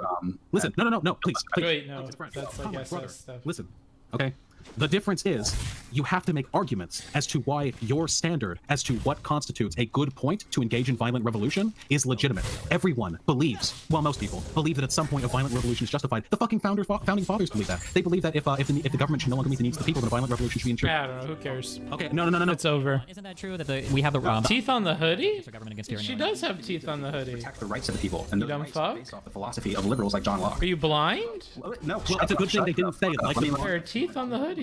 Oh! Yes, you did. You said. Fuck it, dude. It's too late. It's all done. Yeah, I know what you mean. We need teeth here, but I could care less. Fuck, man. Your revolution, just the same problem I have with any sort of both fascism and communism are squarely orthogonal with liberal values. I think you agree with. So I do think that violent revolution is justified. I'm all done with this one. Okay, so let me make a better argument than whatever dumb shit Arshlei's gonna say about socialism. Okay, so I think that like the argument that your signature is so weird it doesn't even look like the reason why violence might be justified in these cases is even if the letter of the law is being followed insofar as like opportunity one that exists in the United States have become such that I need a drink and then we're speedrunning. You can't make a argument. Like that's a stipulation you will never grant. And I believe this. Well, I don't care if you grant it. I'm just saying that's the argument rather than talking around each other. I'm trying to talk Exskillsme. My God, talking the Destiny talk. My God, man. You oppose liberal values, though, so it's not even a question. You're not even saying that you achieve liberalism better. You're saying you oppose liberalism. Yeah, there are some tenets of liberalism I disagree with. So you're doing mass murder to destroy liberal institutions. Holy shit! Listen, my buddy. Listen, Exskillsme. I can't deal with this level of dishonesty. Yeah, fascists and socialists both disagree with aspects of liberalism. Both of them are directions societies in late-stage capitalism tend to take. What does that have to do with the effectiveness or the legitimacy of socialism? They're both different to liberalism? It's like I'm arguing with a fucking child. You have no idea how to combat the ideas that I'm putting forth to you. You're just reciting the same tired dialogue script I hear from critique of horseshoe theory, but probably the most important thing, communism and fascism. Nothing I just said invoked horseshoe theory. Or were you saying you're about to invoke it? I'm not invoking it. I'm saying that I'm not invoking horseshoe theory, but I'm saying where there is a grain of truth is that both communism and fascism are similar and that they're both rejection of liberalism. So that is factually true. Yes, I agree. You reject liberalism. One rejection I believe is ethical and one rejection is, I believe, unethical. Both of them require, through some manner or another, the invocation of violence, as hey, capitalism does too. What are you gonna do? Yeah, so I mean, I guess getting back to the grain point. Which was that again? The point was about how it's socially acceptable for our society to talk about mass murdering people, but it would be unacceptable for any sort of right-wing people to do it. Yeah, and I keep trying to explain it, but you don't understand why. No, the difference is that's why. The reason why. No. There's a reason why it actually is. There's an actual reason why people get fucking triggered when they hear right-wingers talk about genocide. But when left-wingers talk about it, they get the benefit of the doubt. When it comes to being humorous about it or like kind of playing it off, there's an actual reason. You're too thick to understand it, but it exists. It's not being humorous. You literally support that, so don't play it off. Yeah, but I'm also very funny. So both are the case. Right, but don't lie about being humorous about it. Wait, I never. Are you? I need to know that you realize you're being dishonest right now. I never said it was a joke. I said more leeway playing it off like the joke. You literally support mass murder in your socialist revolution to kill liberals, or oppose you, or to seize a capital or whatever. I support violence in a revolution. I support a violent revolution. I wouldn't call it literally support that. I just want to make that clear. Okay. Here's what I'm gonna do. I'm gonna take a very, very short break because I also have to use the restroom, and then I will be back. Okay? Let me make sure I don't have any alerts that I'm missing. I do not. Now, keep in mind, party people, I am going to speedrun these. So here's going to be the deal. Let's see here. For this one, I'm going to say it needs to be less than 30 minutes. Yeah. And this one here is less than 40 minutes. Yeah. And this one here, less than maybe 30 minutes, yeah. And so we had these up, carry the one, an hour and 40 minutes. Oh, by golly, how late is it? Oh, what have I gotten myself into? Oh, good God. How can you do this voice so well? I can do a lot of voices. You'd be surprised. That's some people's kink, and I'm happy to oblige. Oh, it's 3 o'clock in the morning. Oh, well, I'm going to be up very, very late. Yeah, I suppose that's how to do it. Yeah, I'll be right back. I need to use the restroom. The digital art is the most surprising thing about you, to be honest. Wait, I don't think this is even like very good. Like, look at how rough this Squirtle is. I don't know, bro. Like, when you have a picture in front of you, I feel like it's very, very easy. Like, hold on. I'll save this for when I get back.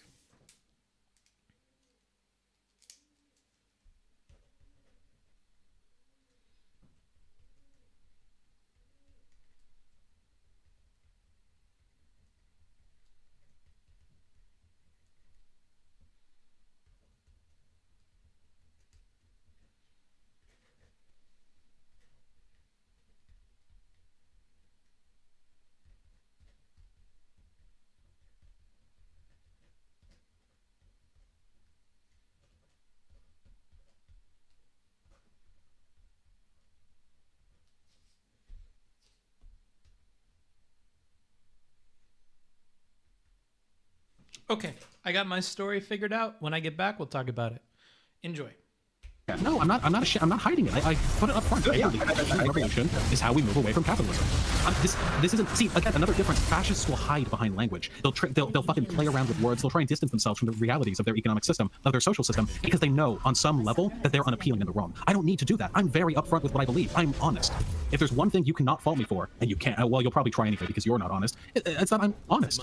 I'm upfront with what I believe. I hardly give you points for your honesty because you're supporting a paradigm shift away from the system that empirically has brought the most good to the most amounts of people in world history. And you admit feudalism at its you admit you don't understand like fundamental ways of how it's going to shift. You advocate for mass murdering people, including people like me. So I'm not going to give you like 8 points for being honest about that. Okay, well, again, I keep telling you, I don't advocate for killing. I don't advocate for killing people like you. I personally think you should be dead, but I'm not advocating on a political basis. It's a matter of personal preference on my part. But listen, again, also feudalism had brought the most stability and the most wealth and the most just general social benefit to the world had it seen it. At the time feudalism began to get sort of like strangled out in Western Europe, feudalism, that people were making the same arguments for feudalism that you're making now. It's fundamental stability. It's done more for the world than any other system in history. And these arguments are the fundamental arguments of a regressive.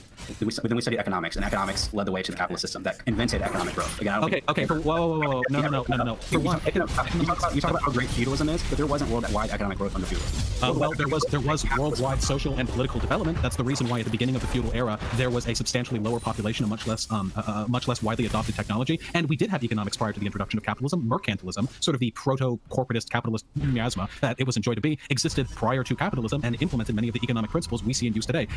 Economics didn't exist before capitalism. The shit you're saying is stupid. It's not even wrong. You're familiar with that term, right? It's not just wrong. It's like it belies ignorance beyond that which can be discussed, to be addressed. But the arguments you make are the arguments are regressive. You can make economic arguments in favor of the efficacy of capitalism. I welcome them. I agree. The problem is your system is totally incompatible being justified through modern economic theory. I think you recognize that. No, I don't, because I'm a market socialist and I agree with the implementation. Then understand my point. My point is the reason we moved on from mercantilism to capitalism is because we were guided by economic theory. Yeah, and you know what? The reason why we'll move from capitalism to socialism is because we're motivated by human. Admittedly, you're not motivated by economic theory. Economic theory isn't guiding us with your ideas. It's the crazy ideas and the crazy murderous bent of our side that's guiding us, not economics. So, wait. You realize your paradigm shift to discovery of capitalism. You realize there's a huge body of leftist economic literature, right? You do realize that one of the most influential economists in the world was Karl Marx. He was not an economist. He was. Okay, come on. He was a political dude. Philosopher. Really? I don't even know if he would consider himself an economist. Yeah, he was a philosopher and an economist. It's a pretty. No, come on, dude. You're a fucking joke. But you know that Marx isn't taught at all in the curriculum, right?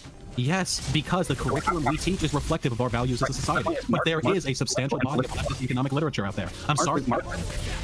Marx was very influential in political philosophy. He didn't contribute to the actual field of economics. That's why when you study Marx, okay. All right. No. Is it all derived? Like, what am I supposed to say here? Do I just go like wrong? Like I can't. Okay, that's fine. Well, then what from modern economic theory that is like in mainstream economics is derived from Marx's contribution to the field? Please tell me. I can tell you like John Maynard Keynes. He was an excellent economist. I can list his contributions to the field. Yeah. Are you asking? What in modern economic theory did we get from Marx? Because you said Marx contributed most influential. So how did Marx influence the actual modern economic theory? Modern economic theory is like, let me answer. Are you asking me why non-capitalist economists aren't seeing their ideas implemented in a capitalist economy? No, I'm saying okay, wait, so let me, hold on. So like, I think when you think of like an economist generally will publish a paper or will write something that will lead to some sort of economic idea that's either implemented or studied or is a way to model society or makes predictions about society. Any of these things would be like an example of like contributing to like actual economic theory or economic science. But it seems like Marx was more a political philosopher or an economic philosopher, and that he kind of gave us broad strokes, but you don't like get anything of like actual value in terms of like how to analyze the system. His economic focus was the critique of capitalism. He didn't suggest many alternatives. He was more interested in laying out the groundwork of what would later be called critical theory. Yeah, but like even in terms of like laying out the groundwork, did Marx ever give like an idea where like once the once the wages of some worker reaches like this level, like you would expect to see this? Like it seems like everything was. I don't know. That is not the only way you can. I'll give an example. John Maynard Keynes, for example, like did a lot of critiques of capitalism, but at the same time we have like actual economic ideas. Do I need to just Google like leftist economic theorists and I can just start reading off names? I don't understand what to do here. Justify your statement, but you don't have to. We can just move on. But you said he's an influential economist. He is. Marx is one of the most cited philosophical political theorists in economics. Right. I want to make sure people here don't know that economists don't take his economic ideas seriously. He's a political. Wait. Hold on. Okay, I need please. I can't because I actually. Sometimes I feel like I'm arguing with a man, and the man has ideas, and sometimes I legitimately feel like you're too stupid to understand what I'm saying. Why are you interrupting me? You can plug all these different things. What's your actual point, Irish Lady? The actual point that I was getting at right there was that sometimes I feel like you're too stupid to understand what I'm saying, and it's very frustrating for me. It's not actually a point. No, that's actually an essential point. I think that might actually be the most essential point I've made in this entire conversation, because your fundamental inability to understand things outside the capitalist diaspora is crippling. Your imagination is a closed box. You can't fathom it. It's outside your realm. I think, unfortunately, I can't imagine what would happen if we abandoned capitalism, and it would be. Listen, when you imagine the abandonment of capitalism, you think of Molotovs being thrown in the street and me personally showing up at your door to deliver a 357 through your brain. And while that would indeed be a part of the transition, that is by no means the entirety of it. Now, listen, if you want to ask, you asked me, what contributions have leftist economists made to modern economic theory? Which ones are taken seriously? And I can answer you this. Many of them are taken seriously within the realm of leftist economics, because believe it or not, leftist economics isn't very applicable in a capitalist system. Okay, we can find common ground. Just admit that Marx isn't influential at all in modern mainstream economic theory. That's all. We can admit and move on. Like, okay, then I'll go halfway with you here. Marx is very uninfluential in the implementation of modern economic theory. So people who discuss or theorize how it would work today in society, the modern sort of discourse there, I would say Marx isn't very relevant to that discussion. I agree with that. Yeah, I mean, I'm curious. Hold on, Exskillsme. Would you say that in the same way that Adam Smith isn't as well, or? That's actually a good question. I think that's because I think you could say a lot of stuff evolved from Adam Smith. Yeah, so like, I would actually put Adam Smith's contributions kind of actually in the more Marx lane, because it was more a political philosophy based. But I think where Adam Smith really was actually like revolutionary was understanding that trade creates value surplus. So like there's actually like a value a surplus in involuntary trade. So I would agree with you that I wouldn't say Adam Smith is like one of the most influential economists to modern economic theory. I would agree with that. Sure. I would say like his ideas were influential in developing the field. And would you? And I'm guessing or hoping, I guess, would you also say that Marx can offer some insight into how potential failures or pitfalls of capitalism in terms of the material conditions of the working class and possible things that could come from that or whatever? Do you think that there might be some? Look, he's a political philosopher. I'm open-minded to that political philosophy. The problem is like what he's advocating for flies in the face of like such empirical outcomes and like what am I advocating for? It's not like we're just kind of humoring a political philosophy idea, which I would be open to.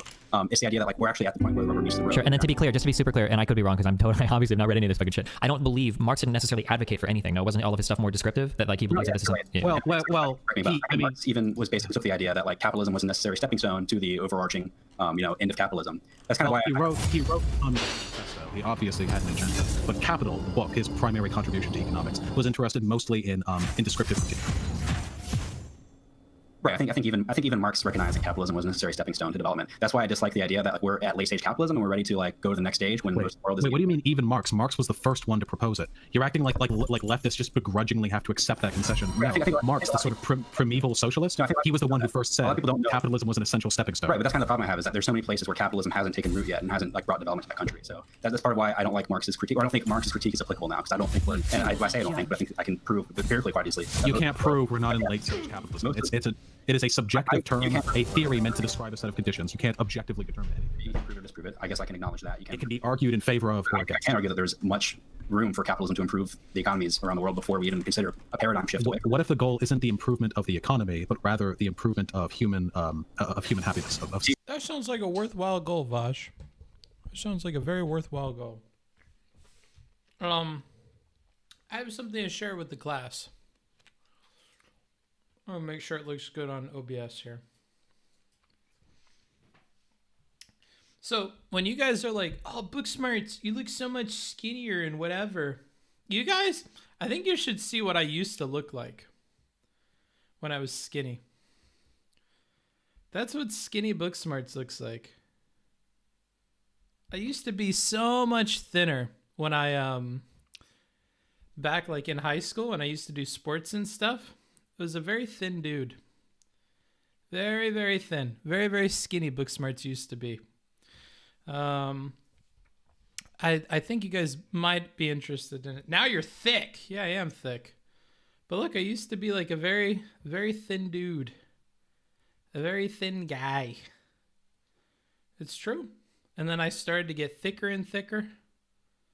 Thicker and thicker. And then now I'm thick. Now I'm real thick. Fuck, I'm forgetting the name.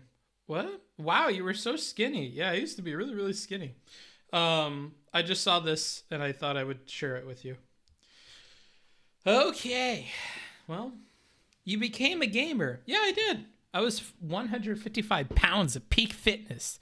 Now I'm 235 pounds. Oh, fuck.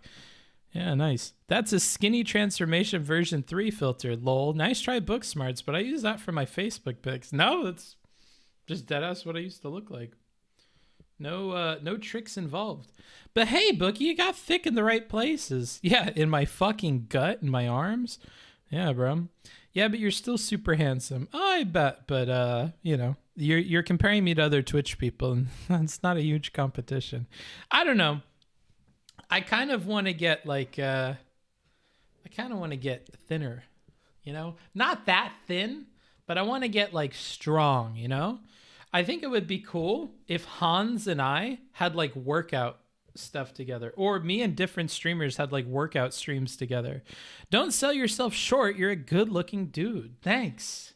I really appreciate that. Then you started eating books. Get it? Because you're book smart. I'm funny. Please no ban. No, you're good. I'm still my weight I was in high school. Well, lucky you. 250 pounds, was it? That would be Pog? Yeah, that would be fun. I kind of am down for it. Okay, I wanted to explain something. Pineapple Shade, what's up, dude? I wanted to explain something. What was it? Oh, yeah, I have it written down so I won't forget. Let's explain something about art real quick. And about, like, art potential, whatever. We'll put it all over here in this corner. So, let me get my notes in front of me. So there are several things involved with like art and drawing and stuff. So I was lucky because my dad was an artist before and he helped me with that stuff. Book, I'm not going to lie, if you take some time to practice keeping a still line or increasing the stabilization on whatever software you are using, you'll feel a lot better about the art you got. I don't feel super bad about the lines. I get that the lines aren't steady, right? Like, These lines are more steady. It really depends on how zoomed out I am. But yeah, if I turned on like line stabilization, things like this wouldn't really happen. Like you see how this line is kind of like that. That would stop if I improved upon it. But I want to talk about art real quick. So I learned everything I know from my dad. Okay? I learned everything I know from my dad. And he was super duper helpful. So this is dad. This is dad smarts. Okay. And from like a little bit of school. I won't lie. There was some help when I was in like middle school. And I'm talking about actual school, not in education. You know, I'm talking about real school, not in education. Okay. So when I was at school, I also learned some stuff. Now, what I would say are the main things that you need to like learn is, you know, your muscles, right? And your medium. These two things come hand in hand. So if you're using a tablet like I am, the dealio is this. And I'll move my thing so I could see here. So I have an art tablet, which means that I don't have like a screen in front of me. I'm having to input things onto here, and I'm having to know exactly where the mouse is going to be, which has a little bit of a learning curve to it. But you'll have a similar curve if you're using something like a pen, right? Because pens can do lots of things. They can do really solid lines. They can do thick and thin lines if you're using like a fountain pen. You can do feathering with a ballpoint if you get better at it, right? If you're using a pencil, which I also happen to have on this, right? If we're using a pencil, then you need to learn about that pencil and whether it's mechanical or whatever, and you have your different kinds of leads. So every medium you have to learn things, and that's always going to be a constant that you're going to have to learn about and get used to. So there is that, and then let's go back to the drawings here. Bloop, my bad. So there is the muscle and the medium, and then there is also your like little bits of advice that you have to learn. So draw what you see and not, oh, sorry, I'm getting this mixed up. Draw what is there and not what you see. Okay? That's another huge one that like really, really helped me. If you're drawing what's there and not what you see, you're a lot better, right? So this is an example of drawing what I see. So I'm taking shapes, like there was this blobby shape, and then there was this blobby shape, and then there's this blobby shape, and then I know what hair looks like, so I can do hair a little bit. And then there's just like combining these different shapes. This is like a lardo tail, and then tail has this thing at the end, right? I'm drawing shapes, but I'm not drawing what I see, right? This is an example of drawing what is there and not what I see, right? The hands, I took some liberties and drew what I see, but for the rest of it, you're meant to draw what is there and not what you see. So that's a really, really helpful thing to learn how to do. Beyond that, there is a lot of other like little things that you learn to bypass that and to draw what you see, or to draw, what you see. So the way to bypass drawing what you see is going to be understanding things like value, understanding things like proportion, understanding things like composition. Okay. This is all stuff that you could learn in school. And frankly, I did. I learned most of that in middle school. My dad taught me some things about value and whatever, but the main things that he taught me was helping me experiment with the muscles and giving me advice on that, and then drawing what's there and not what I'm seeing. Because if you have this half of the equation, so how to draw what you see and not what's there, and then you have this half of the equation, which is the physical and learning how to use your eyes better, right? Maybe we'll do this. Learning how to use your eye better. Then you're going to be really, really good. So you combine those two things, or you combine all of that, and then you can start to do incredible stuff, especially if you add in memory. So my dad, bless his soul, he has really, really good memory. He can draw what's there and not what he sees. He could draw what he sees. He understands all the value stuff and the basic stuff you learn in school and whatever. So I could tell him, like, little me thought this was really cool. Little book smarts thought this was really cool. Is I could tell him, like, hey, like, draw, I don't know, Darth Vader, okay?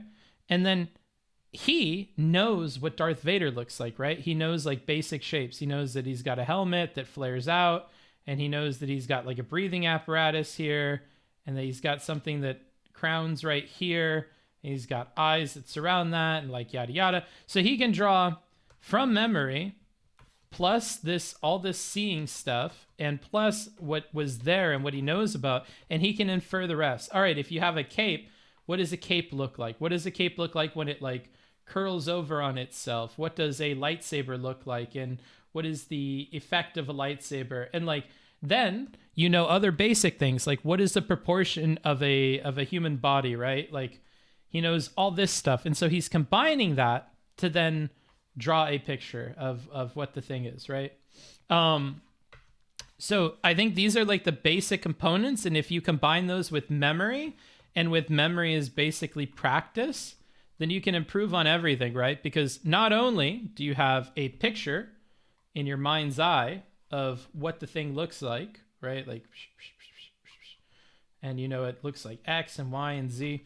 And if you have practice with your medium and with everything else, so you know that, like, a cape looks like this, and a, you know, metal shines a very particular way. Maybe it shines like this, and then it has this edge to it, and you know all that stuff. Then you can combine this into, like, how to draw it, right?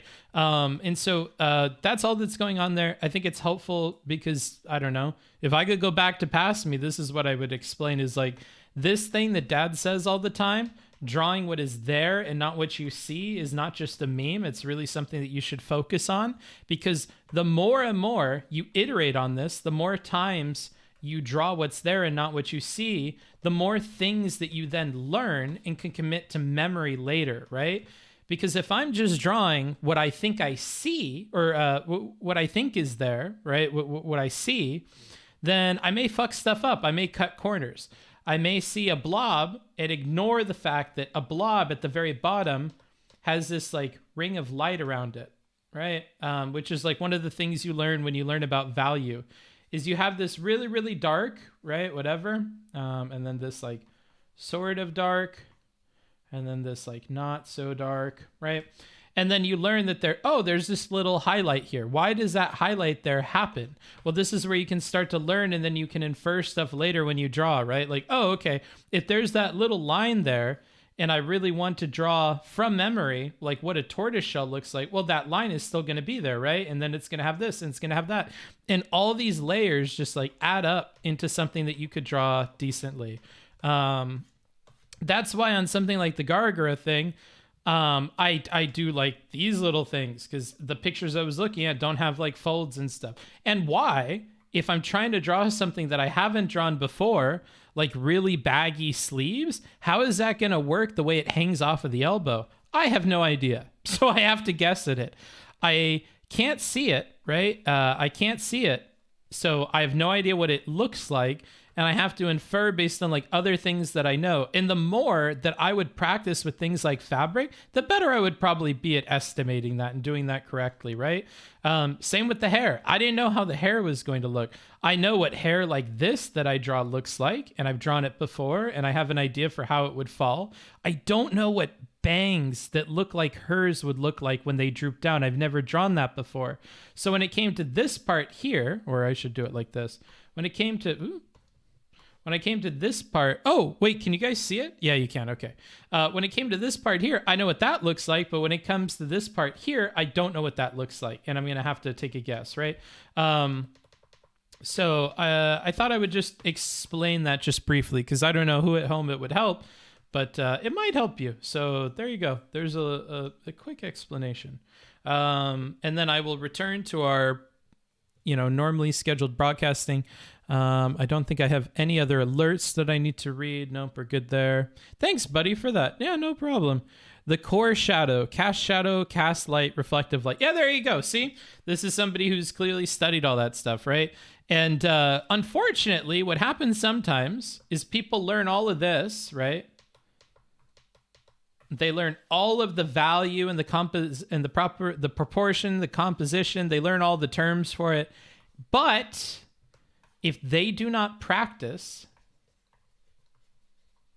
they'll never be able to like make things, right? Or they'll never be able to draw things that they've never drawn before. Because they can't use inference, right? Because without practice, you don't get things like inference.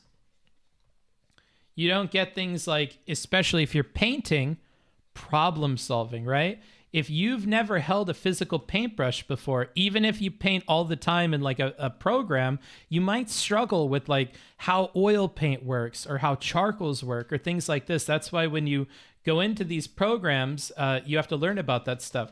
So it's really a two-part thing. You really have to like learn all the tutorials and learn all of your basics and your fundamentals, because those fundamentals are really going to help you draw what's there and not what you see. Because people that have come before you have drawn what's there, and then they learned some fundamentals. They learned rule A is blah, blah, blah, and rule B is blah, blah, blah, and rule C is blah, blah, blah. So like when this person's talking about lights and shadows and stuff, and they're saying the core shadow, the cast light, and the reflective light, those are all the components that somebody that drew what was there, or that didn't draw what was there, and they drew whatever, you know what I mean?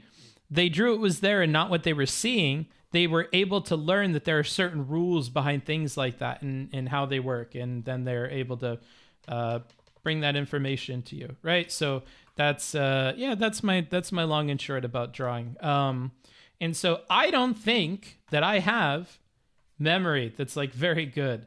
I don't think I have practice, right? Not a lot, which is why I'm trying to draw more and more and do it with varied things that you guys are giving me, because the more input and the more things you guys are giving me that I've never drawn before or I've never looked at before, the better I'm going to be at like pulling these from memory later. And again, when Booksmarts was baby Booksmarts, before I started fucking books, I used to think that was incredible, that I could tell my dad something and that he would like be able to draw it like from scratch, and he would like draw a picture like Darth Vader or whatever, right?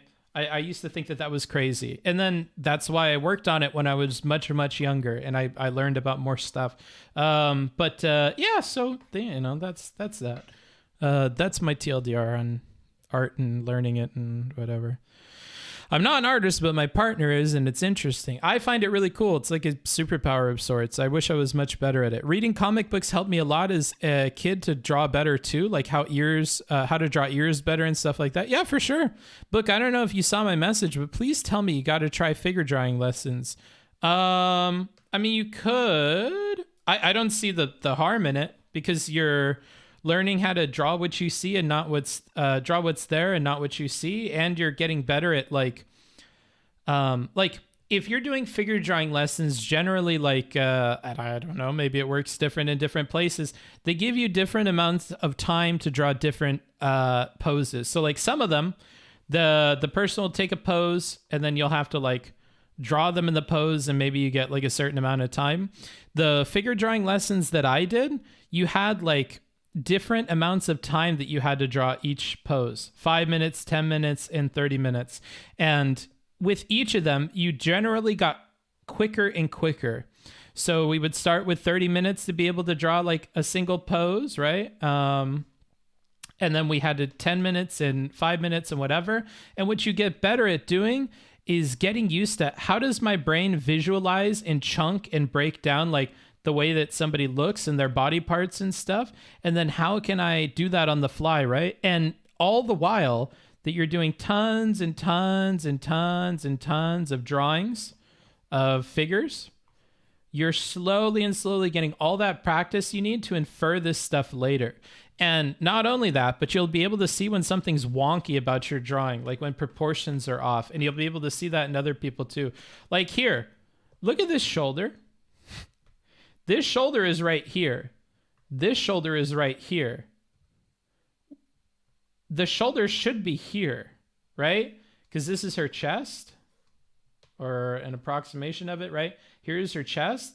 This shoulder should be tucked back here. This one is already like kind of high, given that her neck is right here. None of this drawing makes any sense. Because her neck goes down in this way, but her body seems to be like going like this, but then it's turning this way. Like none of this drawing makes any sense. And I knew that when I was drawing it. But you may not be able to see that. I don't know. But you get kind of accustomed to that more and more. And that's probably due in no small part because I changed all of the sketch. I moved it over when I was doing the body, and I just couldn't be fucking bothered to change it afterwards. Whereas if we look at Elvis here, he's got a shoulder here. He's got a shoulder that's reaching here. His body is shifting a bit. His things there. This leg's going like that. This one's going like this. This bit's a bit too short.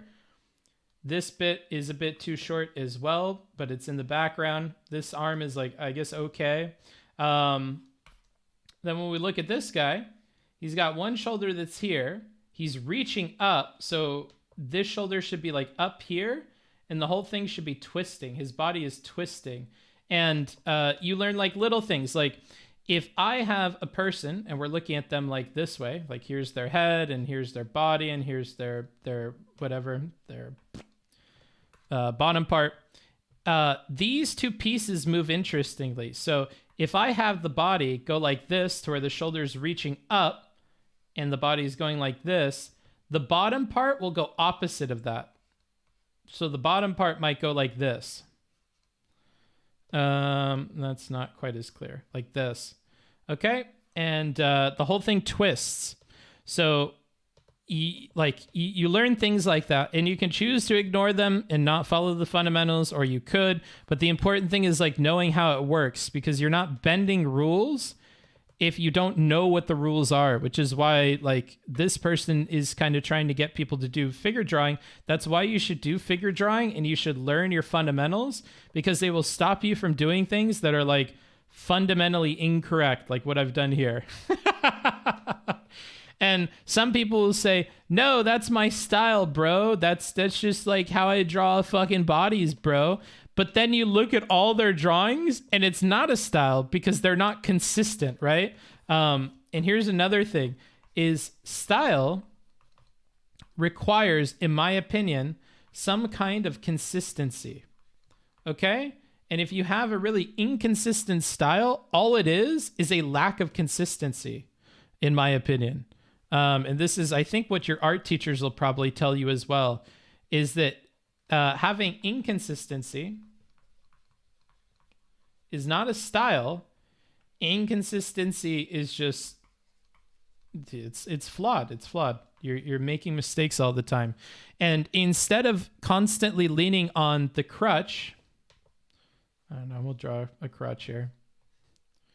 Instead of leaning on like the crutch of inconsistency, I don't know, maybe that's what a crutch looks like. No idea in the world.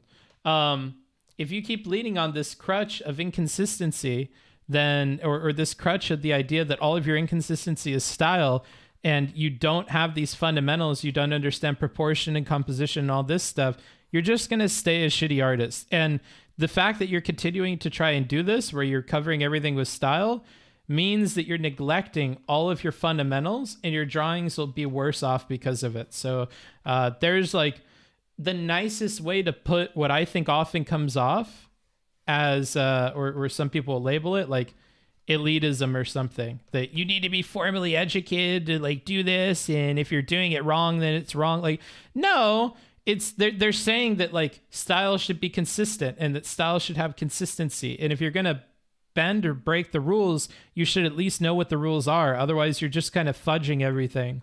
And I by no means think that like my style is that I have a shoulder that totally doesn't connect with the rest of my torso. I just acknowledge that I have faults and failures and stuff, right? But yeah. So there you go. There you go. Like, look at the similarity here. And this is actually something I was thinking of while I was doing it.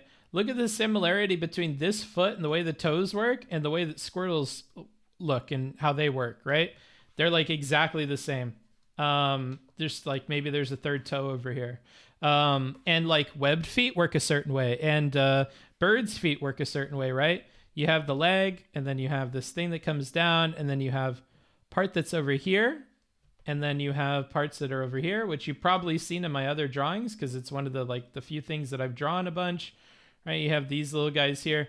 But this part in the back, getting that hook in that bulbous bit, right, like is super duper important. Otherwise, it doesn't pass as looking like a bird. And there's a ton of stuff like this where you train your eye to see when something is incorrect, like this, that's not correct, this is way too angled, versus something that is correct, maybe like this. Right? No, that's not good. Right? And then this looks like this, and it comes up a bit, and yada, yada, yada. You notice that there's an arch here. You start to notice stuff, and you know when you get it good or when you don't get it good, and you hold yourself accountable. It is this constantly holding yourself accountable that improves your drawings and iterates on them over time. If you're not holding yourself accountable, if you're constantly focusing on this like, hey bro, that's my style and inconsistency is my style, then you don't really get better. And your style will improve more and more the more that you hold yourself accountable and learn how things actually work. And then you can play with things in a way that still passes. Because another thing that like my dad taught me is that ultimately drawings need to give the impression of something. Okay? You're only giving the impression of something, especially when you're drawing from memory and you're not drawing something that's in front of you, because you're drawing what's in your mind's eye, and that's just something that you see. There's nothing there. And the impression just has to check in past the eye. It just has to trick the eye. It just has to trick the people. But in order to trick people, in order to pass the eye, you need to learn the rules of what it takes to pass the eye, right? There's lots and lots of things involved here. You need to learn the patterns that work there. You need to learn the way that the shapes work, the proportions, right? And this all may look familiar to you. It's all of the stuff that's over here. So by studying the fundamentals, you get to learn how nature really looks and how it actually appears to people. And then you start to learn patterns that you could use to make the impressions your drawings are creating better and better, and to pass the human eye more and more often, right? And the only way to do that is by learning this stuff here. It's by learning the value, the proportions, composition, whatever, and then applying those to all the drawings that you're doing. So if you're drawing birds' feet, you're not only paying attention to the shapes or what the outline should look like, you're paying attention to how the bones connect or how the proportions are to the rest of the body and lots of other stuff. You're training your eye to look for those patterns so you can replicate them later and give an impression that eventually passes the eye test, right? And there's lots and lots of lessons like this that came from Dad's Smarts, and he was super helpful for this, which is why I give less of my like credit to middle school and more of my credit to Dad's Smarts and maybe whatever practice I had. So those are the two important things. Okay, that's enough rambling about this, eh? What's the best Philly steak and cheese? I don't know. I'd say more often than not, they're kind of shitty. Two things that helped me a ton have been understanding planes and how light works. There you go. Booksmarts, how would you go about doing weeks and missing coursework for English? Completely unrelated.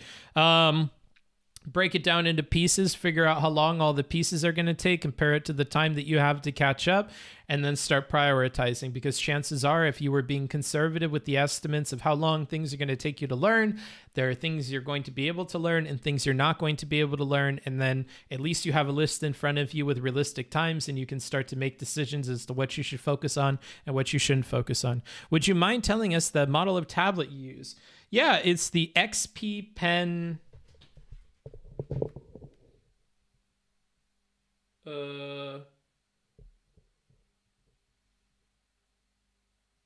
No idea. XP Pen something. The one with the dial on it.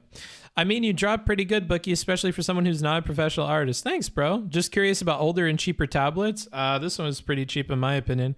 Want to bullshit for a little bit since you're up late? No. Counterpoints, I don't. Maybe another night, buddy. Because I want to prep questions for you and stuff, and I don't want to do it right now.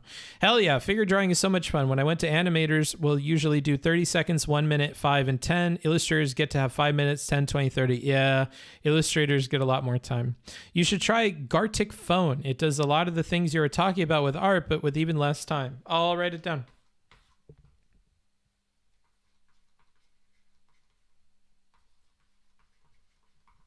Okay. Let's keep going here. Guys, don't back and forth in chat, please. Last time I'm going to say it. We have a Discord for that. Yes. Don't argue back and forth with people. Don't have back and forth conversations. If you find yourself adding the same chatter over and over and over again, ask them to go on Discord and go on Discord, because the mods will mute you or ban you, and that's not what you want. Book, this is the best art talk I've seen a streamer give. You are fucking killing it. Thanks, dude. Art class deadlines were always too fast for me. Yeah, it can be rough, but that's part of it, you know? Because if you had unlimited time, if it wasn't like this, that's different, right? Part of the skill is being able to do it quicker and quicker. If you had an unlimited amount of time, you could technically take a really, really long time to do something. This is one of the things that you'll do in some of your very first art classes is, let's say you have a picture of like, I don't know, an angry Genghis Khan, right?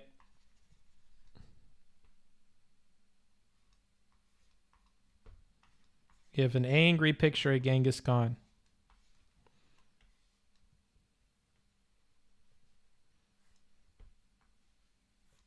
Now, what you could do, if you had unlimited amounts of time, is break this all into evenly spaced, which these obviously aren't, cubes here. You could go cube by cube. Like if I look at these cubes here, maybe I have it blown up a bit. And I go, oh, okay.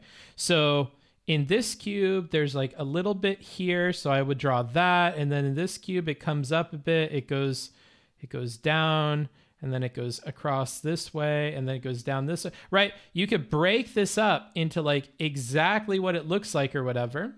And that would take a while, right? But it would be exactly what's there. So you could do that, but that would take a very, very long time. I think what they do with this in the very first part of art school is to start to teach you to look at what is there, right? What's there, and not what you see, right?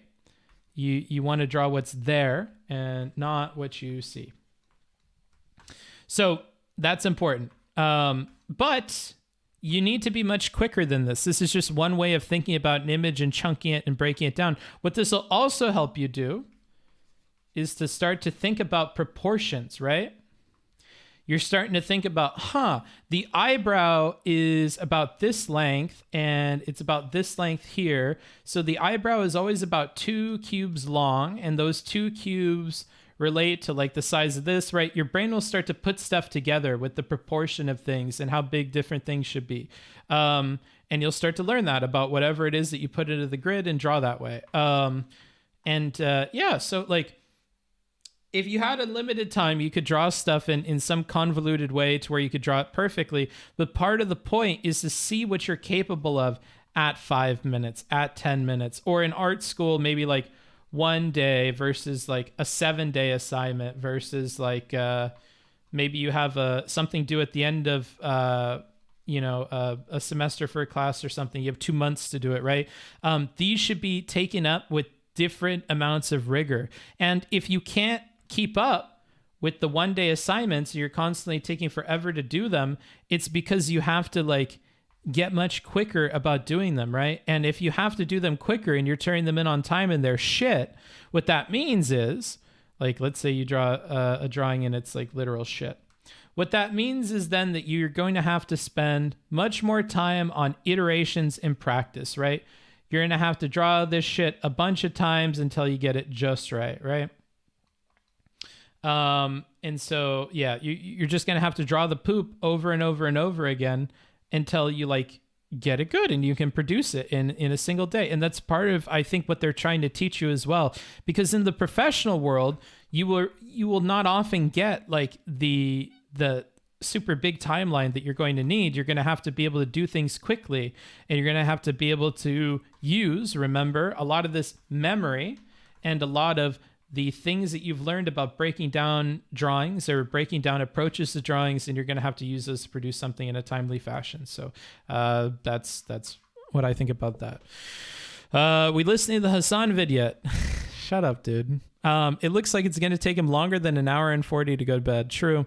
Book Megan Art Club in your Discord. Dude, you could have a community figure drawing sessions where y'all do some dope gesture drawing. Nah, I'm not really into that. Shouldn't you be drawing more often than art school deadlines as an artist? Yes. Definitely yes. Or creating. Yes, or creating.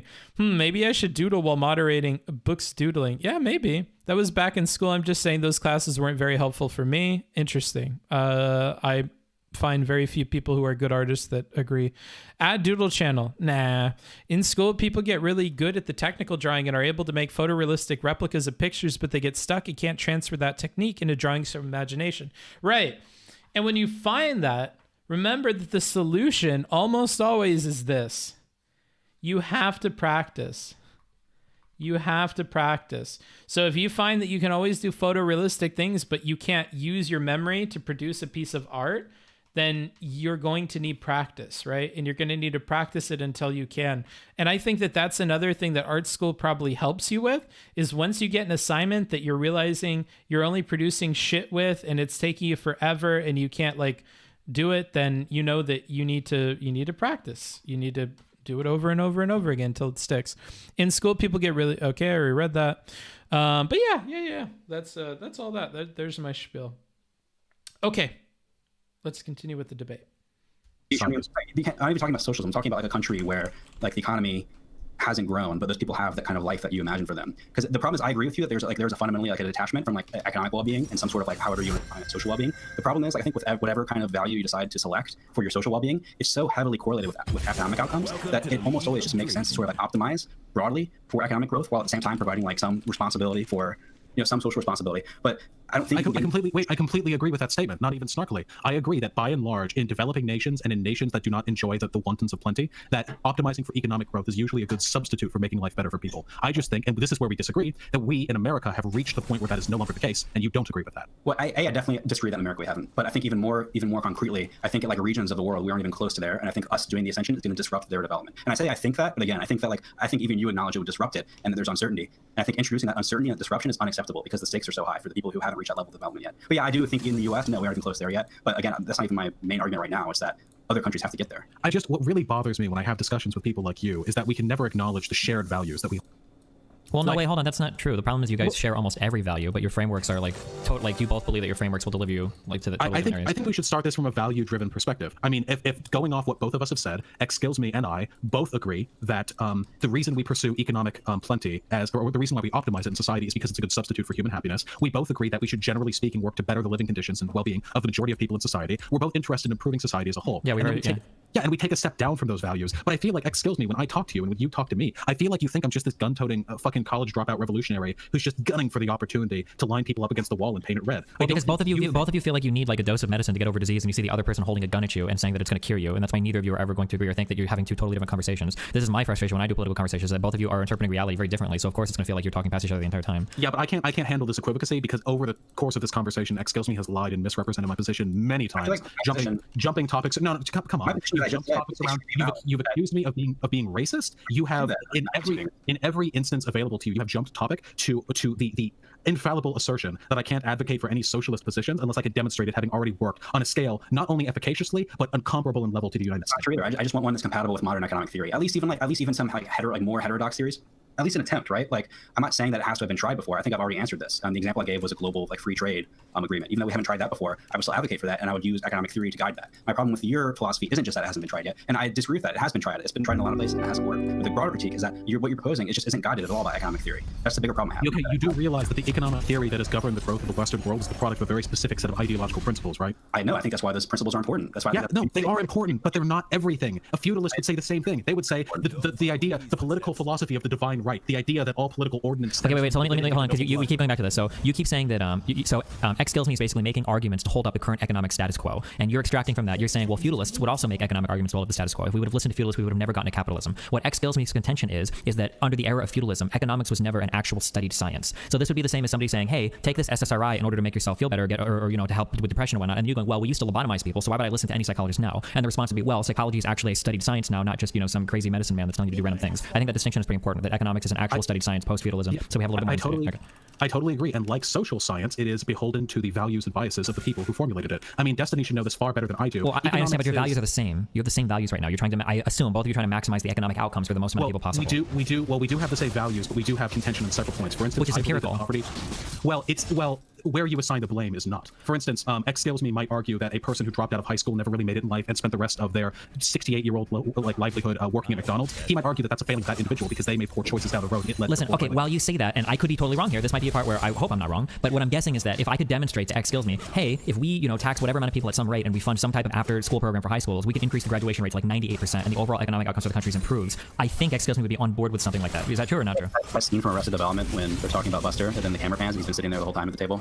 But yeah, so I wouldn't say that person is a failure in life. I think the big thing is that economics doesn't really try to attach value judgments to this sort of thing. So no, I wouldn't say somebody that dropped out of high school and worked is a failure. Okay, but can you acknowledge that many people who share your value system, you capitalists, you would agree many people would label that person as a failure? I mean, that's the entire right. I don't understand your broader point, though. I'm sorry? I don't understand your broader point. Well, for one, I want you to acknowledge that whether or not you personally believe that, the people in your company do, which makes it a viable, position to attack on my side of it. How you're using that to attack? Some people would consider a high school dropout to be not successful or a failure. Well, I would consider a society in which anyone is capable of becoming homeless, anyone is capable of spending 60 hours a week working and barely being able to keep the lights on. By the way, these outcomes within our system are presently unavoidable. There is no broad social policy which could be implemented under this society that would extend to people the guarantee to livelihood that I think is the baseline minimum for ethical behavior in a modern society. And if that were Exskillsme, maybe there is a system. Maybe there isn't, but I know, sure as hell, it is not your system, and that capitalism has a better chance of achieving that system. I don't even necessarily think it's desirable. I'm not sure how I feel about that. Let me give you an example. I think there's a trade-off between the size of a welfare state and the amount of immigration you can accept. So people like Destiny, he's a social democrat kind of at heart, and he wants to create a robust welfare system. But my concern with that is, well, the more robust welfare system we have, the more we have to be careful about sustaining immigration. This is an argument also that I would, of course, agree with. That if you're incentivizing immigration literally for people to take advantage of a welfare system, this is not a sustainable thing. Yeah, of course. Exactly. So that's why I say the kind of society that you create, or that you think, I don't know if it's possible. I'm going really fast with this one. I just know your system is going to get close to theirs. It's going to be worse than what we have now. Okay, you don't know that. I do. That's a level of uncharitable. Capitalism will achieve that society. I don't think it's possible. But I know yours won't, so. Okay, I mean, I can't argue with your assuredness, mate. You could if you had some economic theory to defend your statements, but you don't, so far I acknowledge. Hi, friend. Okay, I'm sorry. Could you repeat your last statement? Yeah, I said you couldn't, but maybe you could. It would help if you had some economic theory to guide. Okay, you realize there is leftist economic theory. It just doesn't coincide with the principles that capitalist economists. Yeah. Wait, what did you just say? What did you just say? There's astrology. So you're saying to me, okay, this is a level dishonesty. You can't help it. So you're suggesting to me that any economist who does not subscribe to the principles of capitalism is akin to an astrologist. No, I'm saying your so-called leftist economists, are astronomy. Any sort of Marxian-based paradigm of economic theory is astrology. Absolutely. You realize this is just anti-intellectualism, right? Have you read substantive leftist economic literature? I know you haven't. Well, I think his argument is that no one does. I read some. No, yes, people do. Stephen, how am I supposed to argue with somebody who says that the foundational leftist economists on my side of the aisle are just engaging in something akin to astrology? Well, the problem is that it doesn't seem like any of them make or what Exskillsme's assertion is, and what seems to be somewhat true from the little bit of economic literature that I've read, is that we don't usually get any sort of prescriptive or descriptive statements from leftist economists. I know what's going on here. I know what's going on here in terms of the comparison to astrology. Any more people in this discussion. Look, it's the pauper. He's saying that it's not falsified. That's what he's saying. That's what Exskillsme is saying. He's saying that it's akin to astrology because you can't falsify a Marxist system. Exactly. Yeah. Which is wrong. You can. There are plenty of descriptive claims made in leftist economic Any of literature. the empirical observations are invalid because of some excuse you have for why we can't like look at that society. Like you have an excuse for every day. No, what you don't know. This is just anti-intellectualism. You've never read these books. You don't know the arguments. You have no idea what they contain. You're blithely dismissing them because they disagree with the fucking 101. To be fair, you don't know the economics argument. Into your tiny brain in your econ undergrad. You ever heard the phrase "a little knowledge is a dangerous thing"? Because you are so fucking representative. Well, you're pretty safe fire sliding on this topic. The arrogance of a person saying that an economic philosophy that disagrees with them is akin to astrology is fucking beyond me. I'm sorry. Maybe I'm just a little bit too modest for my own good, but I couldn't fathom behaving as stupidly as you have. To say things like that. Really? That didn't age well. No, this is legitimately disgusting. I'm surprised. Destiny, can you acknowledge that's an anti-intellectual contention on his part? It's not a contention. It's just you've said they're akin to astrology, that they're non-falsifiable, and that they'll just create excuses anytime something in the real world disagrees with them. Yeah, I think the problem is that the problem that Exskillsme is running into is the same reason why I usually don't do these kinds of debates, is because it's very frustrating to argue with, to go back to, I guess, like the very foundational thing, the ideal kind of world that you hold up under the guise of socialism when I'm not allowed to point to any empirical data whatsoever, which is generally the framework that I like to analyze things, right? When I argue social healthcare, for instance, I don't argue theory, I like to point at empirical data, and it's the same thing with economic outcomes. Like, it's very hard to discuss socialism when every example has a reason to fail. Yeah, I don't know. It's just very difficult. I'm just really surprised you're implicitly backing his behavior in this argument. The amount which of dishonesty, behavior? anti-intellectual, the amount. Please, I'm a leftist. I have plenty of real outrage beating in my chest. Okay, Destiny, the amount of dishonesty and anti-intellectualism he is engaged in, and of course, this argument far outstrips any I've engaged in. It's actually disgusting. I'm just drawing requests. I mean, like, to be fair, you told him that you would kill him like multiple times in this conversation. Wait, hold on. Wait. We need to get this out of the way. Is this really a problem for you people? Okay, every single time you say you're joking, you then follow it up with you're being serious. It makes it easy for me to show the average person what you believe. You make it like you help me out.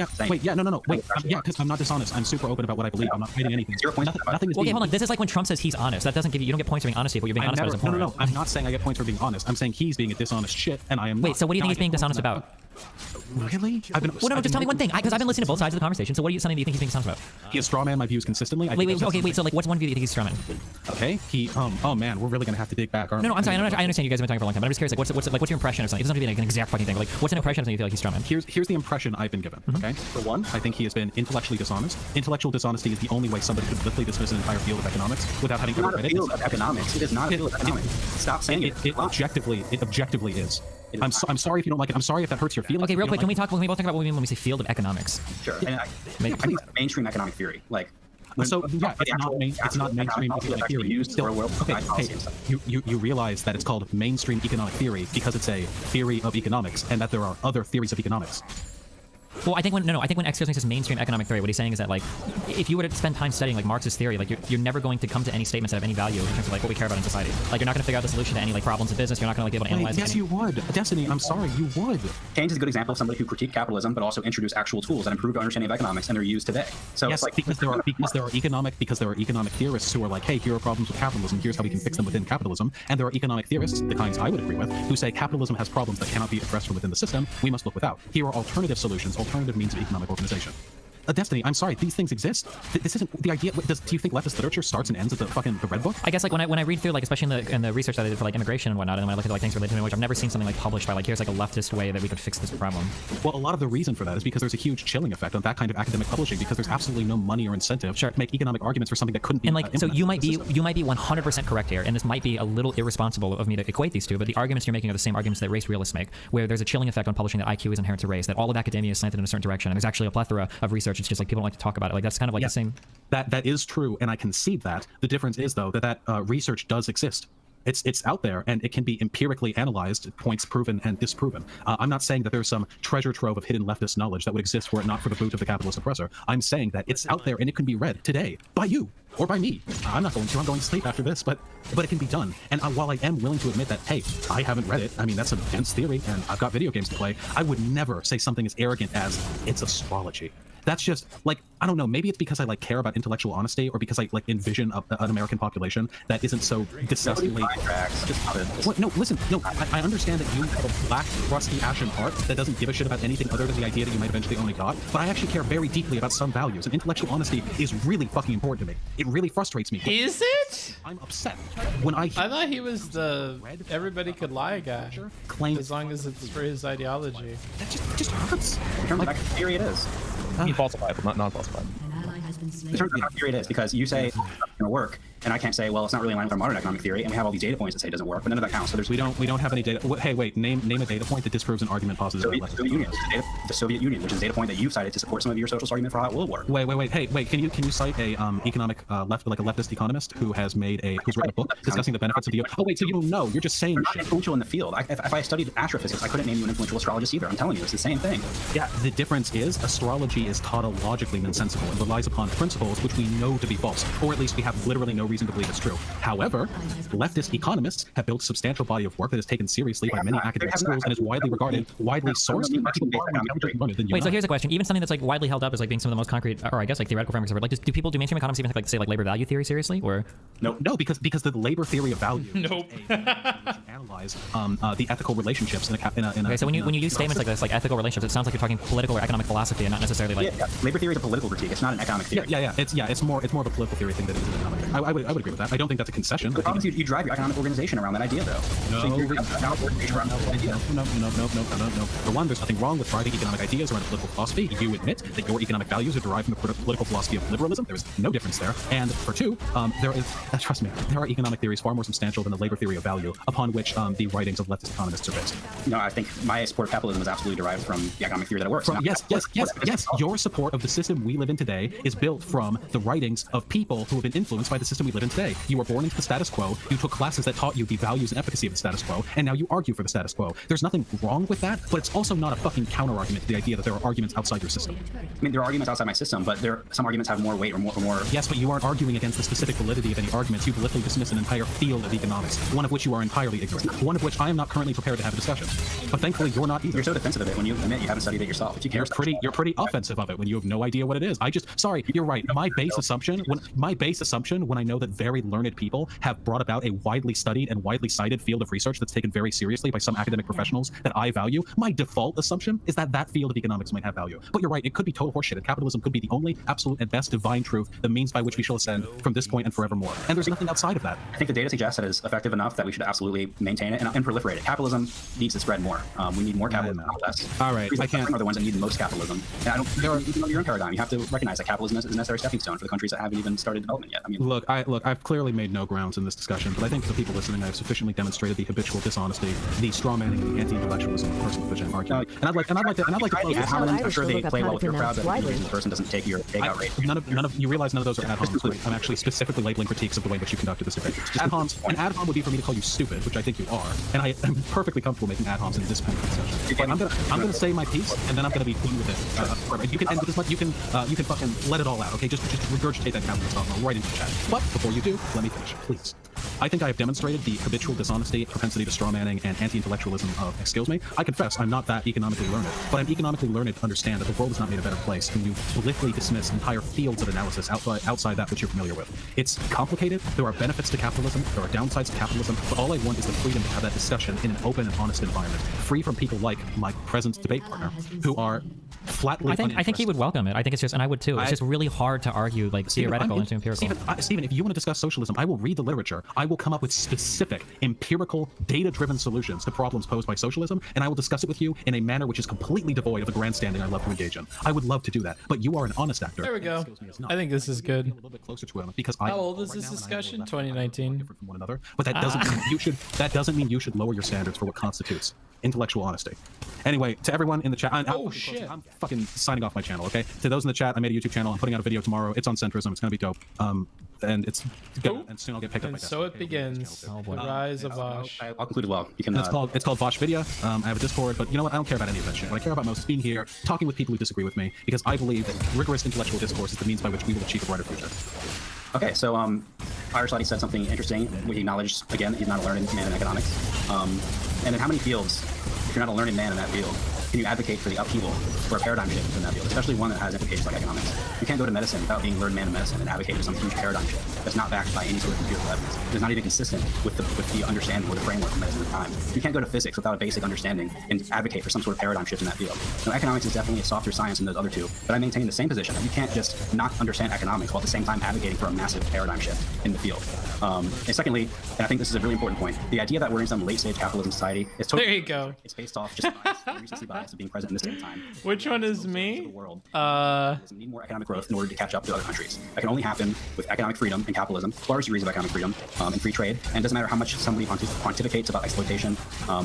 Proof is in the pudding, so to speak, and that the number of people who have been lifted out of capitalism has been about 1 billion in the past 20 years. So basically, I'll just conclude by saying the big problem with all of this is scarcity. There you are. The best system socialists. There you are, Vels, right there. I didn't forget about you.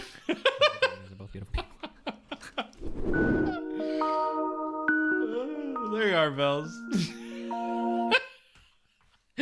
There's my mods thoroughly ignoring the chat. Oh, I like how this one turned out. This, of course, is Revan. This, of course, is Amanda.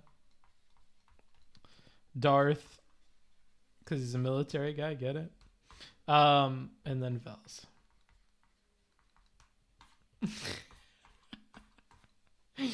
I like it. I like it. I think this is one of my favorites of the night. Shit, I fucked up the rest of it. I could color this in. I don't really care to. There you go. I like that one. Of course, Amanda is the one standing on chat. Yeah. Oh, you know what? We should make it more clear that she's standing on the chat.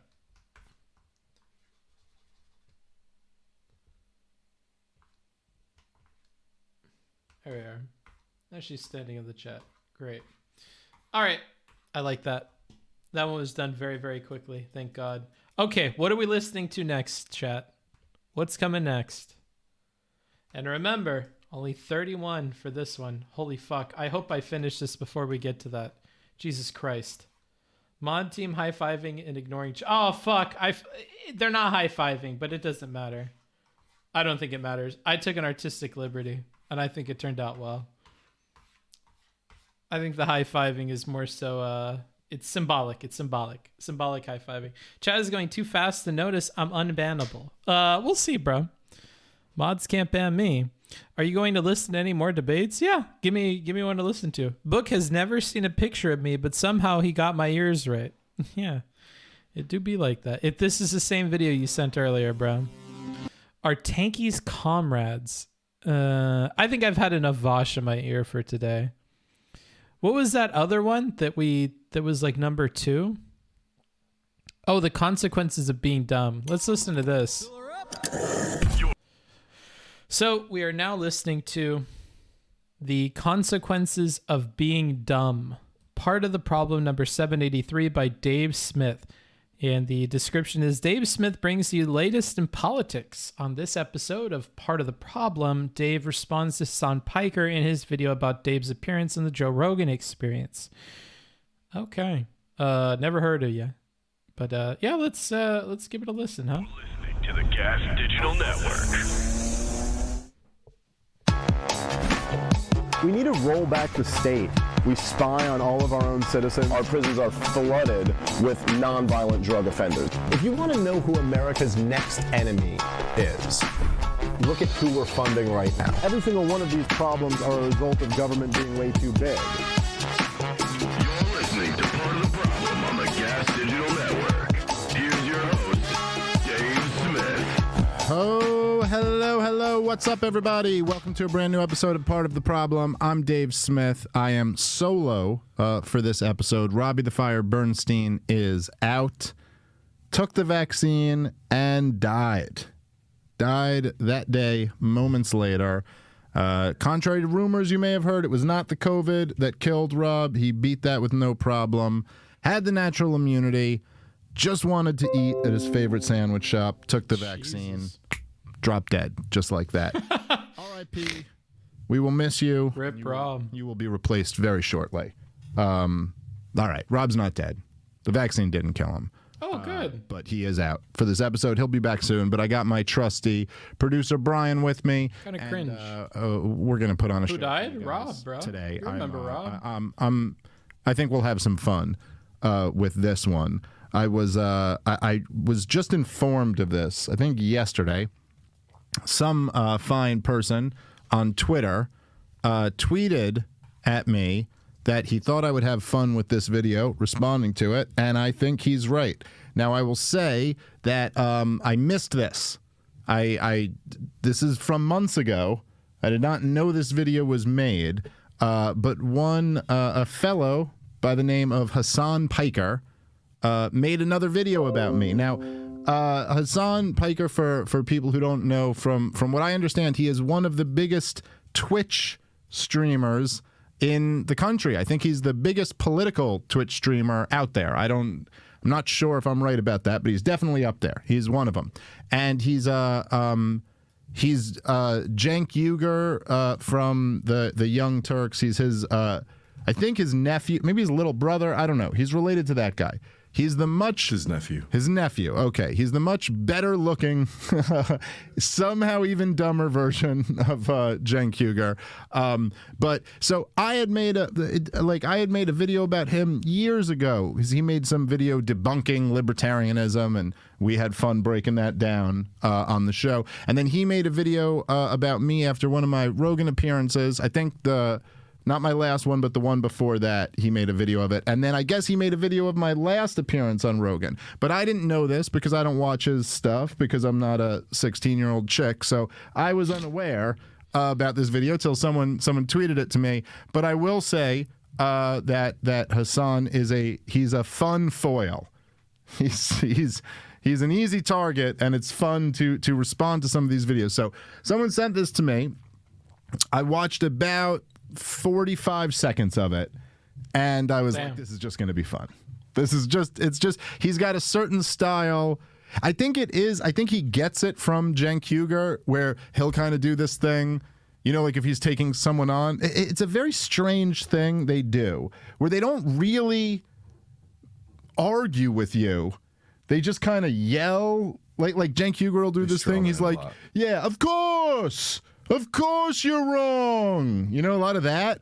I don't know. It's hard to say, hard to describe. But so anyway, we'll pull this up, and I think we'll have fun going through it. So the video is a response to the clip on Rogan talking about vaccine passports, which are an issue that I'm particularly passionate about, and I think are one of the biggest things happening right now in the country, and one of the biggest threats to not only liberty, but amen, brother.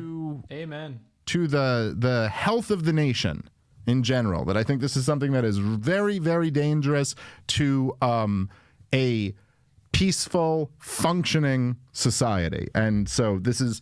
it's interesting that I just happen to see this now. Of course, things have changed a little bit since a few months ago when I was talking about it, and when Hasan made this video, so it'll be kind of interesting for me to respond to this now. Anyway, the last time he made a video about my previous appearance on Rogan, we made a video responding. A lot of people seem to enjoy that, tearing apart, his stuff. So we'll do that one more time. And I will say at the beginning, as I said last time, happy to have a conversation with the guy.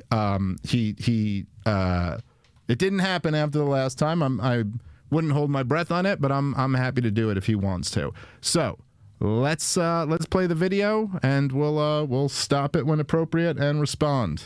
Dave Smith passionately opposes vaccine passports. Oh, fuck yeah, dude. New bro Jogan. I'll tell you what I can't stand, which just makes my blood boil, is when they use your basic freedoms as a negotiating tool. Like they're like, well, if you do X, Y, and Z, then maybe we'll let you have restaurants. Exactly. Maybe we'll let you do this. Like, who the fuck and are get you? Back some of your freedoms. Like now you're using my freedom as a carrot on a stick to get me to do what I want to do. Like, what type of sick shit is that? Dude, yeah, dude. Honestly, passports in general are oppressive. Respect. So are driver's licenses. Yo, he's based. You guys that being an American is about, eating jalapeno poppers at Applebee's. It's just literally that's it. That's it. If you can't get the jalapeno poppers at Applebee's, then what the is the entire purpose of living like this? Because this so let's pause it right there already. Let's start. So here's where we start with, all right, I don't know. So again, like their whole, his whole thing is never actually about like taking on an argument. It's just like kind of mocking you and trying to talk down to you. It's a very, and this is why I'm sure he's got a huge audience, but you know that you can already tell right there. Your audience must be very young. Again, I'm trying to go really quick high with school this. Crowd, and they're not very bright. And the reason 5 million Twitch followers. He's got a lot, but the reason why I can tell you that I'm supposed to drop book is book fucker or ente is book fucker. This isn't the way that an adult argues with someone. It's the way that the cool kid in high school tries to shame someone. You know, it's like this kind of like, oh yeah, you're real cool doing that. Look, to say, okay, vaccine passports are whatever I said they're an infringement on basic liberties, and that they're using your basic liberties as a negotiating tool and all of this. To say, oh yeah, passports in general are that. Well, okay, fine. Yes, to some degree that's kind of true, right? However, this is much worse.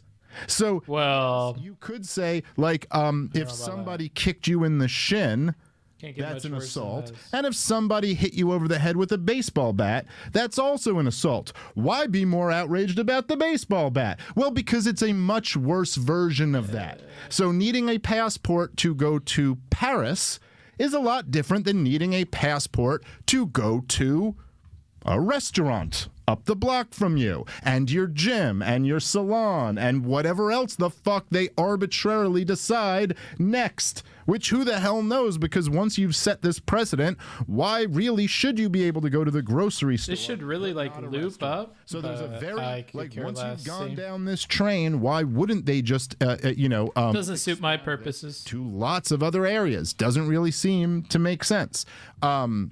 It's very, by the way, I should just New York fix City right it now. too, It's right? very arbitrary. Some of the places that you can and can't go. Like there's certain places where you can go. Because I know my wife was looking into this while we were in New York City. Like if you're not vaccinated, there's a I hate that. Like nails and hair done. I'm gonna do it the way I want to do it. Like it's very, I don't care. very arbitrary why those would be okay and that one wouldn't be okay. Anyway, so yes, you can also say that national boundaries and passports. Now, of course, passports traditionally don't automatically come with vaccinations. There are some countries you have to get vaccinated before you visit. However, they're just it's different in scale and kind. So why, I don't know. Why is it that you're not concerned with, if there's like a bug that bit humans' heads off, you go, oh, well, what, you don't have a problem with mosquitoes. It's like, well, yeah, I mean, okay, they're both bugs biting you. One is much, much worse. So that's what I'll start with right there. Bring it back just a few seconds. What was the other thing you said? Because there was something there that was fun to respond to. I lost my train of thought already. You're getting in my head. Applebee's. Hassan. It's just literally that. Oh yeah, that's it.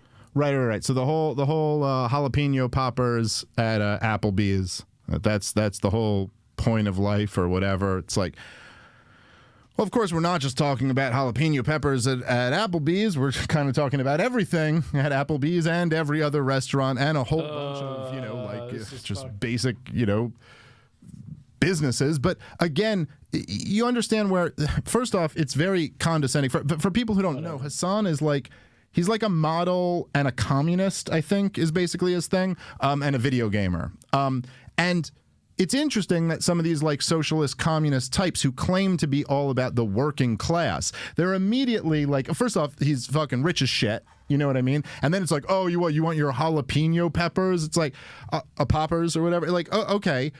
Fine. Yeah, actually, a lot of working class people do like that. They're pretty damn good, by the way. But you understand already. Okay, saying that there's one class of people who can't, even if we do reduce it down to jalapeno poppers, as which is the tactic that the people who have supported the COVID regime always use. Oh, you want to go get a haircut? When in reality, it's like people who want to go work so they can fucking put food on the table for their family. But okay, don't you understand by the same logic, you could be like, it's just a water fountain, bro. Oh, no. Who cares? Just drink water. Bring a bottle bottle of water from home. You know what I mean? Like, okay, it's not really so much about how valuable the thing is. It's that it's discrimination. Why is there one class of people not allowed near playgrounds?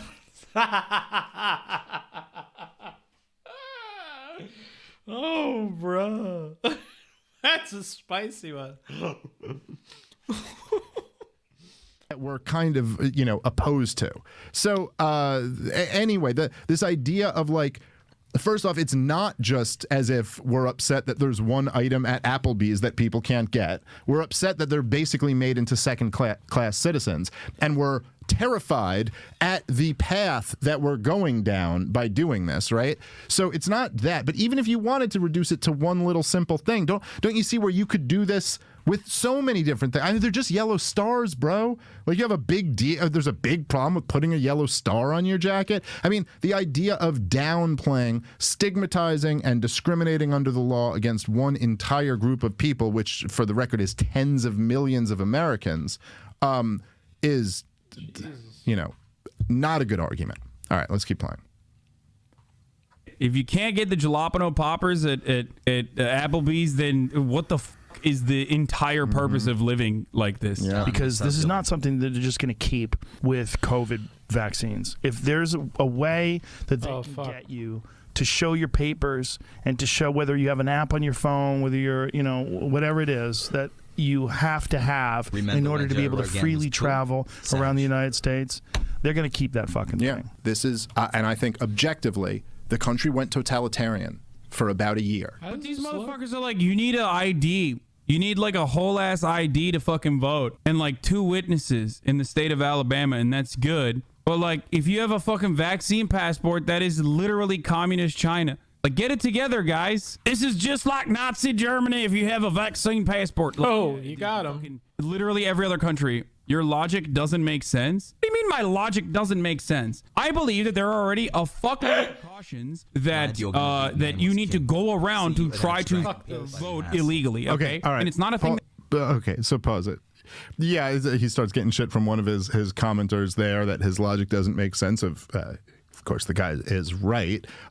It's funny, and I remember this on the last one. This is really, it's unbelievable. And it's a sad state of affairs for our whole like culture that this guy is such a popular commentator or whatever. It's like he's almost a cartoon version of what you'd want your opponent to be, which is kind of why I'm responding to these videos. Like, I'd never just make a video about this guy. I did that one time because he did a libertarian debunked thing, so I wanted to respond to that. But I'd never just make a video about this guy because it would feel like, what are you, beating up on this? Really? But he's coming at me, so it's kind of fun to respond to this. But he did the same thing last time where it's he automatically just decides to put you in this box that he thinks he can easily handle. Which is, so first off, he's going, oh, you guys support this Alabama voter ID law, which I don't think Rogan would support. I don't know.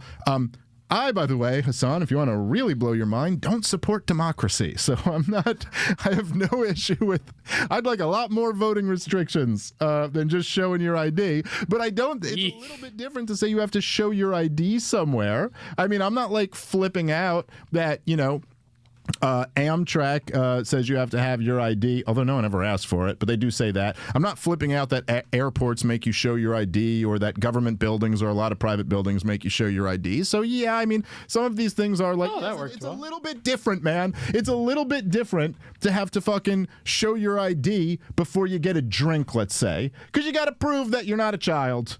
Who's getting the drink. Now, you could argue whether or not that's exactly right, whether 21 should be the law. I tend to personally think 21's a little bit on the old side to be the age of when you're allowed to have a beer. Fair enough. I don't really think there's a problem with 18-year-olds having a beer. If they could go if they can vote, I think they could fucking have a beer. If they could go die in a war, I think they could have a beer. Based. But that's a little bit different than saying you have to show proof that you've consumed a pharmaceutical product before you have dinner, before you have your jalapeno poppers. So again, these things are just a little bit different, but then he starts doing this like southern redneck voice, which by the way is the exact same thing that it's the exact same thing that every racist has done ever. Just caricature and make this voice. Yep, that's me and Joe Rogan. I love it. Just a couple of redneck southerners. Rogan's from Boston and I'm from Brooklyn. Like, what the fuck are you talking about? It's just like, you're so, like, you only have one track, which is that, will you agree with me or your Fox News, you know, Sean Hannity supporting guy? So I'm assuming you're Fox News, Sean Hannity supporting guy. But yes, in the same sense that if you are going to have some age, which we got to have some age probably, that we think, you know, before you give a beer to someone is a reasonable thing to do. Yeah, okay, it's not the craziest thing in the world that there's some way to demonstrate that you are, in fact, that age. Now, all of these things could be done better. In the same sense, if you're going to vote, the idea that you have to actually prove that you are a citizen and you are, you know, a member of whatever, you know, if it's a state election, that you're a resident of that state or whatever. This isn't good either, but I don't care. As crazy as forcing someone to get vaccinated to, like, go to the store. Different things. So... you need a little bit better than this, Hasan. What do you got? That happens regardless. So adding additional measures is only to, you know, stop more people from voting when we already have a problem with people not voting in this country, not the other way around. Whereas vaccine passports are not necessarily a bad thing. Do I understand that there could be an oppressive element to vaccine passports, specifically with not vaccinating certain communities, but American local governments have done a relatively decent job at trying to... Pause again right there. If you'll notice, here's a pattern, and this is one of the things I try to like give people. This is what I like about this show that I've built here, right? Is that the audience that I have built up here is an audience that cares about arguments and logic. Nice. And being correct. Nice. And I like that. Those are my people. I like those people. And one of the things you'll notice for those people, now understand, not everyone is like that. And that's something we got to understand, and we got to get better at figuring out how to reach the people who aren't like that. But one of the things you'll notice with these people is that he never even attempts to make an argument in any of this. It's always just these kind of assertions of like, well, we have a problem with too little people voting, and therefore it's, you know, the problem is that we don't have a problem with too many people voting. I mean, I don't know. Man, did we have a lot of people voting in our last presidential election. We had a lot of people voting in the 2016 election. I don't know. There's no... my point is, he's not making an argument as to why you want more people to vote. He's just asserting that that's the case. However, I don't have a problem with vaccine passports. Like, okay, that's a nice preference. Why are you right? Give me something here. It's like, okay, you don't have a problem with it. Well, I do, and now it's a stalemate. So, this is just nothing. It's just yapping. By the way, Tim Pool said last time I was on his show that this guy streams for like 12 hours a day or something like that. So I understand he's just got to yap and yap. You probably can't come up with solid arguments 12 hours a day. Damn. Maybe you should focus on quality over quantity. But hey, what do I know? The guy's getting fucking rich. For a communist, he's a very rich man. So anyway, let's keep playing. But American local governments have done a relatively decent job at trying to improve vaccinations within like black and brown communities and whatnot, even in fucking places like Florida, after people have criticized the Florida administration. But still, I do understand that there could be an oppressive element to vaccine passports, like a two-tiered system where like people can't fucking go and enjoy dinners or whatever. But I think that it's good for and a necessity for the public good. This is how epidemiology works. This is I believe that it's a good thing. Oh, okay, hold on. Let's just pause it right here. Okay, so he says that there could potentially be an oppressive element to this, that people can't go get dinner. However, he thinks it might be good for public health because that's how epidemiology works.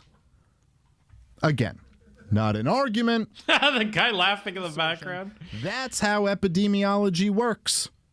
From a guy who clearly learned the word epidemiology in the last 18 months and is now going to tell you that's how epidemiology works.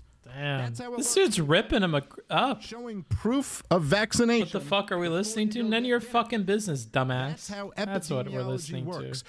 Well, not till this. Not your fucking business.fm, Rage been around for a while, and it's never worked like this before. I don't know. You guys ever remember showing vaccine status to go into a fucking local business? You ever remember states not even writing laws, not as if like the state senate or the state congress like passed some law, but just having like a mayor, decree by fiat that businesses are compelled by the law to check people's vaccination standards. Well, if that's how epidemiology works, let me just tell you, sir, that's never how it's worked in the past. So this is a whole new way that it's working now. But again, this is the high school level argument. And you see this a lot, by the way, in like YouTube comments, on Twitter comments. People, it's deeply insecure people do this. They project their insecurity on you and then try to almost like mock you to a group like, oh, you don't know, dude? Oh, you don't even know. That's how epidemiology works. It's like, oh, well, actually, no, it's not. No, it's not at all. It's never been how it works at all. But okay. All right, guys, let's take a quick moment and thank our sponsor for today's show. Nope. BetterHelp. Nope. Professional counseling done securely for help with stomach. Do that and forget. So it's plus helps. It's you go. Injecting that it's a good thing, just like I believe that contact tracing was a good thing. Injecting fluids into your body and witnessing voting are non sequitur. Injecting fluids into your body is perhaps the stupidest way that I have ever fucking heard anyone describe what a vaccine is. You fail to realize that would be a racist policy. No, I do not fail to realize how vaccination passports could have racially disparate outcomes. I do recognize. Okay, just pausing for a second. Again, because this is now lefties attacking other lefties from the left, and this is not exactly our how we think of these things. However, saying that you realize how it could have disproportionately racial effects. No, motherfucker, it will. 100% guaranteed will. Now, if you want to start to say that something having disproportionately, disparate effects on I'm moving fast does not mean that it's racist, then okay, we can talk about that. I don't necessarily disagree with you. However, no, there's no debate about this. This is the facts of the matter, and I guess I am a few months after him on this video here now, so we have a lot more data in, but there is no question that it is disproportionately going to affect certain groups. Let's keep playing. I do recognize it, but also I understand it from a safety point of view. Yeah, landing on the moon is touching a rock and coming back type energy. Yeah. Vaccinations are just injecting liquids into your body. Landing on the moon is just touching a rock and coming back. Fucking getting in a car crash is just being forced to walk. How long do you think we can go in living in a totalitarian society before that's just what our society is? And there's not really a memory of the old normal, or at least that seems like the old time. It's not who we are anymore. I don't Getting in a car crash is just being forced to walk. That's a pretty good one. We gotta give Hasan credit for that one. I like that one. Oh shit. I think there should be vaccine passports for going to the grocery store or a restaurant, but I do think that there should be vaccine passports absolutely for like large gatherings, okay? Once there is a certain number of people that are gathering in an area, 100% you should demonstrate that you have gotten vaccinated. Okay, so let's pause it right there. So, by the way, Hasan just casually throws out there that he's also against the vaccine passports. It's like, if you're saying you don't think it should be for the grocery store or restaurants, but it should be for huge events once you're past a certain number of people, okay, well, that's never what we were talking about, and what I'm objecting to is the other thing. But it also does kind of lead one to ask the question, okay, a certain number of people, what's the number?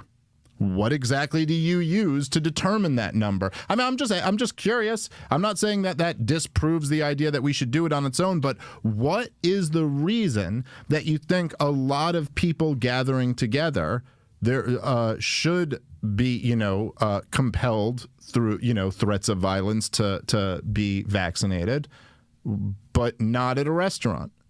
I mean, So I want to give like a note, because I think it might be helpful to point out like where I'm making mistakes and stuff and where I see them. So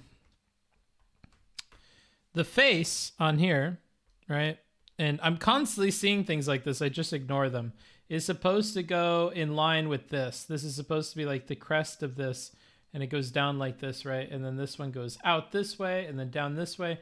So then this one, because we're wrapping around the face, should go out that way and then down this way, because it's fading off onto the side.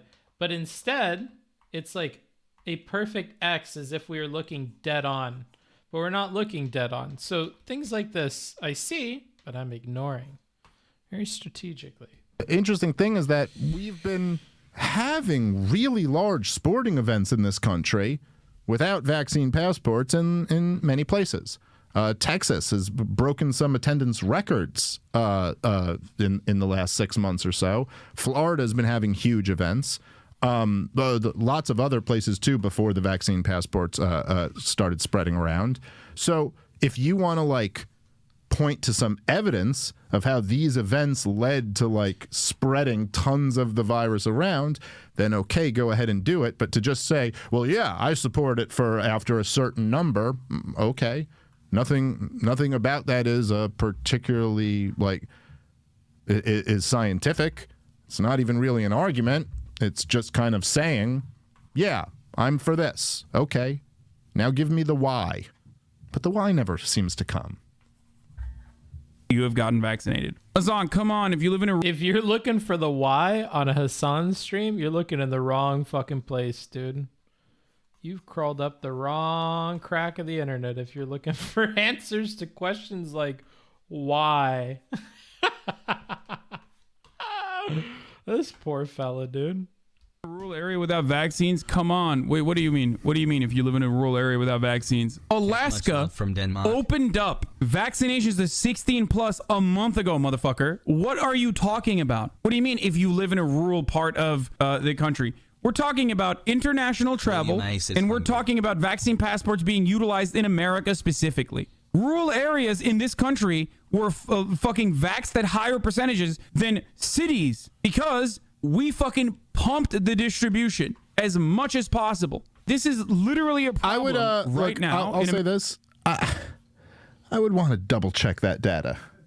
That rural areas are vaccinated at higher rates than people living in cities. I don't know for sure whether he's wrong on that, but I'm gonna err on the side of he's wrong about that. But I encourage you to go check up on Hasan on that one. This is literally a problem right now in America. This is only a problem for motherfuckers who don't want to get vaxxed up because they feel like they're gonna, turn gay or something when they get the vaccine. That's it. This is only a problem for people who don't want to get it. Let's pause right there. So, Hasan, you got to understand, when you've been vaccinated and you're being this gay, it's gonna make the rest of us concerned. I don't like that. I don't like that at all. Stop being so vaccinated and stop being so gay, and I won't be worried about becoming gay from being vaccinated. I'm a married man. What happens to me if I turn gay? She's not going to be okay with that. Yikes. Do you see that's not true love? It's unbelievable, man, to even have to respond to this, but that's what they'll... What about my wife? They can... That's the least of your concerns if you woke up gay tomorrow. Honestly say, let me grapple with why people are arguing that they don't want to get vaccinated. Or let me grapple with why people don't support a vaccine mandate. Because let's say there are lots of things that you could oppose someone doing, but still not want it to be mandated by the government. I don't think, I don't think you should be unfaithful to your wife, but I also don't want to see laws written about it. You know, there's lots of things that it's not really a question of whether you want to do it or believe in it. But that aside, look, Kamala Harris herself said that she didn't want to get vaccinated because she didn't trust Donald Trump. Oh, Jesus. A whole bunch of Democrats said the same thing. So at least that you could understand where, yeah, you'd be totally sympathetic, I'm sure. I'm sure you weren't calling her out for that shit at the time. A lot of people don't want to get vaccinated because they just don't think COVID's that big of a threat to them, and they'd like to wait a little bit longer. See a little bit more data on the vaccines. What? You know, this was an opportunity for him to be really based. You know what the really based thing that he could have said is? If you don't trust the politicians in power who are asking you and demanding of you to get vaccinated, then you may be afraid or hesitant to be vaccinated. Because that's the one-to-one here, ladies and gentlemen, is it seems like Kamala had a problem because Trump was in charge and it was done under his, I don't know, administration. And now the conservatives don't want to get vaccinated because Biden's asking them to, and it's under Biden. So if we're being honest, it's probably just a distrust of the government or a distrust of institutions more than it is waiting for those institutions to give you the okay on whether or not you should take it or whether or not it's safe. You're not actually waiting for the institutions that you distrust in the first place to tell you that it's safe because you distrust the institutions. That's what it comes back to. So don't tell me that you're waiting for more evidence or you're waiting to see or I don't think it'll affect, just say you don't trust the people that are in power or the people pushing the vaccine and just be honest. I'm sick of this other BS, honestly. Just be real with it. I don't know. Seems like a massive waste of time. Don't talk about your mom like that, bro. I'm also drawing. This is a chill stream. I'm happy to hear it, bro. We're drawing in synchronicity or whatever. In sync with each other. Politics is a public health concern. Oh, okay. That was short-sighted. Jesus, yeah. Why is Booksmarts coloring in instead of using the paint tool? Because it doesn't... it would take much longer, and I kind of like coloring in. It's fun. It feels like a coloring book. It's like a coloring book that I created, you know? That's why I'm doing it that way, because it's kind of fun. I mean, I could hop between layers over and over and over again. That's what I used to do when I started drawing on the tablet. But I've found that I like the scribbling my wrists back and forth and coloring it in and, getting some outside of the lines and then erasing it. Like, it feels more like drawing to me. I don't like the feeling of drawing on the computer.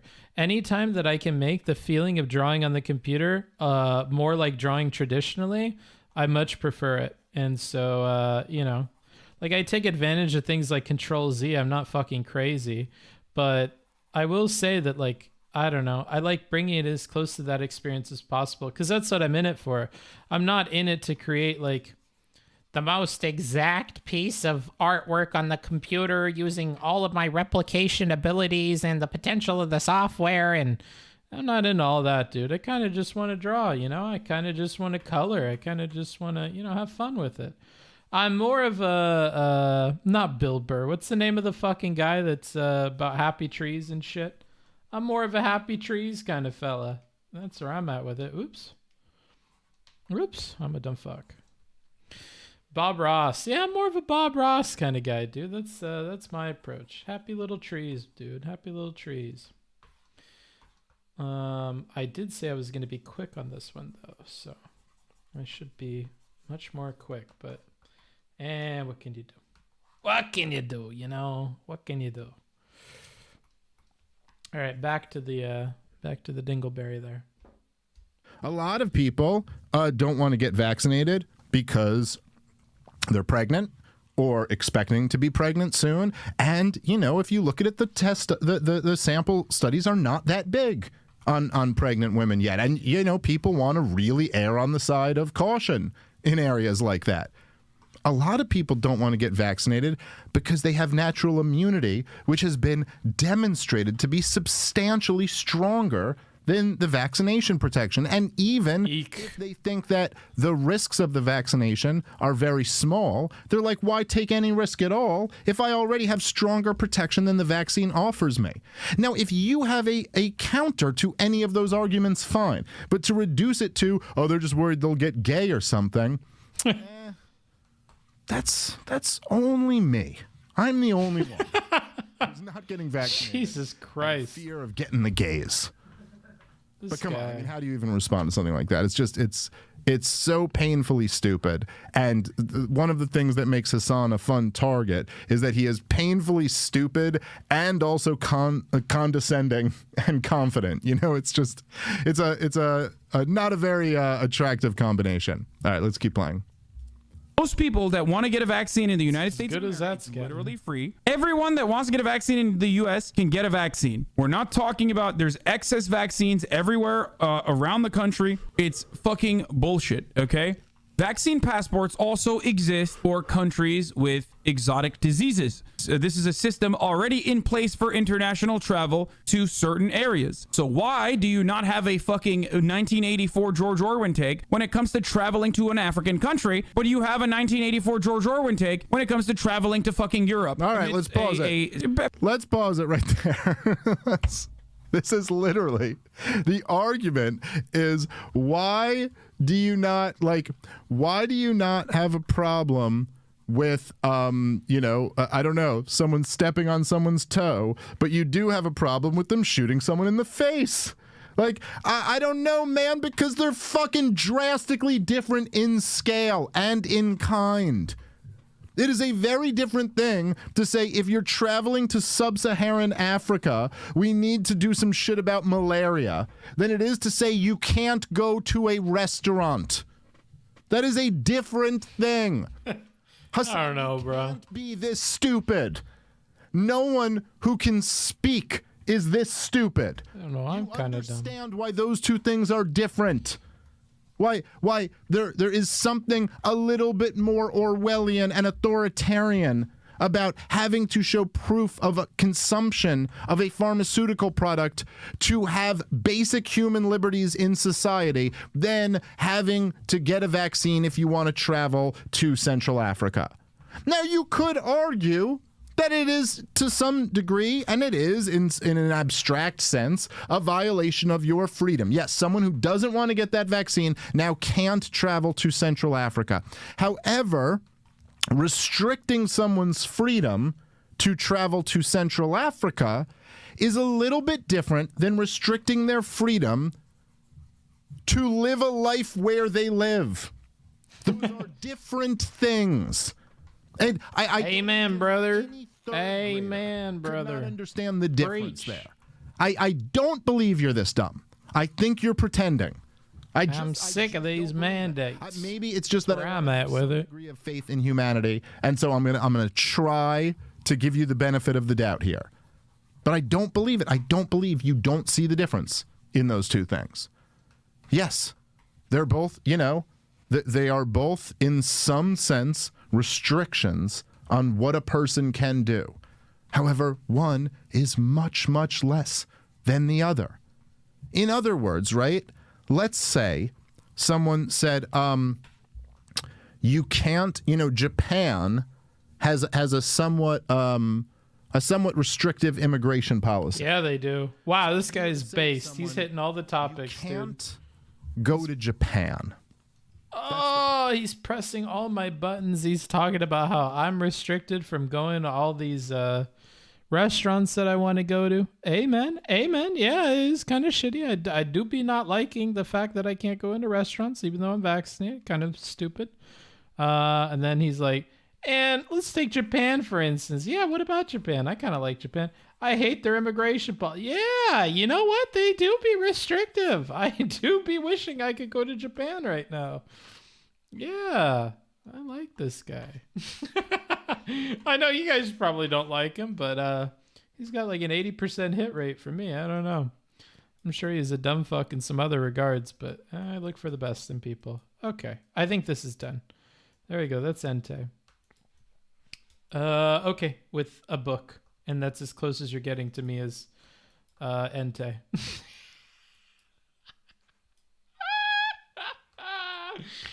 Not Gaffy Views, people cute. Holy shit, we're almost done, boys. We're almost done. Again, technically we could pay for more. I would encourage you not to. I would highly encourage you not to, because I just need to get through these. But technically, if you pay $31, you could get the next slot, the next request slot.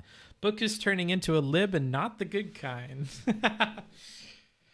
Have Booksmarts draw hentai. Oh, well, that's a $31 expense that you could do.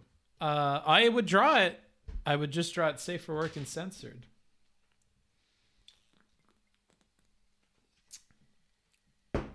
Definitely stop donations. Booksmarts hates donations. True. Policy. Now, you could argue that's a violation of your freedom to travel to Japan in some abstract sense. Now, let's say someone else said, you're on house arrest. You can't leave your home. Do you see why one of those might be a little bit more alarming than the other? Do you get that? If the government just said tomorrow, every American is on house arrest, you cannot leave your house. Would you say, oh, you're upset about that, but you're not upset about Japan's restrictive immigration policy? Or would you go, no, I get where that's a way worse version of that. That's like the level of scale here is radically different than the last one. Because really, it's a very small percentage of the population who wants to go to Japan, and for them to give that up is like not such a huge deal. Less space. To leave your home means you will starve to death in a matter of days or weeks, or if you're me, months. That is not the right people cute. All right, let's keep playing. What do you mean? The pandemic that's still ongoing. 1989 George Orwin, brother. I fucked it up. I said 1984. This one? If you look at the proposals, isn't a passport, it's an app, right? With your medical history, with that can, your data can be tracked, your location can be traced, all those things. I don't get it. Like, anyone that fucking talks about the surveillance state right now needs to be probably not fucking using an iPhone or an Android and from like a burner phone. You know what I mean? I don't understand. Like I don't know what they're doing. Like you could very easily do contact tracing already. Or we can go to what is the first accurate thing Hasan said so far is that he doesn't understand. I know you don't, bro. I'm trying to hope you really do, but I'm starting to think you don't. Yes, they could very easily do contact tracing right now with smartphones, which is the proposal that I'm trying to speak out against. Exactly. This is how they can do it. They're now proposing that they do it, and I don't want them to do it. Are we on the same track? Now do you understand? Now I think you understand. Okay, now that Hasan understands, let's move on. This is being proposed and talked about, which is a national caste system where there's one group of people who have basic freedoms and rights and one group of people who do not. I don't understand. I know! This guy's literally talking about having a caste system in a country that already has a fucking caste system, whether it be a consequence of the criminal justice system, where we have a caste system for felons, whether it be a consequence of the racist history and systemic racism that Americans have lived under, that has created a caste system for black and brown people. I don't understand, or a caste system in general for poors, okay? For working poors. We already have a caste system. All right, let's pause in our... Oh, man. Hasan. All right. Okay. So I didn't watch any of this part of the video, so this is just taking this in, just bathing in this for a second and enjoying it. So forget all the leftist goobly glock that he just spit out there, which I actually think there's probably part of it, not exactly the way he's saying, that I would agree with. Yes, you could say there are other types of two-tiered systems that we have in this country, but for him to go, I don't, for the seventh time, go, I don't understand. This is Michael Malice. I just realized, because every time I draw these lips, a part of me feels really dirty. This is totally like anti-black stuff. The lips? I don't know. They feel like kind of racist in a weird way. Is this why Pepe's racist? Yes? I don't like that one bit at all. It's kind of yikers, dude, not gonna lie. It just like came into my mind drawing the lips. I'm like, where have I seen this before? I said yes before you asked. Oh, okay. Nope. Super blackface racist. How'd you find it so quickly? Remember how I talked about my dad, right? Dad Smarts. So Dad Smarts is into like old school stuff, and Dad Smarts, like what my dad does is he collects like really, really old stuff. So he'll collect like old like picture frames like that are made by hand and stuff, or he'll collect like old like Native American like handmade things, or like silver like chandelier things, like what's it called, candle holders and whatever. And then he lets them like age in our garage so they get a bunch of dust on them, and then he takes them out at Halloween every year for Halloween, right?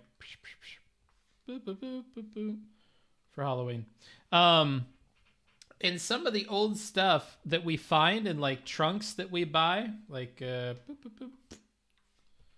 Some of the old stuff we find in trunks that we buy and whatever has some of this racist shit all over it. And then sometimes he'll buy these like really old graphics, because again, my dad's like a graphic artist and stuff, and they'll have stuff like this. They'll have like super racist pictures of like black people and stuff on them, and he's like, Jesus Christ, like people used to actually have this shit. Or we'll have like old advertisements that'll like tell you about some product, and then like the black people in them are like really, really drawn awfully, and it's like, ew, I don't know. And to me, like the lips have always stuck out as like one of the things that happens in that, and I'm starting to notice that these are like awfully similar in a really kind of scary way. Wait a sec, Pepe is racist? Oh no, imagine my surprise. Have you seen gollywogs? They remind me of those. I've never even heard of what the fuck that is. A gollywog. You spelt it wrong. Interesting. Oh no. Yeah, it's like this, dude. This is nightmare fuel. Jesus Christ. What the fuck? Yeah, it's definitely like one of these. Good God. But yeah, this do be the kind of shit, dude. And when people look at this, and then I got in an argument with one of my hosts about Jinx. Like, come on, bro. Come on, bro. You got to admit, you got to level with me, bro. This shit's fucked. Like, I don't know. Like, when somebody first pointed this out to me about Jinx, I was really hesitant to talk about it too. Transparent racist clip art. Jinx poke. Yeah, this kind of shit, dude. It's like, it's tough to not say that is what that is. I'll just say that. Not racist. Dragon Ball Z Season 1, 1989, bro. My childhood isn't racist. Yeah, like people jump to like weird lengths to like defend that shit, and it's like, nah, bro, it's okay to just admit that it's a little racist. It doesn't mean you can't enjoy the thing. I mean, plenty of racist things are fun. No, but for real, it's like probably not good. Probably not a good thing. But I don't think it makes like Pokemon on the whole racist or anything stupid like that. I just think that it's like important to like acknowledge when shit like that is happening. I don't know. This Peepo needs to be way wider. Yeah, very wide Peepo. Okay, back to the thing. I'm sorry. I just my mind got distracted for a second. I had to share it. I had to hit you guys with it. Okay. enough of this. Says some great line about this where it's like, if you keep saying you don't understand, Clipped and sent to BLM. Damn, bro. Maybe that's a reflection on you that you don't fucking understand it. Listen, dude, it is not a if I'm saying we're introducing a new caste system, it is not an argument against that to say, but we already have these caste systems. You still wouldn't want to introduce a new one, motherfucker. You still don't want more of a two-tier. If you're saying we have this two-tiered society that is bad, I'm saying, okay, well, this is a new version of it that's fucking really bad. Now, just the thing about systemic racism and all this, these are just fucking, I don't know, buzzwords or anything like that. The idea of the criminal justice system and felons kind of being second-class citizens, absolutely, dude. Absolutely. And if they're fucking non-violent, you know, victimless crimes that they're convicted of felonies for, then fucking absolutely. That's appalling. That's appalling that we have fucking hundreds of thousands of people who don't have their basic Second Amendment rights, don't have like all this other shit. Yeah, absolutely. But the answer to that isn't to create a whole new fucking caste system. So again, it's like he's just trapped in this unbelievably dumb binary thinking where if you're on this team, then you have to be against this. Trying to go fast. If you're not on my team, then you have to be on this team that would support all of this shit. So yeah, and in terms of like the class shit, I mean, yeah, dude, we live in a completely rigged game, and so I'm sure me and him would disagree about a lot of the details about that. But yeah, you could totally make an argument that like, yeah, there's a fucking there's to some degree like a tiered system between those who the system is rigged to favor and those who it's rigged against. I don't disagree with you about that. But this is a drastic new form of a two-tiered system that is way more blatant than that. You know, where there's literally an entire group of people that are now deemed second-class citizens, like legitimately second-class citizens in very basic things. So even though we have a system that is completely rigged for the powerful, the powerless can still go to fucking dinner. They can still go to a fucking salon or to whatever the fuck, all these places that have restricted people who aren't vaccinated. So wouldn't you still be against that? Like what type of fucking argument is this? It's like it'd be like, well, okay, let's say we have a two-tiered, what he called, we already have a caste system. Those were his words. We already have a caste system for, say, felons, right? And let's say, okay, well, I was gonna make, I don't know, I was gonna make being a dumb fucking model leftist a felony. Now that's, and they're gonna be in that other caste. Would you then go, well, why do you even care about that since we already have a caste system? It's like, well, because this makes it worse. How about that? This makes it fucking worse. Even if you believe all the shit you just said, this makes that problem much, much worse. This isn't an argument against what I'm saying. This is just nonsense. All right, let's keep going. Intersectional classist system. So there are already a caste system already exists. The separation between a caste system already exists. Okay, all right. Don't add more. Like whatever. All right. Refuse to take the vaccine versus those who wanted to take the vaccine and got to take the vaccine is not a fucking caste system. I've already established that if you want to get the fucking vaccine in America, you're going to be able to get the vaccine. If you have allergies or some other reason why you can't get the vaccine, then that's understandable. That I'm being racist to anti-vaxxers is what I'm trying to say. You can't make the argument in a system where there's like free vaccinations. Motherfuckers like simply cannot go out and get a vaccine. Okay, it's free. They run them not 24/7, but 7 days a week. You can literally get a vaccination. Oh, okay. All right, hold on. Let's pause this because this almost seems like for the first time we're approaching what could be considered an argument. So Hasan is saying that this is not a caste system because you can go get the vaccine. Now, there is a fair point to that, Okay, and people have criticized me for using the term caste system. And if you technically want to get into arguing definitions here, yeah, okay, I suppose there is something you could do to get you out of this caste. And by that, perhaps you could argue it's not a true caste system, because in a caste system, there is nothing you can do to transcend your caste. This is an ugly emote. I mean, okay. No offense, people cute. But you get the point that I'm making. I don't think it's very cute. I suppose that is a difference between traditional caste systems and the vaccine passport. I guess the problem with that from Hasan is that Hasan just claimed that felons live under a caste system when you can also choose to not commit felonies. You know, even though I would say, I think some felonies, like, I don't know, say drug possessions or gun possessions or things like that should not be felonies you certainly can choose to not do them. That doesn't have anything to do with the fucking morality. Like, that doesn't have anything to do with how evil it is to fucking, to make someone a second-class citizen for doing something that they have every right to. Doing something that is only, just like drugs or just like gun possession or any of this stuff, is only something that affects their body. It is their body, their body, their choice, right?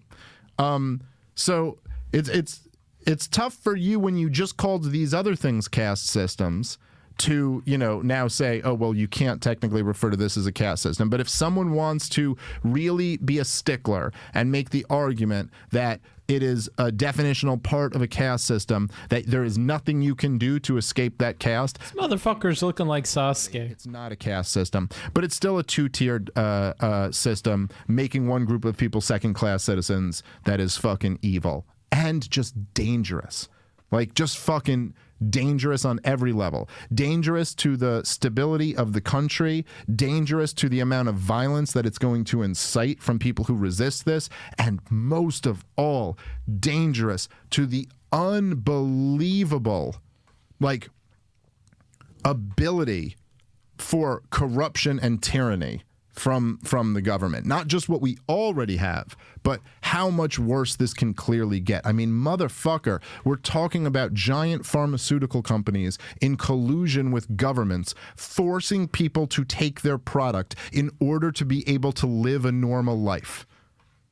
Now, what type of honest lefty wouldn't see a problem with that? This is what's so infuriating with the fucking left, especially when they just go around fucking parroting these fucking corporate fucking talking points.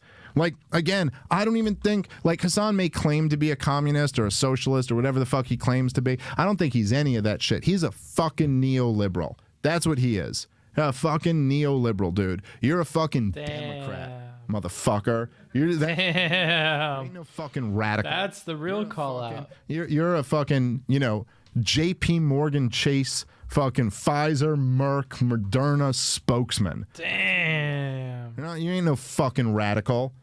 You got nothing you're saying is a threat to the system. This motherfucker, in the last video he fucking made about me, now this is months ago, was my last Rogan appearance, but the video before that was my Rogan appearance before that. The motherfucker was wearing a fucking... I'm not putting the fucking bow. Hat. Sorry. In the video. Not putting a bow. Yeah, it didn't age too well, did it? Yeah, maybe stop fucking just listening to the fucking corporate press and getting your talking points from them, Mr. Socialist. You're on the side. You're on the side of. I drew this all in my color layer here. You dumbass. Anyway, so that's. All right, let's keep playing. The only reason why motherfuckers don't want to get the vaccine is because they're afraid of it for dumbass reasons. So you can't turn around and be like, especially at a time when the rest of the world is begging for more vaccines. Imagine being a fucking American piece of shit, a hog that has the opportunity to get a vax and just. But the bow is the cutest part. No, bruh. Fucking take away my freedom. I'm not putting the ugly ass bow, dude. Get oppressed. That's so ugly. I straight up. That looks awful. You won't be able to see his hair. You deserve to be oppressed. Okay, let's stop it right there. You can add it on your own. That's fucking interesting, man. Wow. I'm not adding okay, that. so thank you for dropping. I'm making artistic liberties. Coming out with it. So here's the fucking thing. Because before I think earlier, I forget because this is so stupid. It's making me dumber and hurting my brain. But I thought he said it wasn't oppression earlier in the video, but I guess now he's saying, fuck you, get oppressed. Okay. Well, see, before I said that this guy Hasan was on the side of the big corporations, and that is true, but he's also on the side of the police state. And here's the thing, Hasan, these are some crazy fucking you fucking dumb male model. hurtful things to Come Hasan. fucking oppress me, motherfucker, and see what happens. Damn. Once you go to that level, get oppressed, then we're not really having an argument anymore. This isn't an invitation to an argument, it's an invitation to a fight. So come fucking oppress me and see what me and my people do to you and your people. Oh my God. That's all I can say to that. But you're not going to oppress me. No, Hasan, you're not going to do shit, are you? But who will? The fucking police state. That's who will do it. That's who you're calling for to do it. So you're not actually going to do shit because you're a bitch. You don't fucking have any fucking intention of doing anything. You'll just say, get oppressed. And by the way, the cops are the ones who are going to be fucking enforcing this. So you're a shill for big corporations and for the police state. And this is why I say you're not a fucking socialist. You're not. Didn't Destiny make a similar point to Hasan at some point? I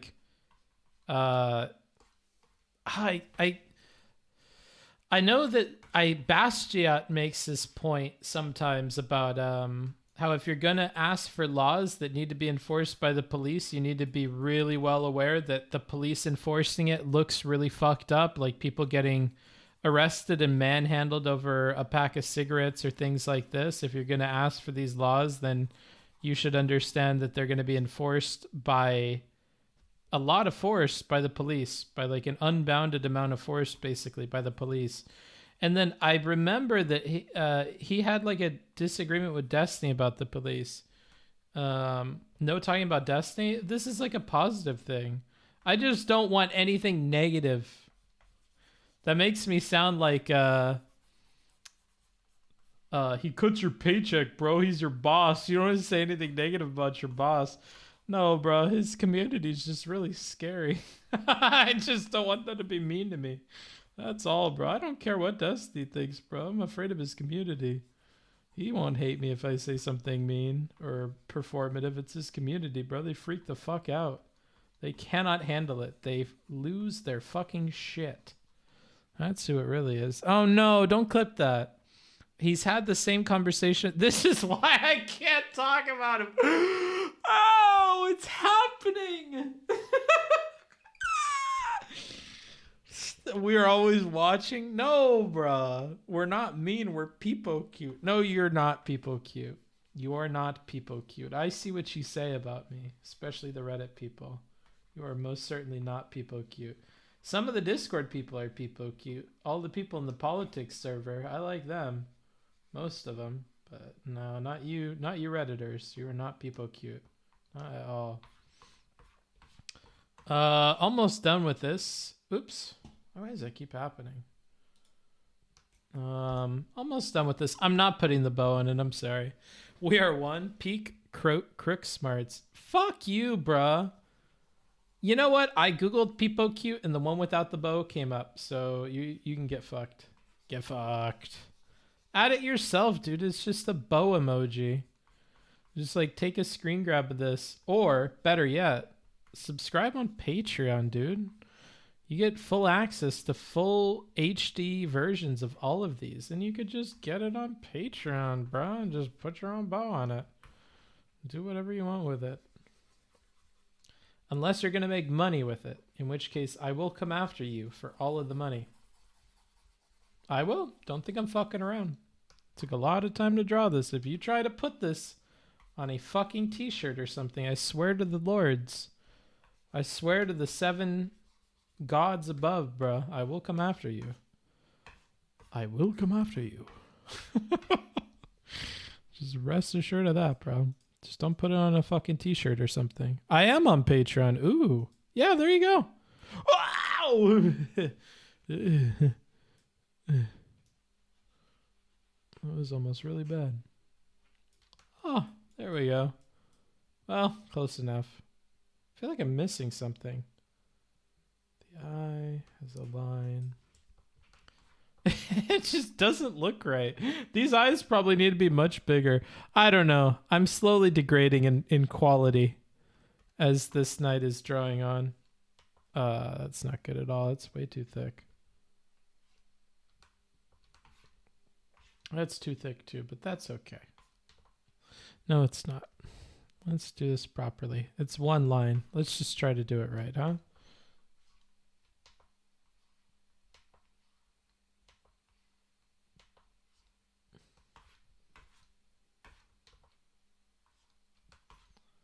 I don't think there are any lines. Maybe that's what it is. Maybe I should get rid of these lines here, huh?